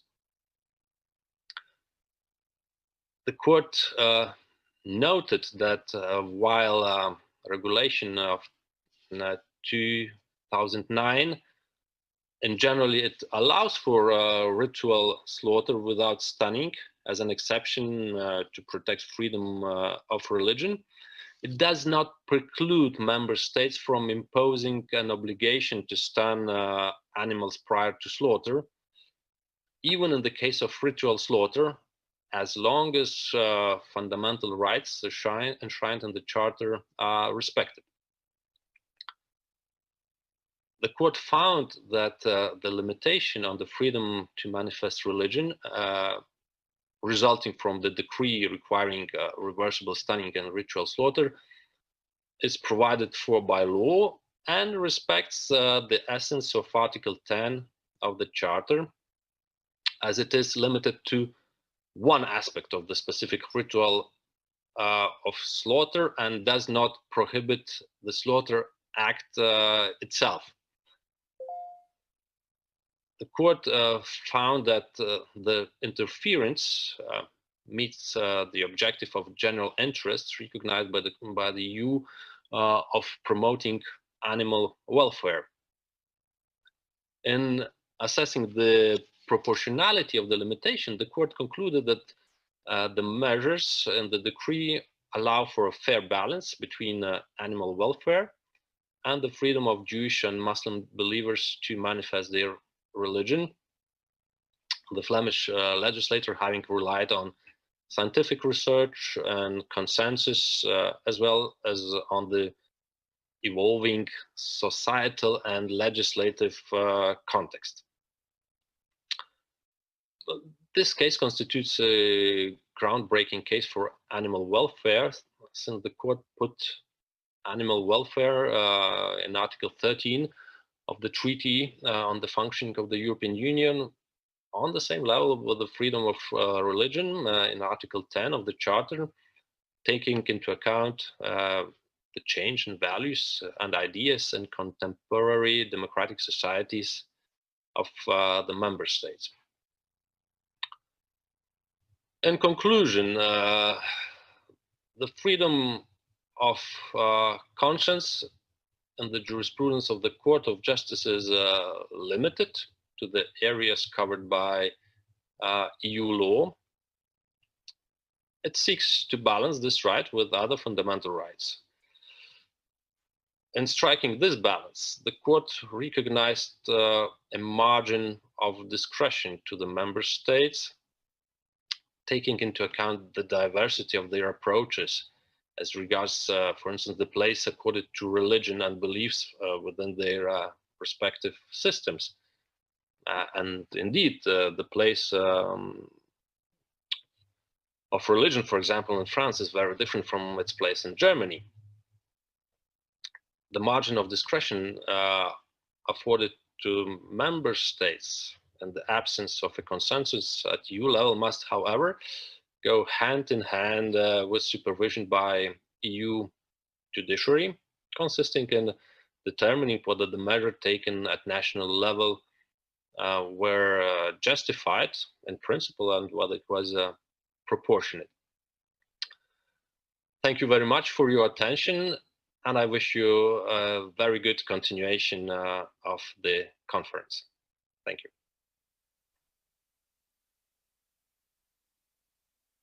Thank you, Professor Norkus. I'd like to express my gratitude to you for addressing the role of fundamental rights in the EU legal order, and also the role of the European courts in expanding fundamental rights for its jurisprudence. I really couldn't have asked for a better speaker than a judge from the European Court, so my thanks to you. Thank you very much. We now come to our second presentation of this afternoon, which will be delivered by Professor Iman Priyahandono and Ekawestri Prawalita Widyarthi. I hope I pronounced that correctly. Thank you very much. Thank you. Professor Iman is the Dean at the Faculty of Law at the Universitas Erlangga in Indonesia. He is an associate professor teaching public international law, international trade law, and international human rights law. Iman has extensively published articles on the area of international investment, transnational corporations, and business and human rights issues as well. Ekawestri, who's sitting to my left, welcome to you, thank you very much, is a junior lecturer at the Department of Constitutional Law and a researcher at Human Rights Law Studies, Faculty of Law, Universitas Erlangga, Indonesia. As a course coordinator for legislative studies and legislative drafting, she is interested in the research regarding human rights and legislation, gender and legislation, and also human rights in the city as well. The title of Iman and Ekawestri's presentation this afternoon is Freedom of Conscience in the Free Prior Informed Consent Principle, the approach by the Indonesian Constitutional Court. So Professor Iman and Ekawestri, over to you. Thank you. Thank you so much, Mr. Chairman, Dr. Prakas Katrani, for the kind introductions. Yes, our presentation will be focused on prior informed consent. Our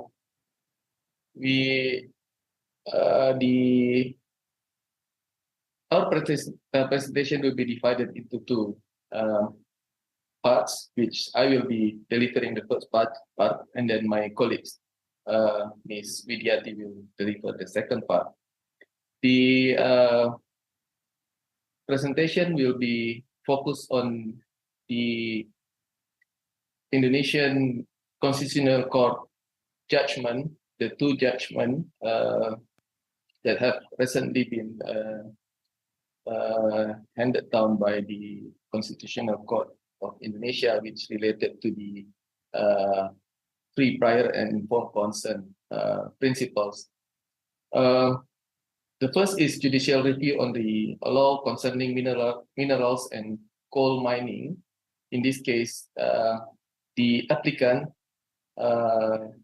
argues that the enactment of the law concerning mineral and coals have been eliminating the rights of indigenous peoples to decide whether the license to mines in the certain area are allowed or not. The second case was on judicial review on the law concerning forestries. In this case, the applicant argues that the enactment of law concerning forestries have been eliminating the rights of indigenous peoples to customary forests that where they live and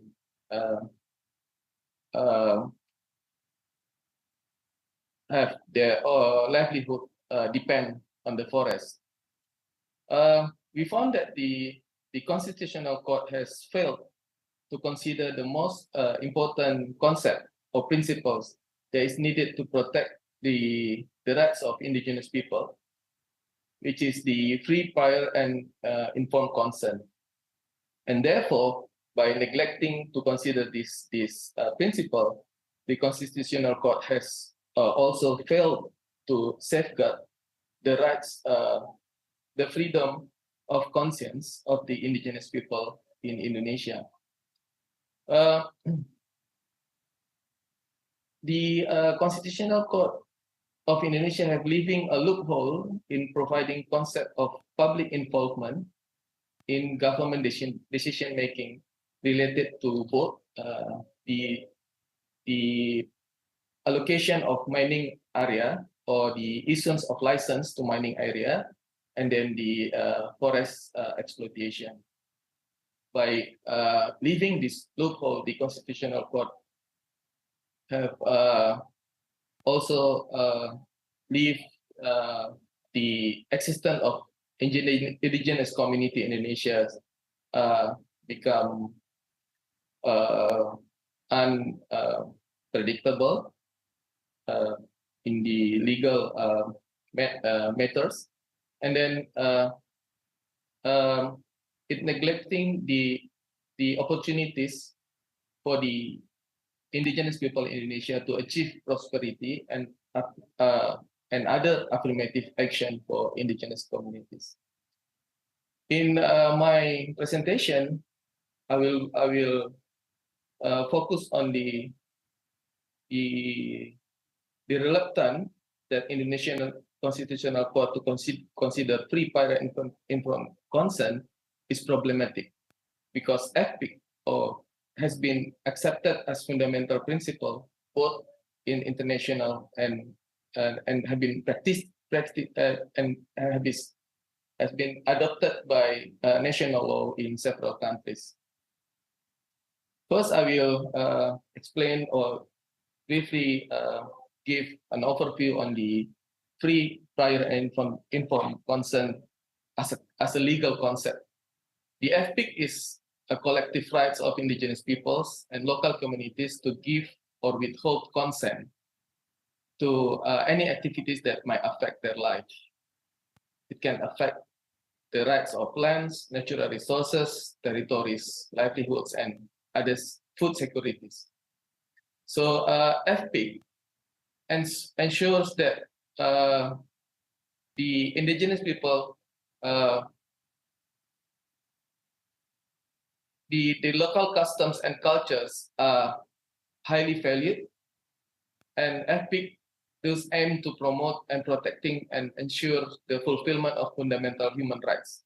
These include rights to property, culture, and self-determination. And also, FPIC as a legal concept have been established by some countries and in which incorporated the concept of FPIC. For instance, in the Philippines, through the Indigenous Peoples' Rights Act, or IPRA, 1997, this act explicitly states that FPIC from indigenous peoples must be legally obtained for the several activities, for instance, exploration, development, and the use of natural resources.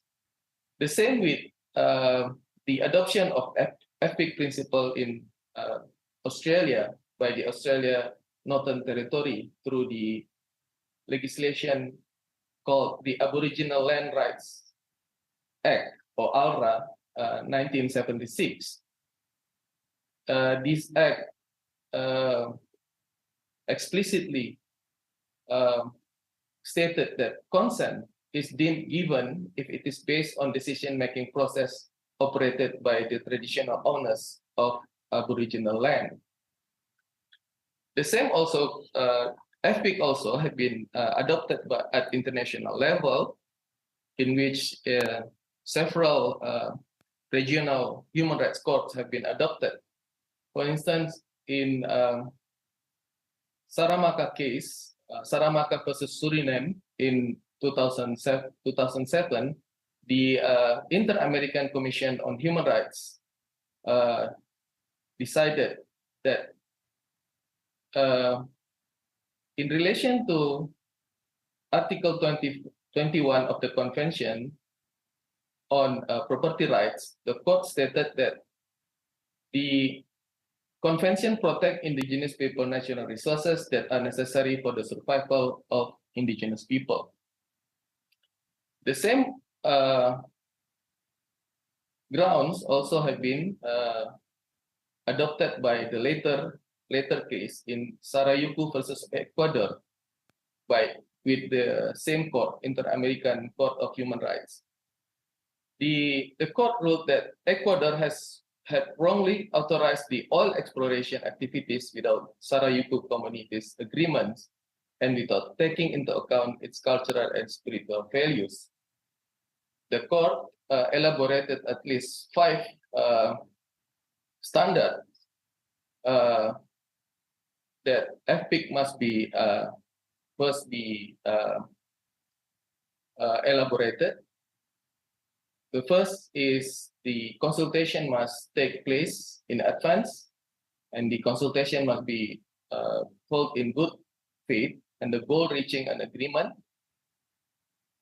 must be adequate and accessible, and there should be an environmental impact assessment, and the consultation must be informed.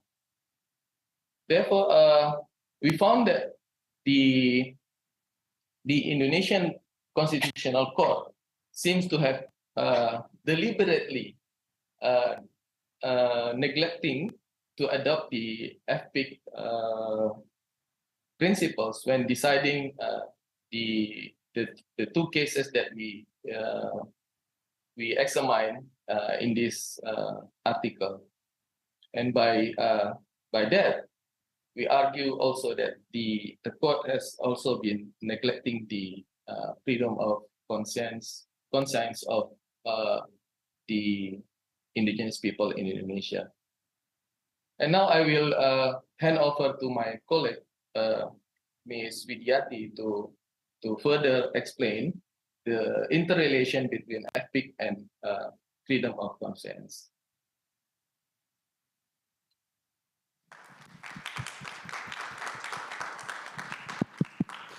Thank you, Professor Iman. Equestri, over to you.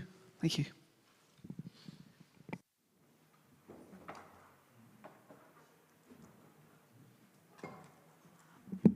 All right. As this is an international conference that conducted hybrid, we really try to do it as it is.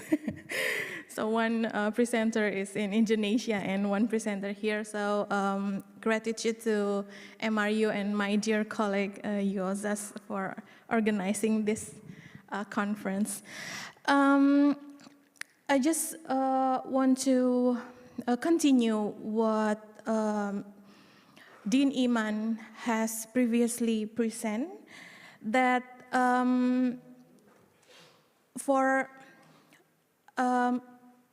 us in Indonesia, as you can see, we depart from the issues freedom of conscience from the perspective of indigenous community.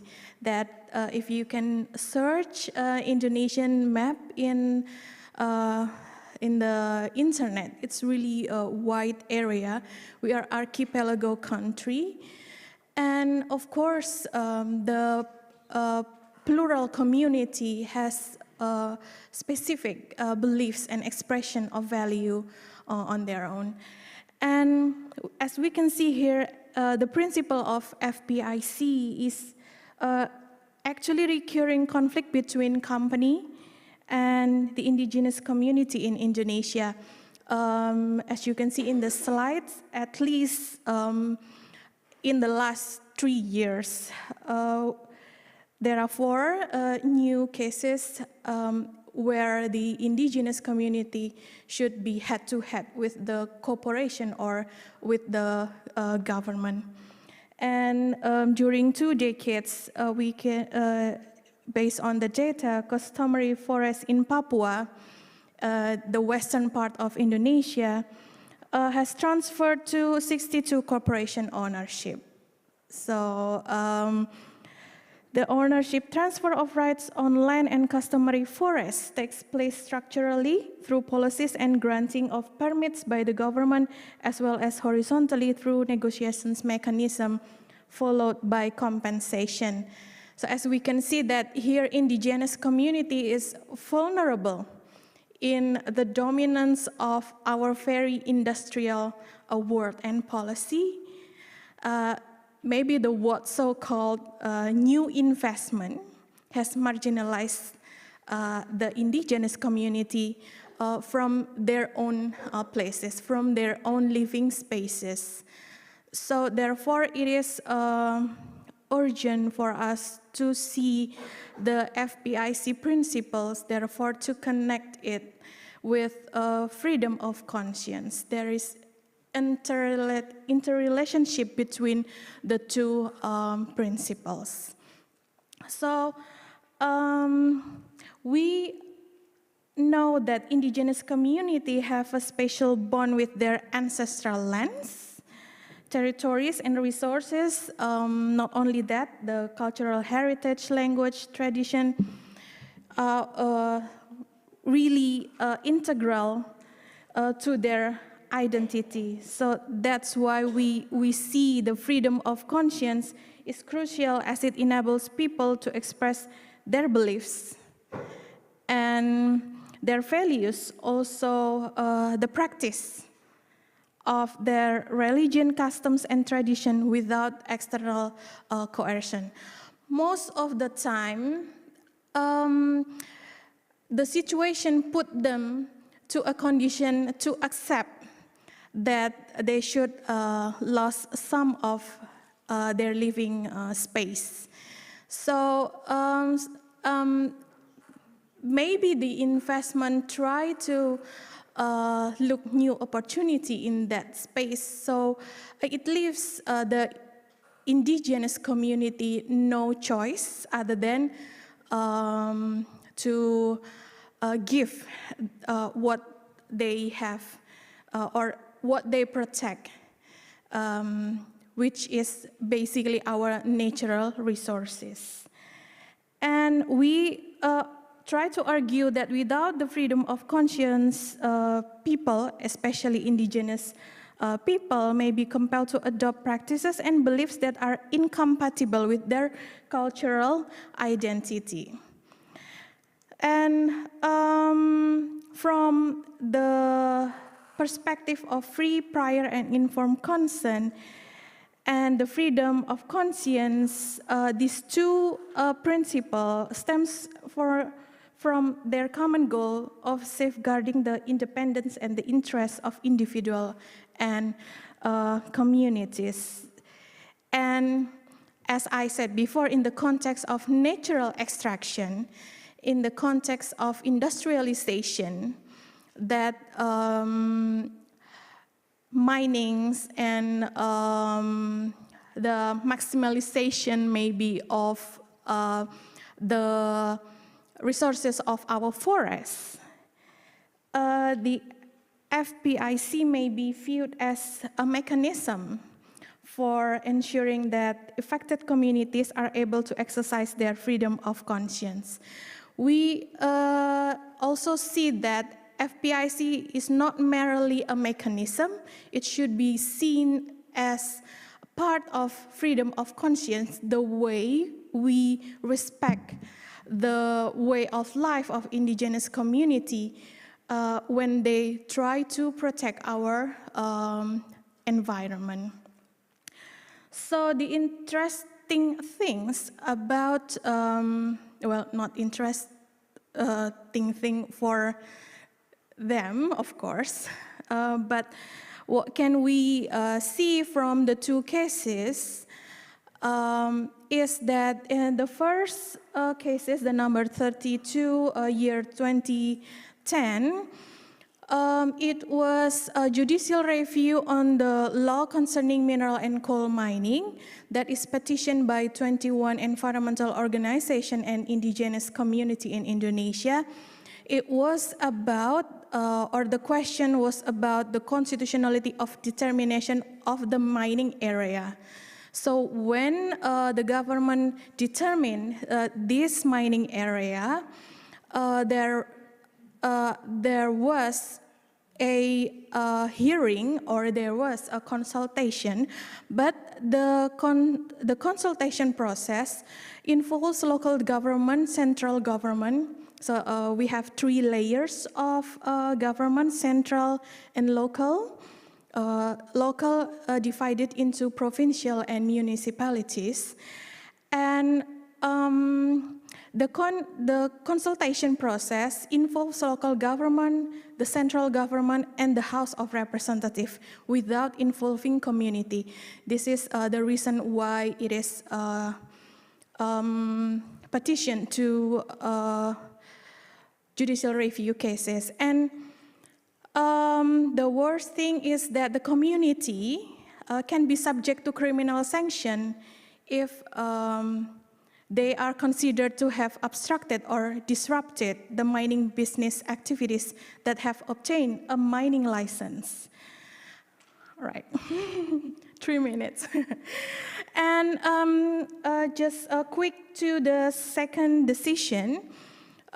It's about a judicial review on the law concerning forestry. This one submitted by Indonesia Indigenous Community Organization and the indigenous community in the Sumatra and Java Island. So it is in the western part of Indonesia.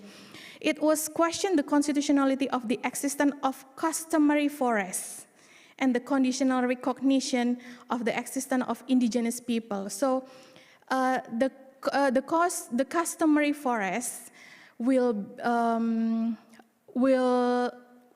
can be set as customary forests if the indigenous community can provide evidence that they are exist, that they follow the way of life, and they can provide evidence of the law that binds them. And this is really difficult for indigenous community, why they should provide those evidence. So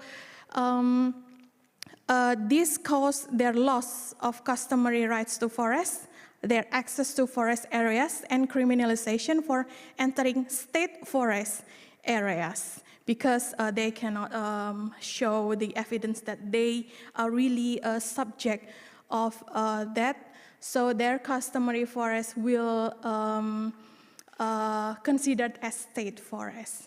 So just to conclude this presentation, we would like to reassure that free, prior, and informed consent for indigenous people, again, it's not merely the obligatory mechanism, but should be nuanced by the respect to freedom of conscience. Only with the respect to this freedom of conscience, we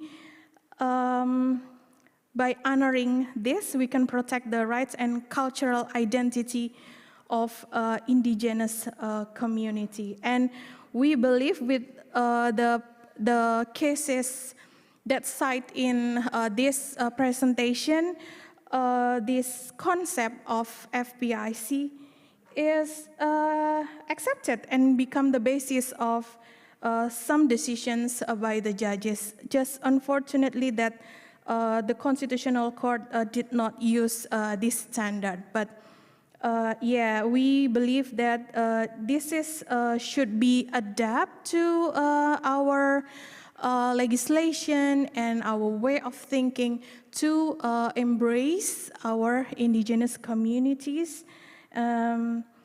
That should be that FPIC is in order to respect the freedom of conscience of our indigenous people. Thank you for the opportunity. Thank you.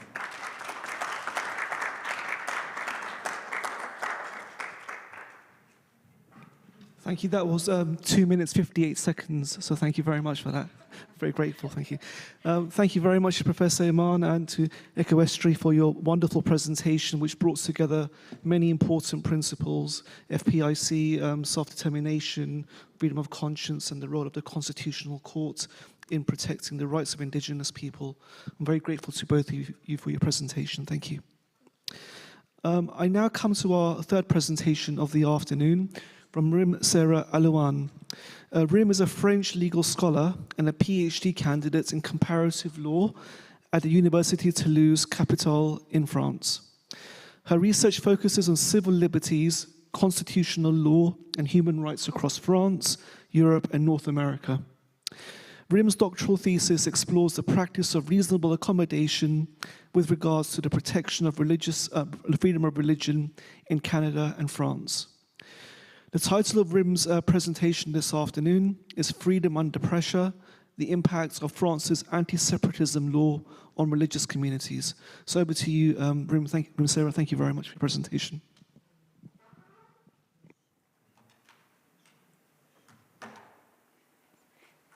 Thank you, Mr. Chairman.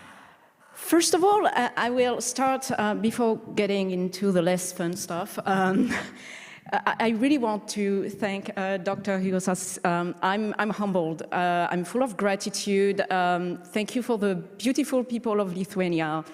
And to the audience who will watch this online, it's a time to remember that Europe doesn't stop at the border of Spain, the UK, France, Germany, Italy. It's way bigger than that. Some would say it's a construct, but I think it's very important to open our minds to other cultures within our own union in the broad sense of the word. Akyol. So when you ask me to talk about France, I'm like, what can I say again? I feel like I always but France never disappoints. That's the thing. There is always something going on. And today I will focus on one of the latest piece of legislation we adopted, a very problematic one, the anti-separatism law, or shall I say the law strengthening Republican values, but to simplify it, I will call it the anti-separatism law. And of course, I cannot study everything, like I only have 15 minutes. But I will focus on certain points, so my apologies, I might oversimplify certain things, but then you can ask questions if you have some, and I will try to get into details. So first of all, the context. Again, I'm going to try to simplify things. France is a laic country, which I will not translate with secularism. I think it will be incorrect. Laicite is a form of secularism. Not all countries which are secular are laic. What does it mean? Well, even the French don't know, and it's part of the problem, actually. But roughly, laicite actually predates the law of 1905 on separation of churches and state. It's an idea, it's a concept. Of course, I'm not going back to antiquity, right? But in the revolution, already this concept was born. And in 1905, when the law on separation was adopted, it crystallized this idea. But fun fact, actually, laicite is not even mentioned in the law of 1905. It's way later in the 1946 and 1958 Constitution, in our first article, that laicite is mentioned. What does it mean? In my opinion, there are two countries which are laic. France and the United States. If I say that in France, I would be slaughtered, but I'm going to explain you why. It's just we have two different ways of perceiving separation of church and state. In France, the idea is the following, and you can see that in the caricature. The adoption of the law was not done in a peaceful way. Again, it's France, it's Europe, a lot has been going on. And the idea really is to protect the state from the potential abuses of religion. And how do we do that? By guaranteeing that the state is neutral. Meaning, on a legal level, that rights are given to individuals to guarantee freedom of conscience, so the right to believe, to not believe, to change the religion, to not be sure of what we believe in, right? So rights for the people and neutrality for the state. In the US, it's actually the other way around. We try to protect, because of history, right? We try to protect people from potential abuses of the state in matters of religious freedom. First Amendment.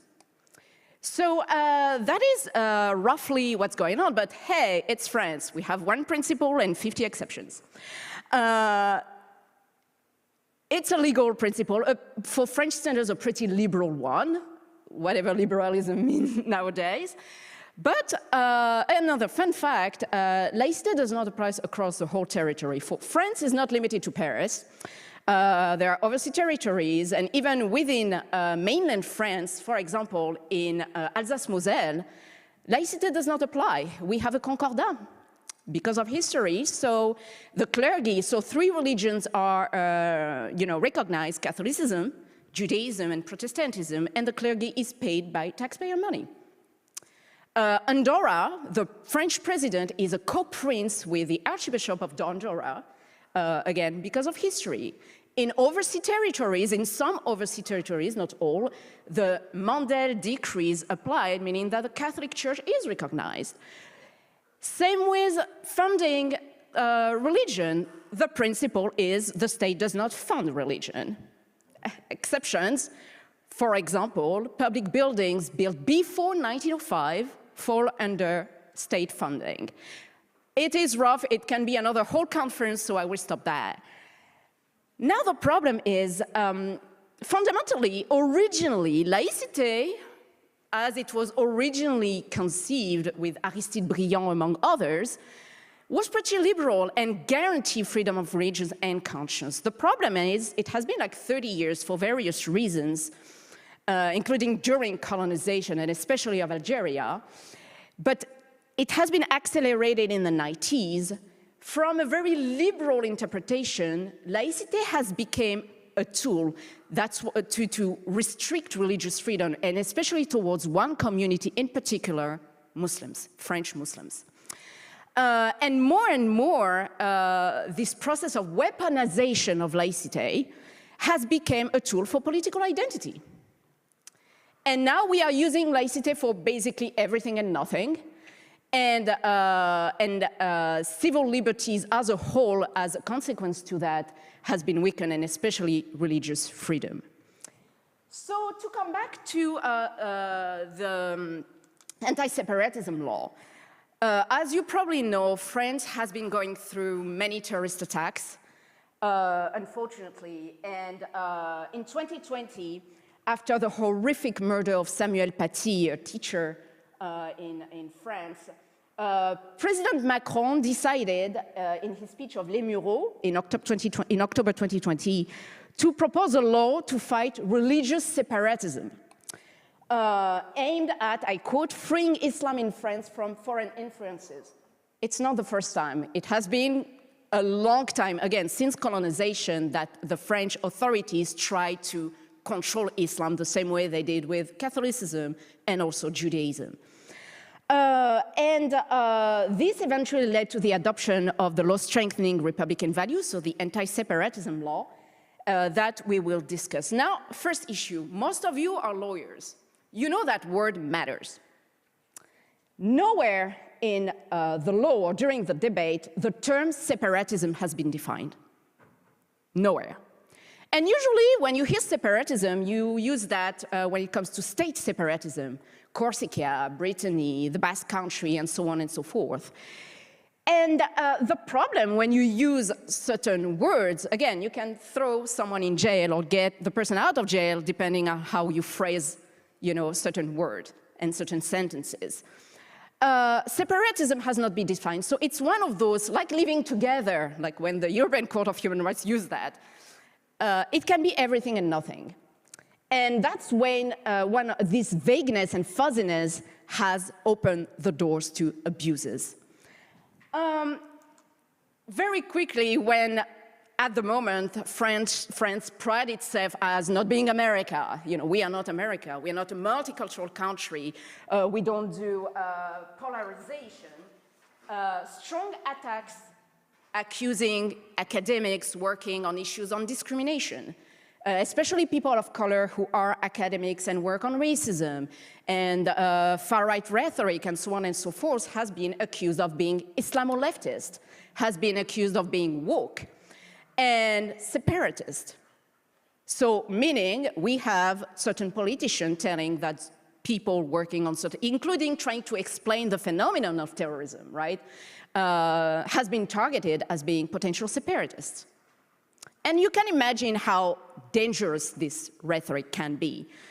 And so I will try to explain like how we have been taking the path of illiberalism, and especially after so many years of anxiety vis-à-vis Islam. This law, funny enough, like France has this idea that every time, for example, we have a problem, instead of trying to solve issues to the root of the problem, we pass legislation. You know, instead of finding a remedy, we just give some snake oil. Oh, here's some pills, it will pass. But it's the same, like, so the anti-separatism law is not an anti-terrorism law at all. We have probably one of the strongest anti-terrorism legal apparatus. And this law actually came to transform laïcité even more. Again, using laïcité to restrict civil liberties. Usually, freedom is the principle and exceptions to freedom are the exceptions, like I said.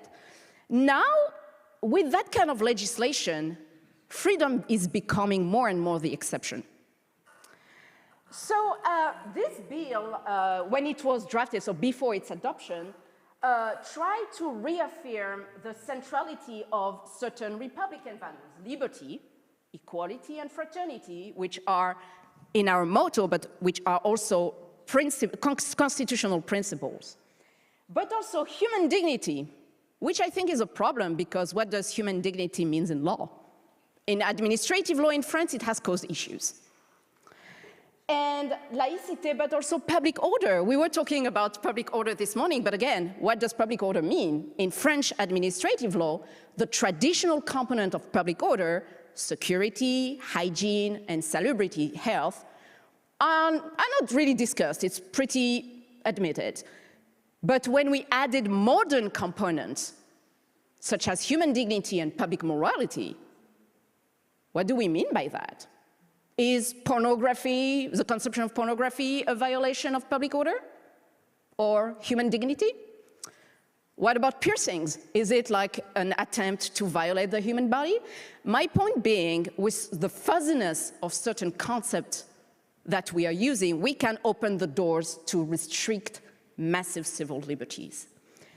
And same, the bill evades any definition of separatist practices, meaning that benign and just random act of faith were considered as potential form of separatism. And for example, some politician, our interior minister, deemed that the existence of halal and kosher aisles in supermarkets were signs of separatism. That's, of course, he could not legislate, but the political narrative is embedded in people's mind after. We are talking about food here, like, I mean, like ethnic foods, like when you go to your supermarket. Same, for example, for some, the mere wearing of a headscarf, an Islamic headscarf, I'm not even talking about the full face covering, just a hijab, is considered by some as a form of separatism. And I remember that the Senate tried to extend religious neutrality to parents going on school trip with kids, but they were targeting women wearing headscarf, helping professors and teachers with kids for free, who are not even civil. So the amendment was adopted by the Senate, but rejected at the National Assembly. But again, it will come again and again. Now, real quick, the question, oh, sorry, I'm going too fast. The question of adhesion to Republican values. Which is really the core of this anti-separatism bill that also is affecting freedom of association, which is one of the fabric of our country, the Waldeck-Rousseau law. Freedom of association, because of that law, has been impacted because now associations have to sign a commitment to respect Republican values, to be able to get funding. The problem, I mean, in France, taxpayer money pay for associations because, again, it's crucial to the fabric of society and democracy. But we ended with abuses like, for example, asking association, and I think it was the Interior Minister as well, who said, and I quote, that we can no longer talk to people who refuse to write down that the law of the Republic is superior to the law of God. This is an attack on freedom of conscience. Forum internum and forum externum. Ask any believers, probably will believe that, yes, the law of God is superior to the law of the Republic, but it is their conscience, it's what they think. It doesn't mean that after they don't abide by the law of the Republic. Here we are asking people to sign a charter that you are committed to Republican values, but what does that even mean? Are associations helping undocumented people being separatists and against Republican values of respecting the law? And that's the problem. It's targeting Muslim associations first. And it's now being extended to associations who disagree with government policies. First example, you all probably know we are in the middle of strikes in France regarding the pension reform. And you have to understand that the term separatist has been first used for police brutality. And activists who worked on those issues were called separatists. And recently, the Interior Minister, it's always the Interior Minister because religion in France actually is strongly connected to the Interior Minister, which I think speaks volume. I don't know about the subsidy given to the state to the Human Rights League, but it deserves to be looked at within the framework of the actions that have been carried out. The Ligue des Droits de l'Homme, the Human Rights League, is one of the oldest human rights association in the country, 1898. It was created to defend Alfred Dreyfus during the Dreyfus affair in France, like a strong case of anti-Semitism that has really impacted France really until today.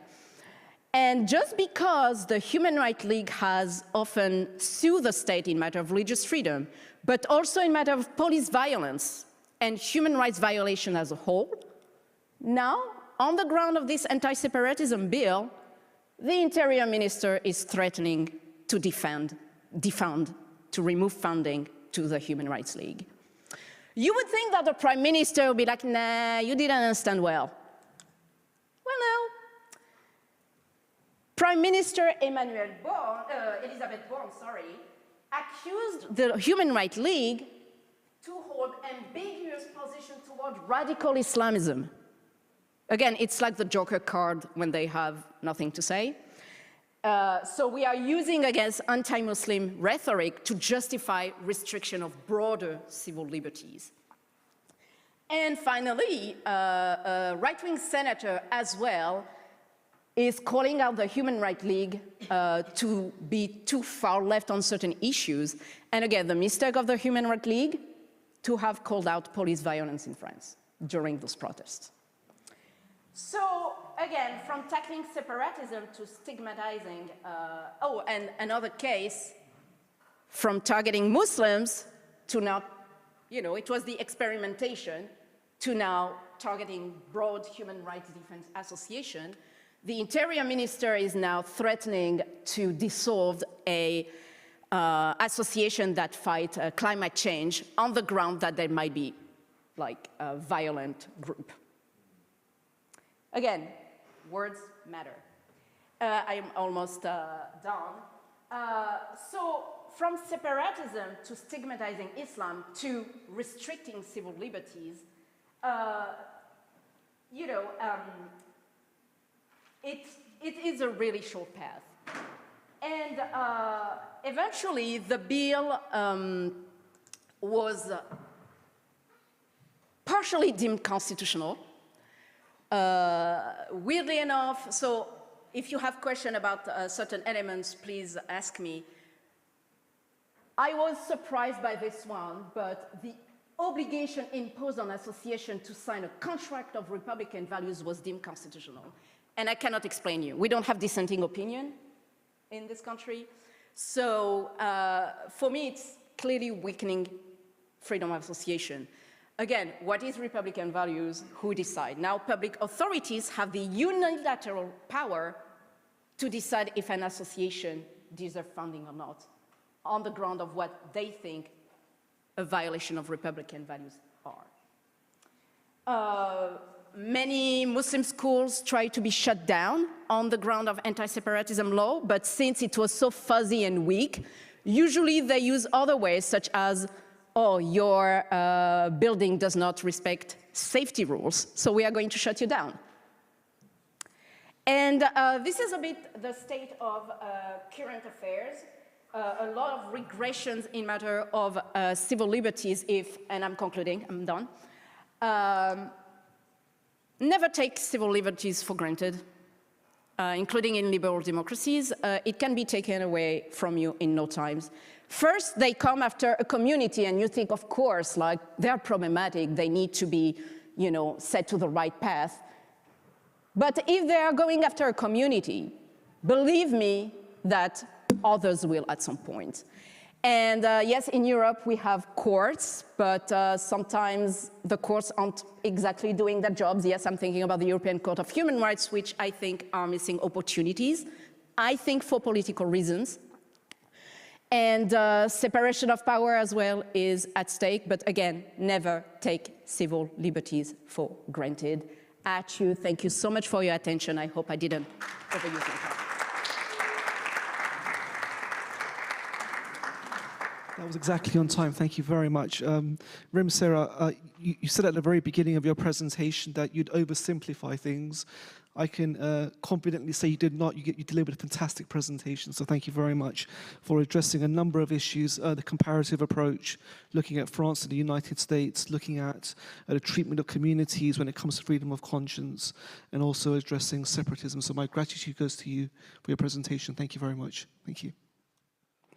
Okay, we come to our next presentation. Our next presenter is Professor Hiru Sosotoyo. Professor Hiru is an associate professor at the Faculty of Law, Universitas and Indonesia, Jakarta. He is on the executive board of Victim Support Asia, Secretary General of the Association of Lecturers of Victimology in Indonesia, and founder of the Indonesian Victimology Society in 2011. A member of the Jakarta Province Research Council from 2018 to 2022, as well as a former co-opted executive committee member of the World Society of Victimology. He teaches human rights, victimology, law, social welfare, Islamic law, children's protection law, law and society, and legal research methods. The title of Professor Hiru's presentation is Freedom of Conscience in Indonesia, the cases of unofficial beliefs and religions before the state administration. Professor Hiru, thank you very much. Thank you. Okay, thank you so much, the Chairman, Mr. Dr. Katrani, and also I'd like to say thanks for this opportunity, actually for Dean Lira and for my colleague, Dr. Hosas Vasiokas. Sorry to it's difficult to pronounce your name actually, and I'm glad to be here. And I have heard this conference since the beginning, since 9 a.m. in Vilnius, or 1 p.m. actually in Jakarta time. So we have a 4 hours. Actually, Jakarta is 4 hours ahead of Lithuania. So my presentation actually is in regard to unofficial belief, unofficial indigenous belief, or in this language is aliran kepercayaan actually. And actually I'm not the only one. I see actually some of my colleagues from Indonesia, Dean Iman from Una Erlangga, and so I saw Dr. Juni Arianto and also Mrs. Eka, right, or Miss Widi.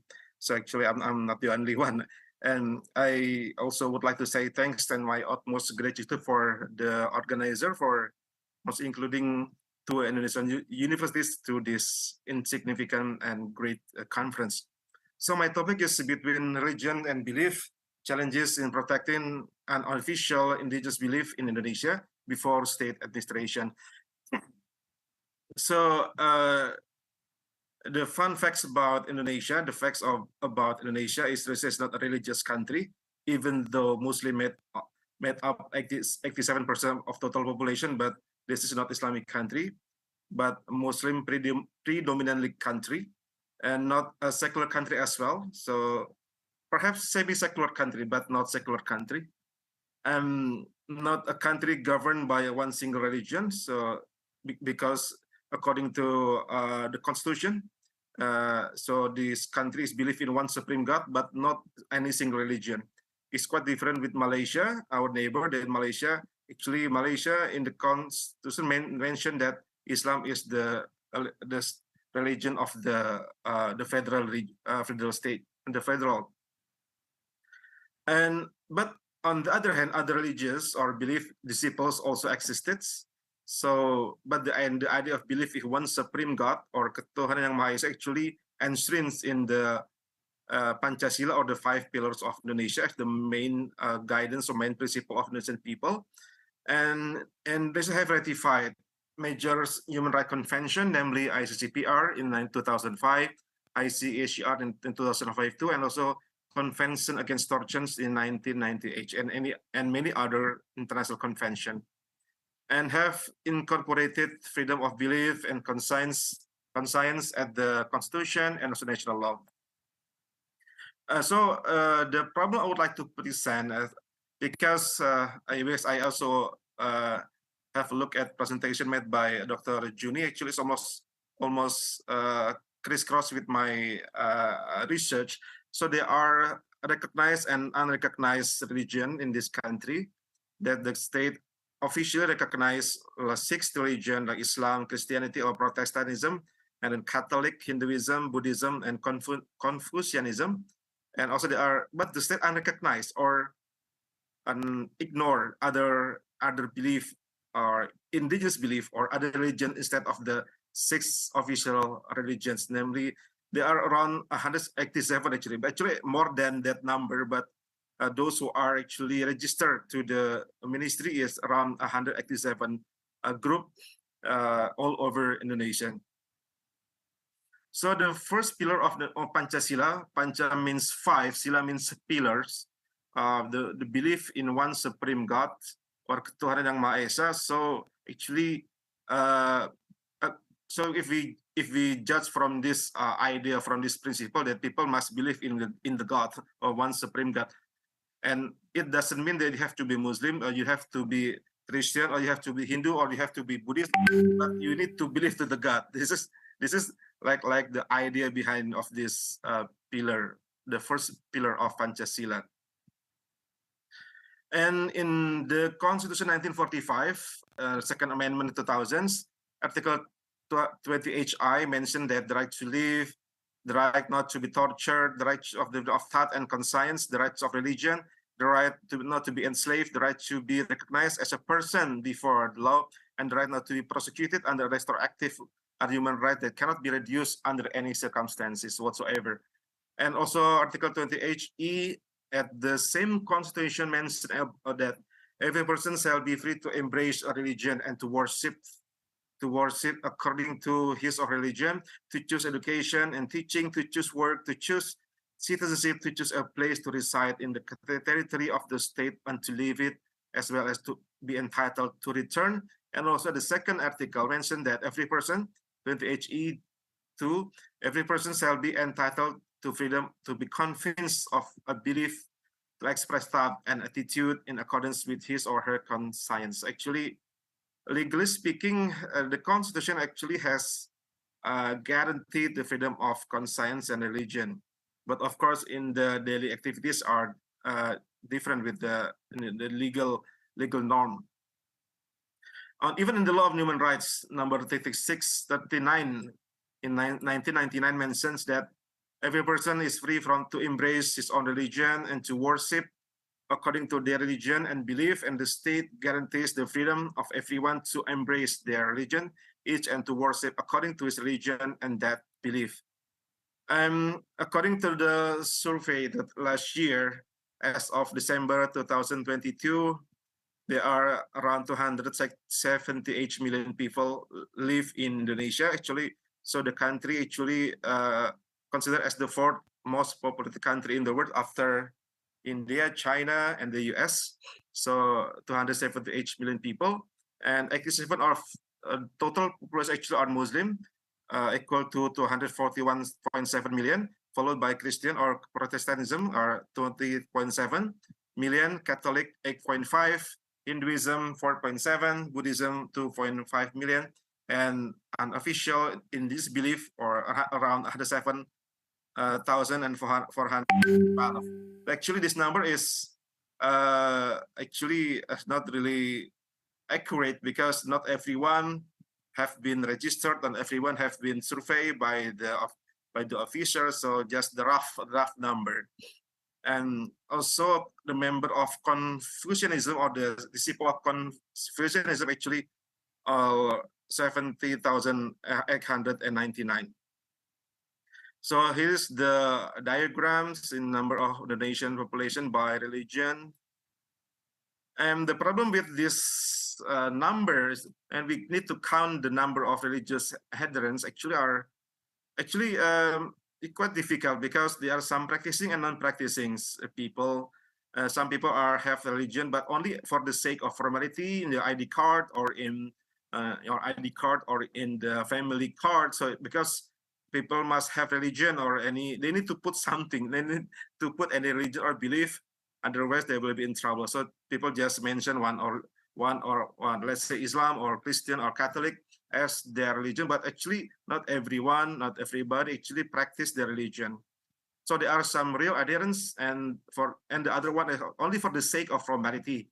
So some people pretend to follow a particular religion, but actually they are not. They don't follow any religions. Or some people just for the sake of formality, or they need religion to get married with the partner of the girlfriend, the boyfriend, or to make it easy before the state administration. There are some challenges, namely the state recognition, because the state recognize 6 religion or 6 belief religion, but on the other hand, try to ignore the other religions or beliefs. And on the other hand, whereas that the defining religion and belief actually is quite difficult, and who have the authority to define? Who have the authority to define? Is it still questionable? And there are some discrimination and also the future potential discrimination and marginalization to those who are actually not recognized or have not been recognized by the state. Another challenges are there are official religion and unofficial religion, and recognized and unrecognized religions, and also blasphemy law, or in the language local language is undang-undang penodaan agama or blasphemy laws. And on the other hand, there are some local belief, and another are transnational belief or transnational religion. So some of the indigenous belief disciple, they protest to this situation by saying that we are actually we were born here 1,000 years ago, even before the Indonesian got independence in 1945. But why the state never recognized ourselves, but the state recognized the language, the religion coming from abroad, coming from foreign countries. But why we have never been recognized? We are rooted here as local belief, local religion, local faith, but the state tried to prefer to recognize religion coming from abroad. There are some critics mentioned by the indigenous belief. And then the problem coming also from the law number 1, 1965, actually blasphemy law. It mentioned that at its elucidation that the population in Indonesia embraces Islam, Christianity, Catholicism, Hinduism, Buddhism, and Konghucu or Confucianism. This can be proven in the history of the development of religion, because the 6 kinds of belief are embraced by almost all of them, and blah blah blah. But the state try also to recognize they also receive this does not mean that other religions, for example, Judaism, Zoroastrian, Shinto, Taoism is banned in Indonesia. They got a full guarantee of that given by Article 29, Paragraph 2 of 1945 Constitution, and they are allowed to exist as long as they do not violate the provision contained in this regulation or statutory regulation order. Another problem coming from the Blasphemy law of Article 156A at the old penal code, because the new one actually was born 4 months ago, the law number 1 2003 on the new penal code in 2003, but will be entry into force in the 3 years from now. This article mentioned that shall be punished with imprisonment for a maximum of 5 years anyone with deliberately in public expresses feeling or commits an act which is essentially hostile, abusive, or defamatory against a religion adhered to Indonesia, and with the intention that people do not adhere to any religion which rooted in the one and only God. Article 1 of the same law, 1965, mentioned that everyone is prohibited from knowingly, publicly telling, advocating, or seek general support to interpret something religion adhered to Indonesia, or carry out religious activities that are resembling the religious activities of that religion, interpretation, and activities which deviates from the central teaching of that religion. And it is actually the diagram or the long journey of recognition for indigenous belief.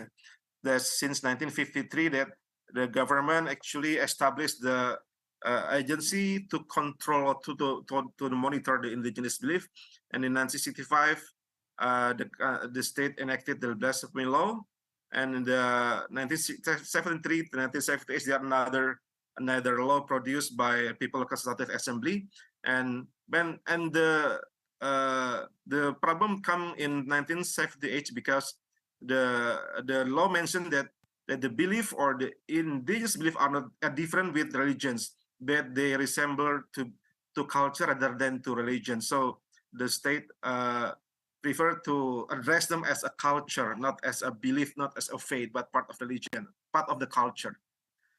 However, after 1998 reform movement in 1998, when President Suharto resigned from his presidency after more than 3 decades in power as president, then there was a reform movement and another constitutional amendment for 4 times started in 1999, and in 2000 the parliament actually enacted the second amendment, and they are adding 10 new articles on human rights at Article 28, including freedom of conscience and freedom of belief, followed by ratification of ICCPR in 2005 and the law on population administration 2006.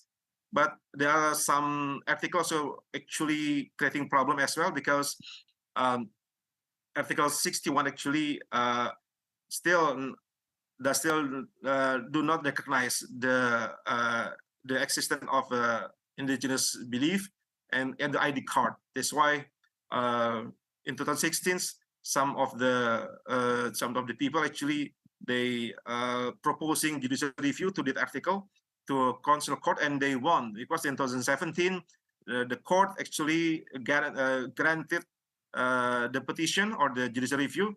So since that year, since that decision, people who come from indigenous belief, they can register their belief through the ID card, through the family card, and also to for marriage. Because before that time, they need to pretend to join to any other recognized or official religion, the sixth religion. So they cannot choose by their own, but they need to join or to follow any official religion, sixth religion. And in 2019, the government enacted government regulation number 40 2019 actually, which actually recognized the the registration of an indigenous belief.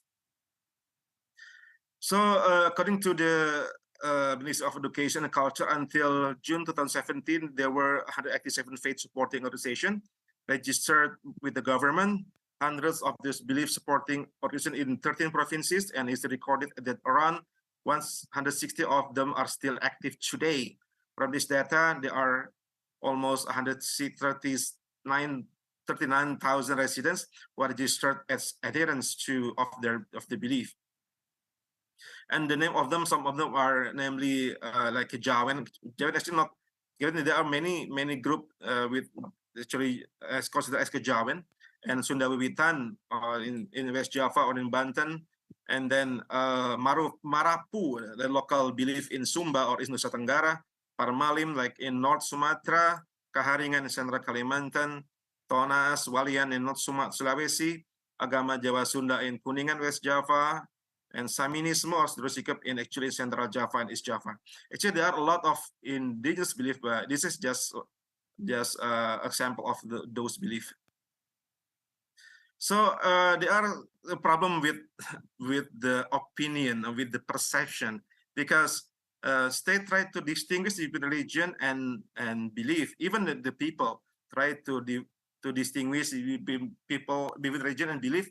That they think that religion is the one who has a set of standard values and rules to regulate human behavior, have ordinances in worshiping God, have messenger, have prophet, have a written law contained in the holy book, has prophet who are believed by its adherents, and have a special place of worship. This is coming from some people try to distinguish between religion and belief. On the other hand, what is indigenous belief or aliran kepercayaan actually it is related to the inner attitude of a person who acknowledges the truth of the existence of a creator, God. The flow of belief is rooted in the values, belief, and belief by the ancestor, which are then used as the guidelines and unwritten laws that govern the behavior of the people of a place. And more cults to ancestral spirits, folklore, historical saints that are believed and purified by the community. Apologies, Professor Hiru. You have 3 minutes left. Okay, thanks, thank you Mr. Chairman. I will proceed. Yeah, I will finish quickly. And actually, not just the problem in definition, but there are also some discrimination existed and potential discrimination in the near future because by not recognizing in the civil registration, in marriage, in the ID card, then some people who come from the indigenous belief actually they suffer from discrimination and marginalization. And in my language, is the civil death, or they are still alive as a human, but they are already died in terms of civil affairs or before the state administration because they are not recognized as a citizen in terms of because their religion or they are not existed in ID card and family card and in the marriage, so they got civil death actually, even though they're still alive as a human biologically, and considered as a supporter of communism because in 1965 there are a coup d'etat conducted by the Communism Party, and until now it creates like there are some movement and then some war against communism, and including by judging that people who has no religion at all considered as a support of communism or the communist supporter. And it creates another problem like social bullying, not just physical but social bullying by not just by the state but also by the common people. There are some legal breakthrough and reform movement 1998 and Manual of 1940 Constitution, Law on Human Rights, Law on Population Liberation, Judicial Review, and also Government Regulation number 40 2019 in regard to civil registration for indigenous belief disciples. But actually, so if we can see at this ID card, this is the ID card, so everyone has the ID card and they must mention about religion. And if we can take a look at this ID card, agama means religion. Agama means religion, nama is name, and then agama, before the legal breakthrough, they need to put just leave it blank. And the left side, they leave they put the blank, agama, religions blank. But after the new law in 2019, they can put the religion as kepercayaan or belief to the God, the one supreme God. So this is part of the reform movement followed by the Supreme Court, also Council Court decision in 2017. But again, legal breakthrough is insufficient. So it's not enough unless the state and the people made the full compliance to national international law in regard to freedom of conscience, because we have ratified ICCPR, ICACR, and any other international convention. And there are some problem in the mindset on the society as well. If legal is not enough, we must also educate and we must also campaign and creating the public awareness in regard to freedom of conscience and ending social bullying, revising the blasphemy law, and no more recognition from the state for any existing religion or belief. So religion need no recognition from the state. Actually, there is no religious or official religion. Unofficial religion actually no need religion recognition from the state. Actually, leave it to the people to choose what, not from the state, because and this is part of Professor right. Kuru, I do apologize. Yes. If you could please wrap up, you have one minute left to wrap up. I'm really sorry, we're running behind on schedule, so you have 1 minute left, sir. Thank you. Okay, thank you. This is my last slide, Mr. Chairman. So again, I like to highlight about the forum externum and forum internum. And the right to religion and belief has two dimensions, namely individual dimension and collective dimension. So the state must not interfere to the forum internum. All right, people have their own right to choose in the religion and the belief, but the state can interfere the forum externum when it comes to the collective dimension, when they need to express the religion in the public area, because it will get cross with any other people which come from different disciplines, different religions. So actually, there are the clear guidelines between forum externum and forum internum, in which way the government can interfere and which way the government cannot interfere. Stay away just with the people's belief and religion. Thank you so much for listening, and sorry for taking too much time. Again, very happy to join this conference, and warm regards from Jakarta, Indonesia. Thank you. Good evening, Indonesia, Jakarta time. Thank you.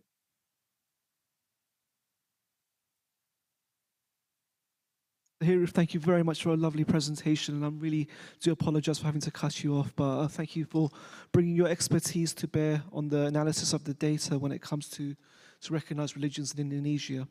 And apologies once again for having to cut you off.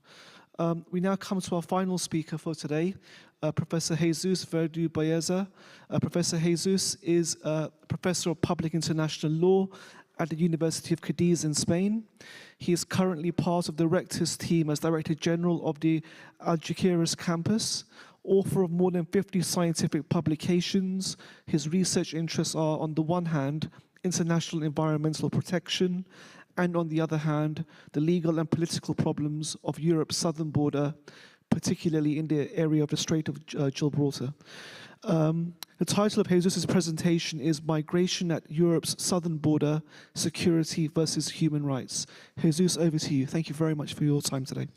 Thank you, Dr. Paris Catherine. First of all, I would like to thank the organizers of this interesting conference. I know perhaps all of you are a little bit tired because I'm the last. I promise to try to summarize my main ideas, my main thoughts about the subject I try to talk about. This is a picture of the Strait of Gibraltar. It's a small separating Europe from Africa. However, for centuries, the Strait of Gibraltar has been a bridge between Africa and Europe, allowing a profound cultural, political, economic, and social exchange. In fact, a part of today's Spanish identity is the result of a long process of evolution and coexistence of the different peoples, ideas, religions, thoughts coming from all sides in the Straits. Also, a part of the European identity is the result of these complex interchanges throughout the Straits. However, now the Strait of Gibraltar is not anymore a bridge. It is a barrier. It is becoming a barrier between the two continents. Of course, we use barrier in the sea as a metaphorical word, but the barbed wire fence in the Spanish towns of Ceuta and Melilla in the north of Africa is a powerful image of what I mean as a barrier. Barrier here is not a metaphor. European land barriers are in Africa in these two main towns in Northern Africa. Now the Strait is one of the main migrant routes from Africa to Europe. And according to Frontex, the European agency, the Western African route connects Western Africa and through the Strait of Gibraltar and through Canary Islands with Europe. After staying relatively low for many years, the numbers of migrants, in recent years started to increase in 2018 and reach an all-time high number in 2020. Last year, the overall number of detection of irregular cross-borders was around 25,000 people. This year, I haven't found official numbers, but I'm afraid that with the war in Sudan and the crisis in Tunisia, the numbers are going to increase. And migration, of course, is a very complex phenomenon that I cannot analyze here in depth due to multiple factors. But what I would like to highlight today is there are severe problems to channel legal migration to Europe through a secure and orderly migration scheme. There is no such a scheme in Europe. What are the consequences? The main consequence is the increase of flows of migration controlled by illegal mafias. So this is the main point of my presentation today. If the migration flow to Europe are controlled by mafias, what are the consequences? First of all, increase of deaths in the transit of the strait. Secondly, serious problem related to the respect of human rights. Third, use of migration by non-democratic regimes as a hybrid weapon against the European Union. And finally, domestic tension exacerbated by migration. The number of migrants dead or missing on the route to Spain, as you can see in this slide, has increased in the last 4 or 5 years. And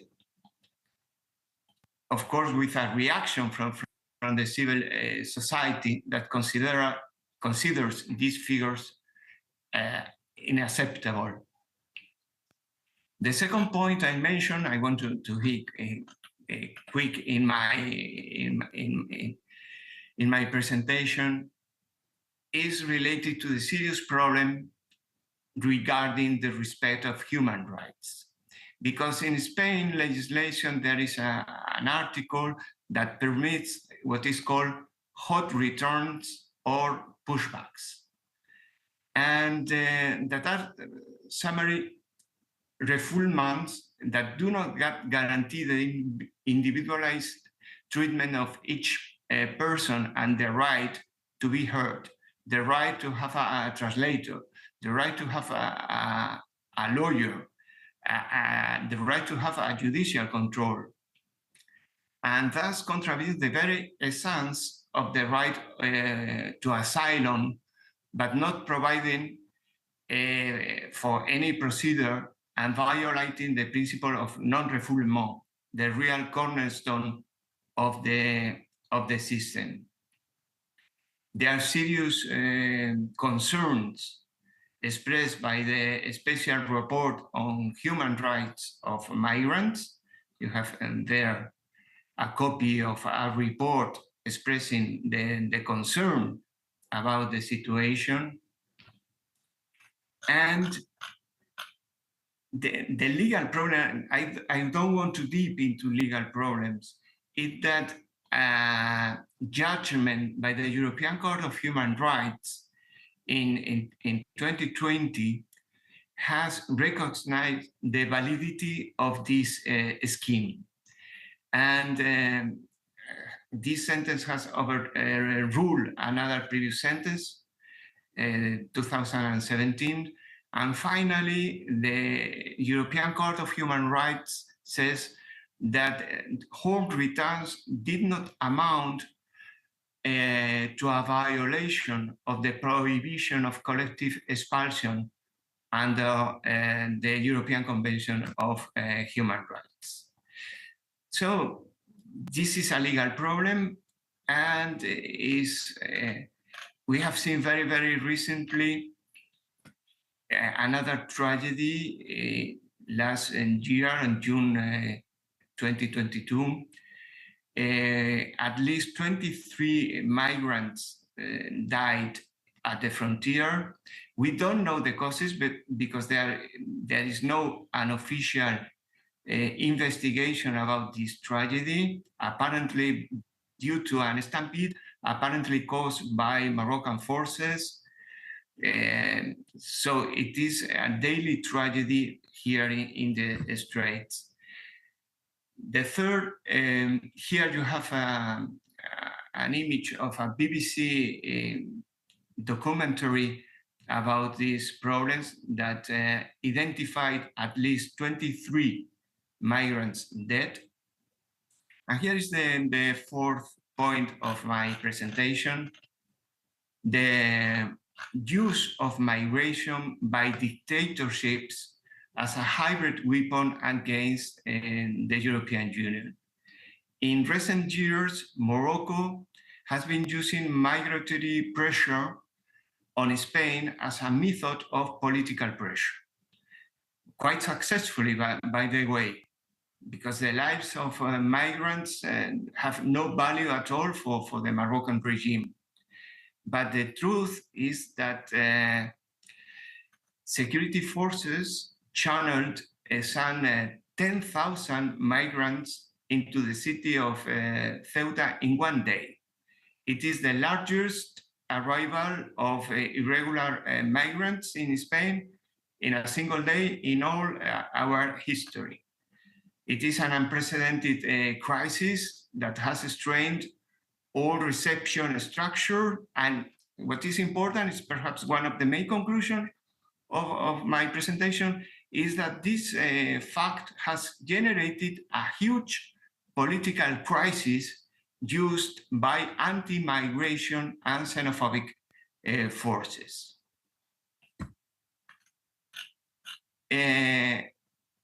And this is the final point I wanted to get to in my presentation.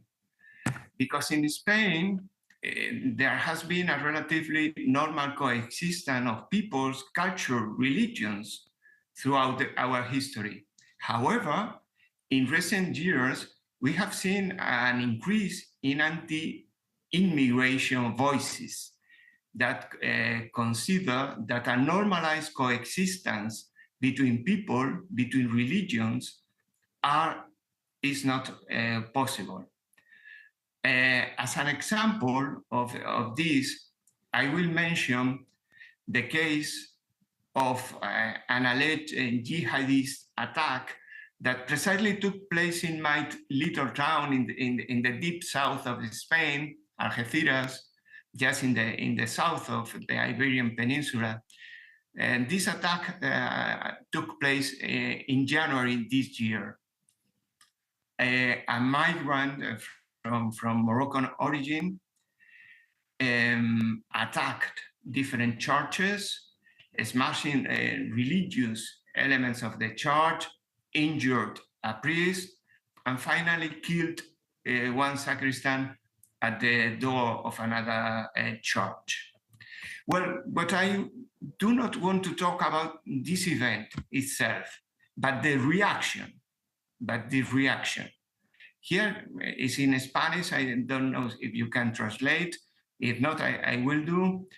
It's quite illustrative, the reaction of the leader of the main opposition party, Mr. Figel. I mentioned with real options, according to the polls, to be the next Spanish president of government, who mentioned that Christians do not kill for religion. For centuries, he says, you cannot see a Christian killing on behalf of their religion as other people do. Well, I am very concerned about the consequences of this speech. And this is perhaps the conclusion. This attack that took place here in my small town of Algeciras is an isolated case. Perhaps, as I mentioned, an attack from a self-radicalized lone wolf terrorist. But this attack has highlighted the difficulties of coexistence in the new global societies as a result of the deep changes brought about by migration, and that's my consideration, the polarization exacerbated by ultranationalist groups for the benefit of their interests. I hope I'm not wrong, but to conclude, I foresee several problems in Spain and in the south of Europe of religious coexistence in the next future. Thank you very much. That's the end of my presentation. Thank you. Thank you very much, Professor Jesus, for an excellent presentation. I mean, migration and some of the dangers involved with it are extremely pertinent today, and you've added tremendously to our conference this afternoon. So my gratitude to you. Thank you very much for your presentation this afternoon, and indeed to all of our presenters.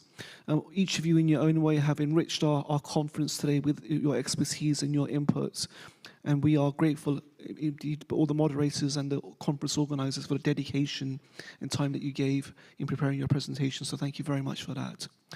I'm aware that we're running slightly late, but I would like to have a discussion for the next 15 minutes. So we will close in 15 minutes. And I think that it's only right that we avail ourselves of the privilege that we have with these speakers in asking a few questions. So if I may abuse my position as moderator by asking a couple of questions, I guess it's a prerogative. So if I can begin by asking Iman and Echo-Estri a very simple question. What principles beyond FPIC are important when it comes to protecting indigenous people, and why do you think so? Thank you, Dr. Paresh, for the questions.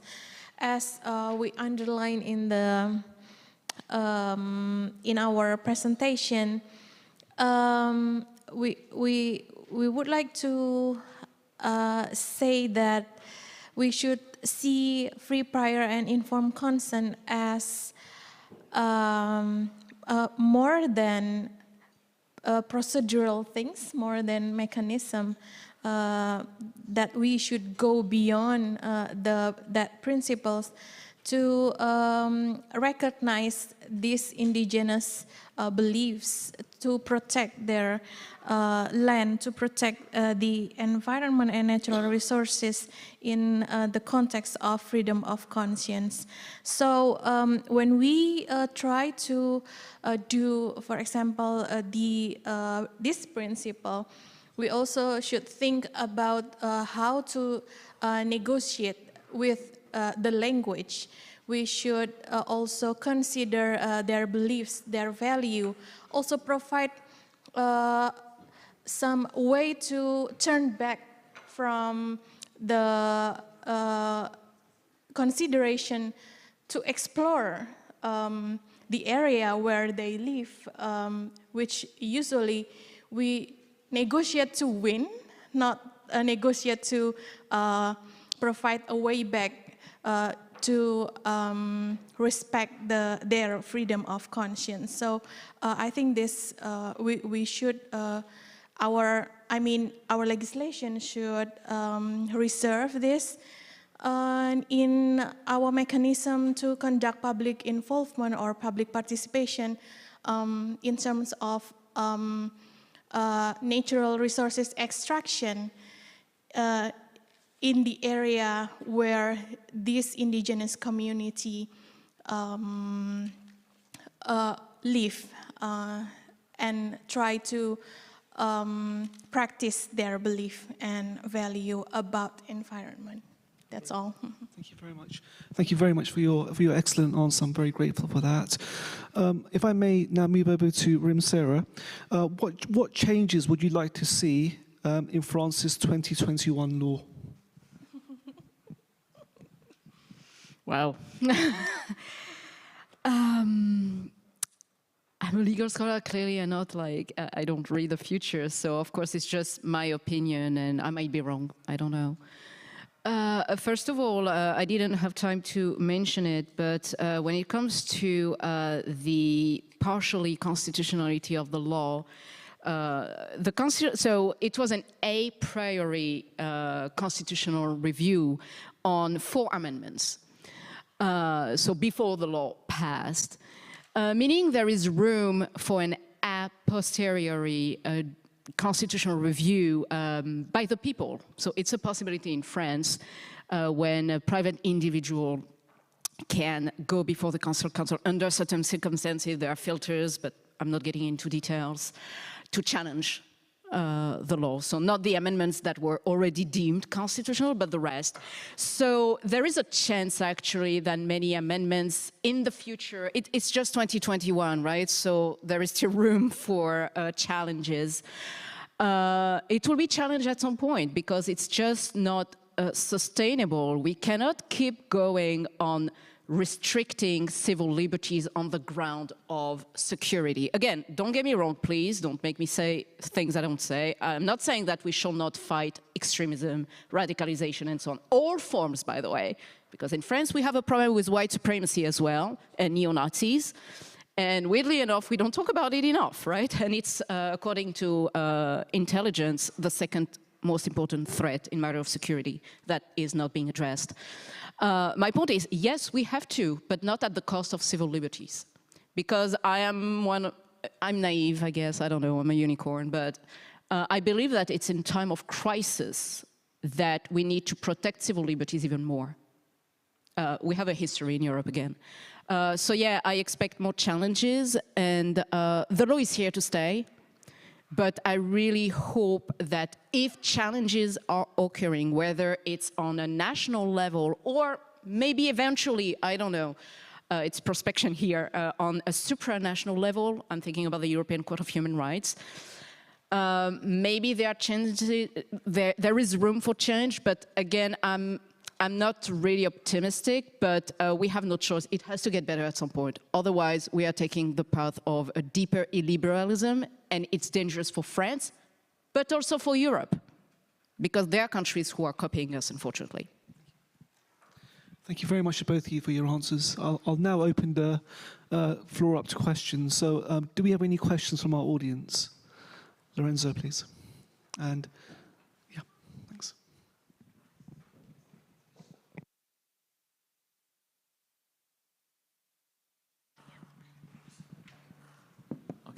Well, thank you very much for the presentations. My question is for Rim on France again, which is always a very interesting example.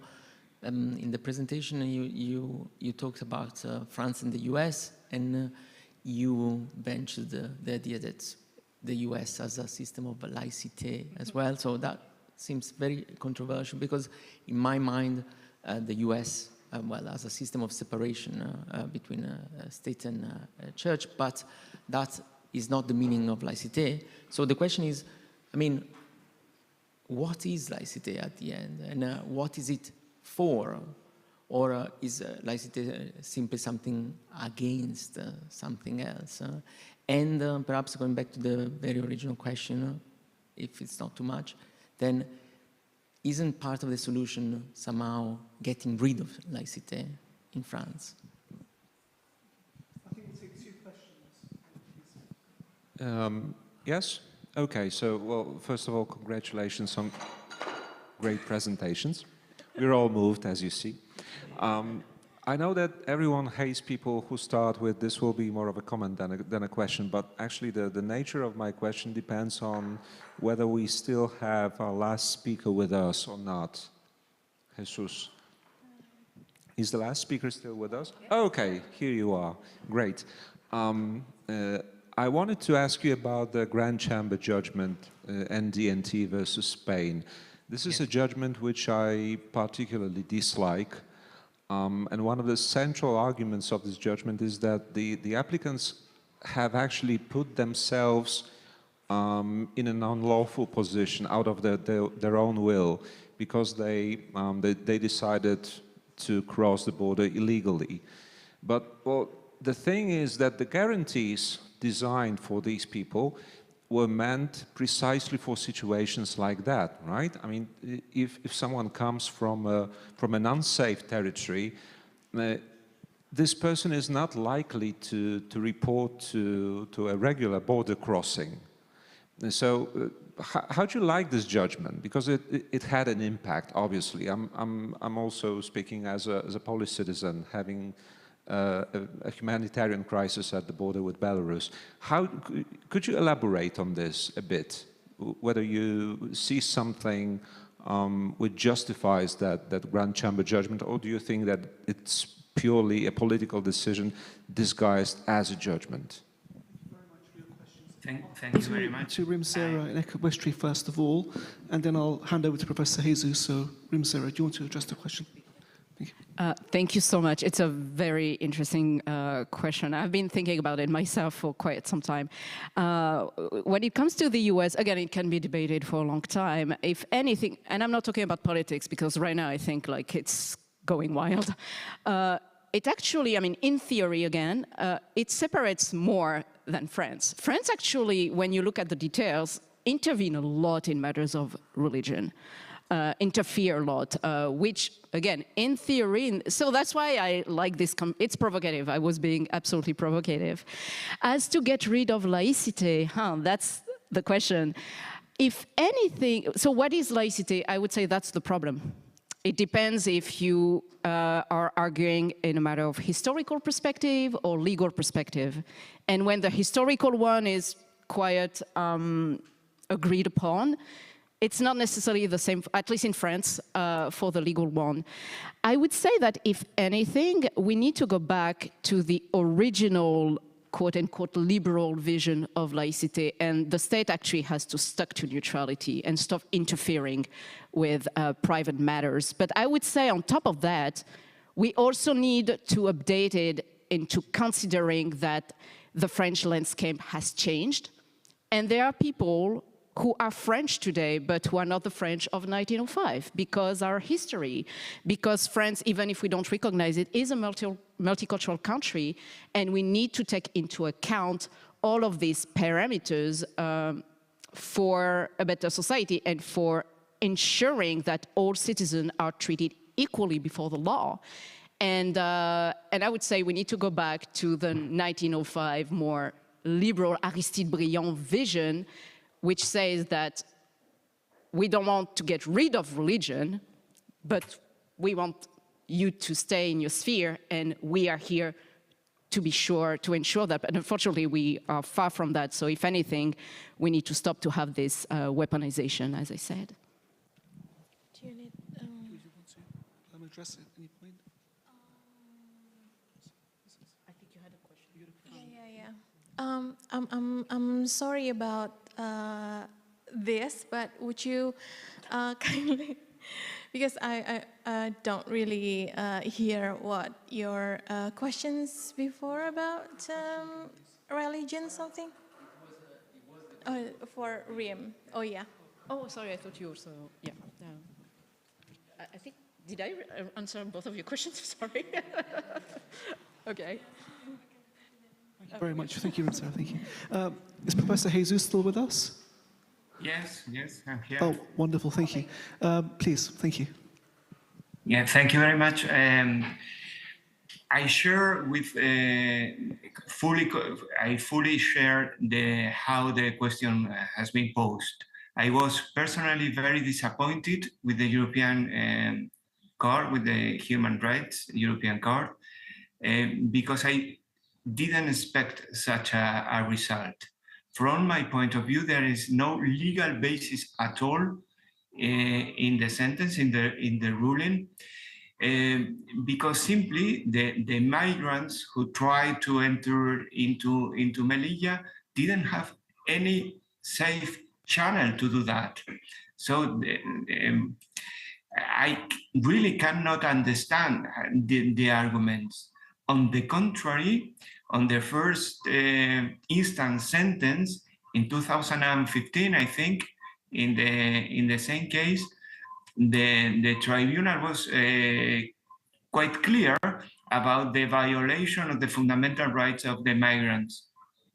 So as a conclusion, I consider this ruling very, very dangerous, because it is based on political consideration, not on legal consideration.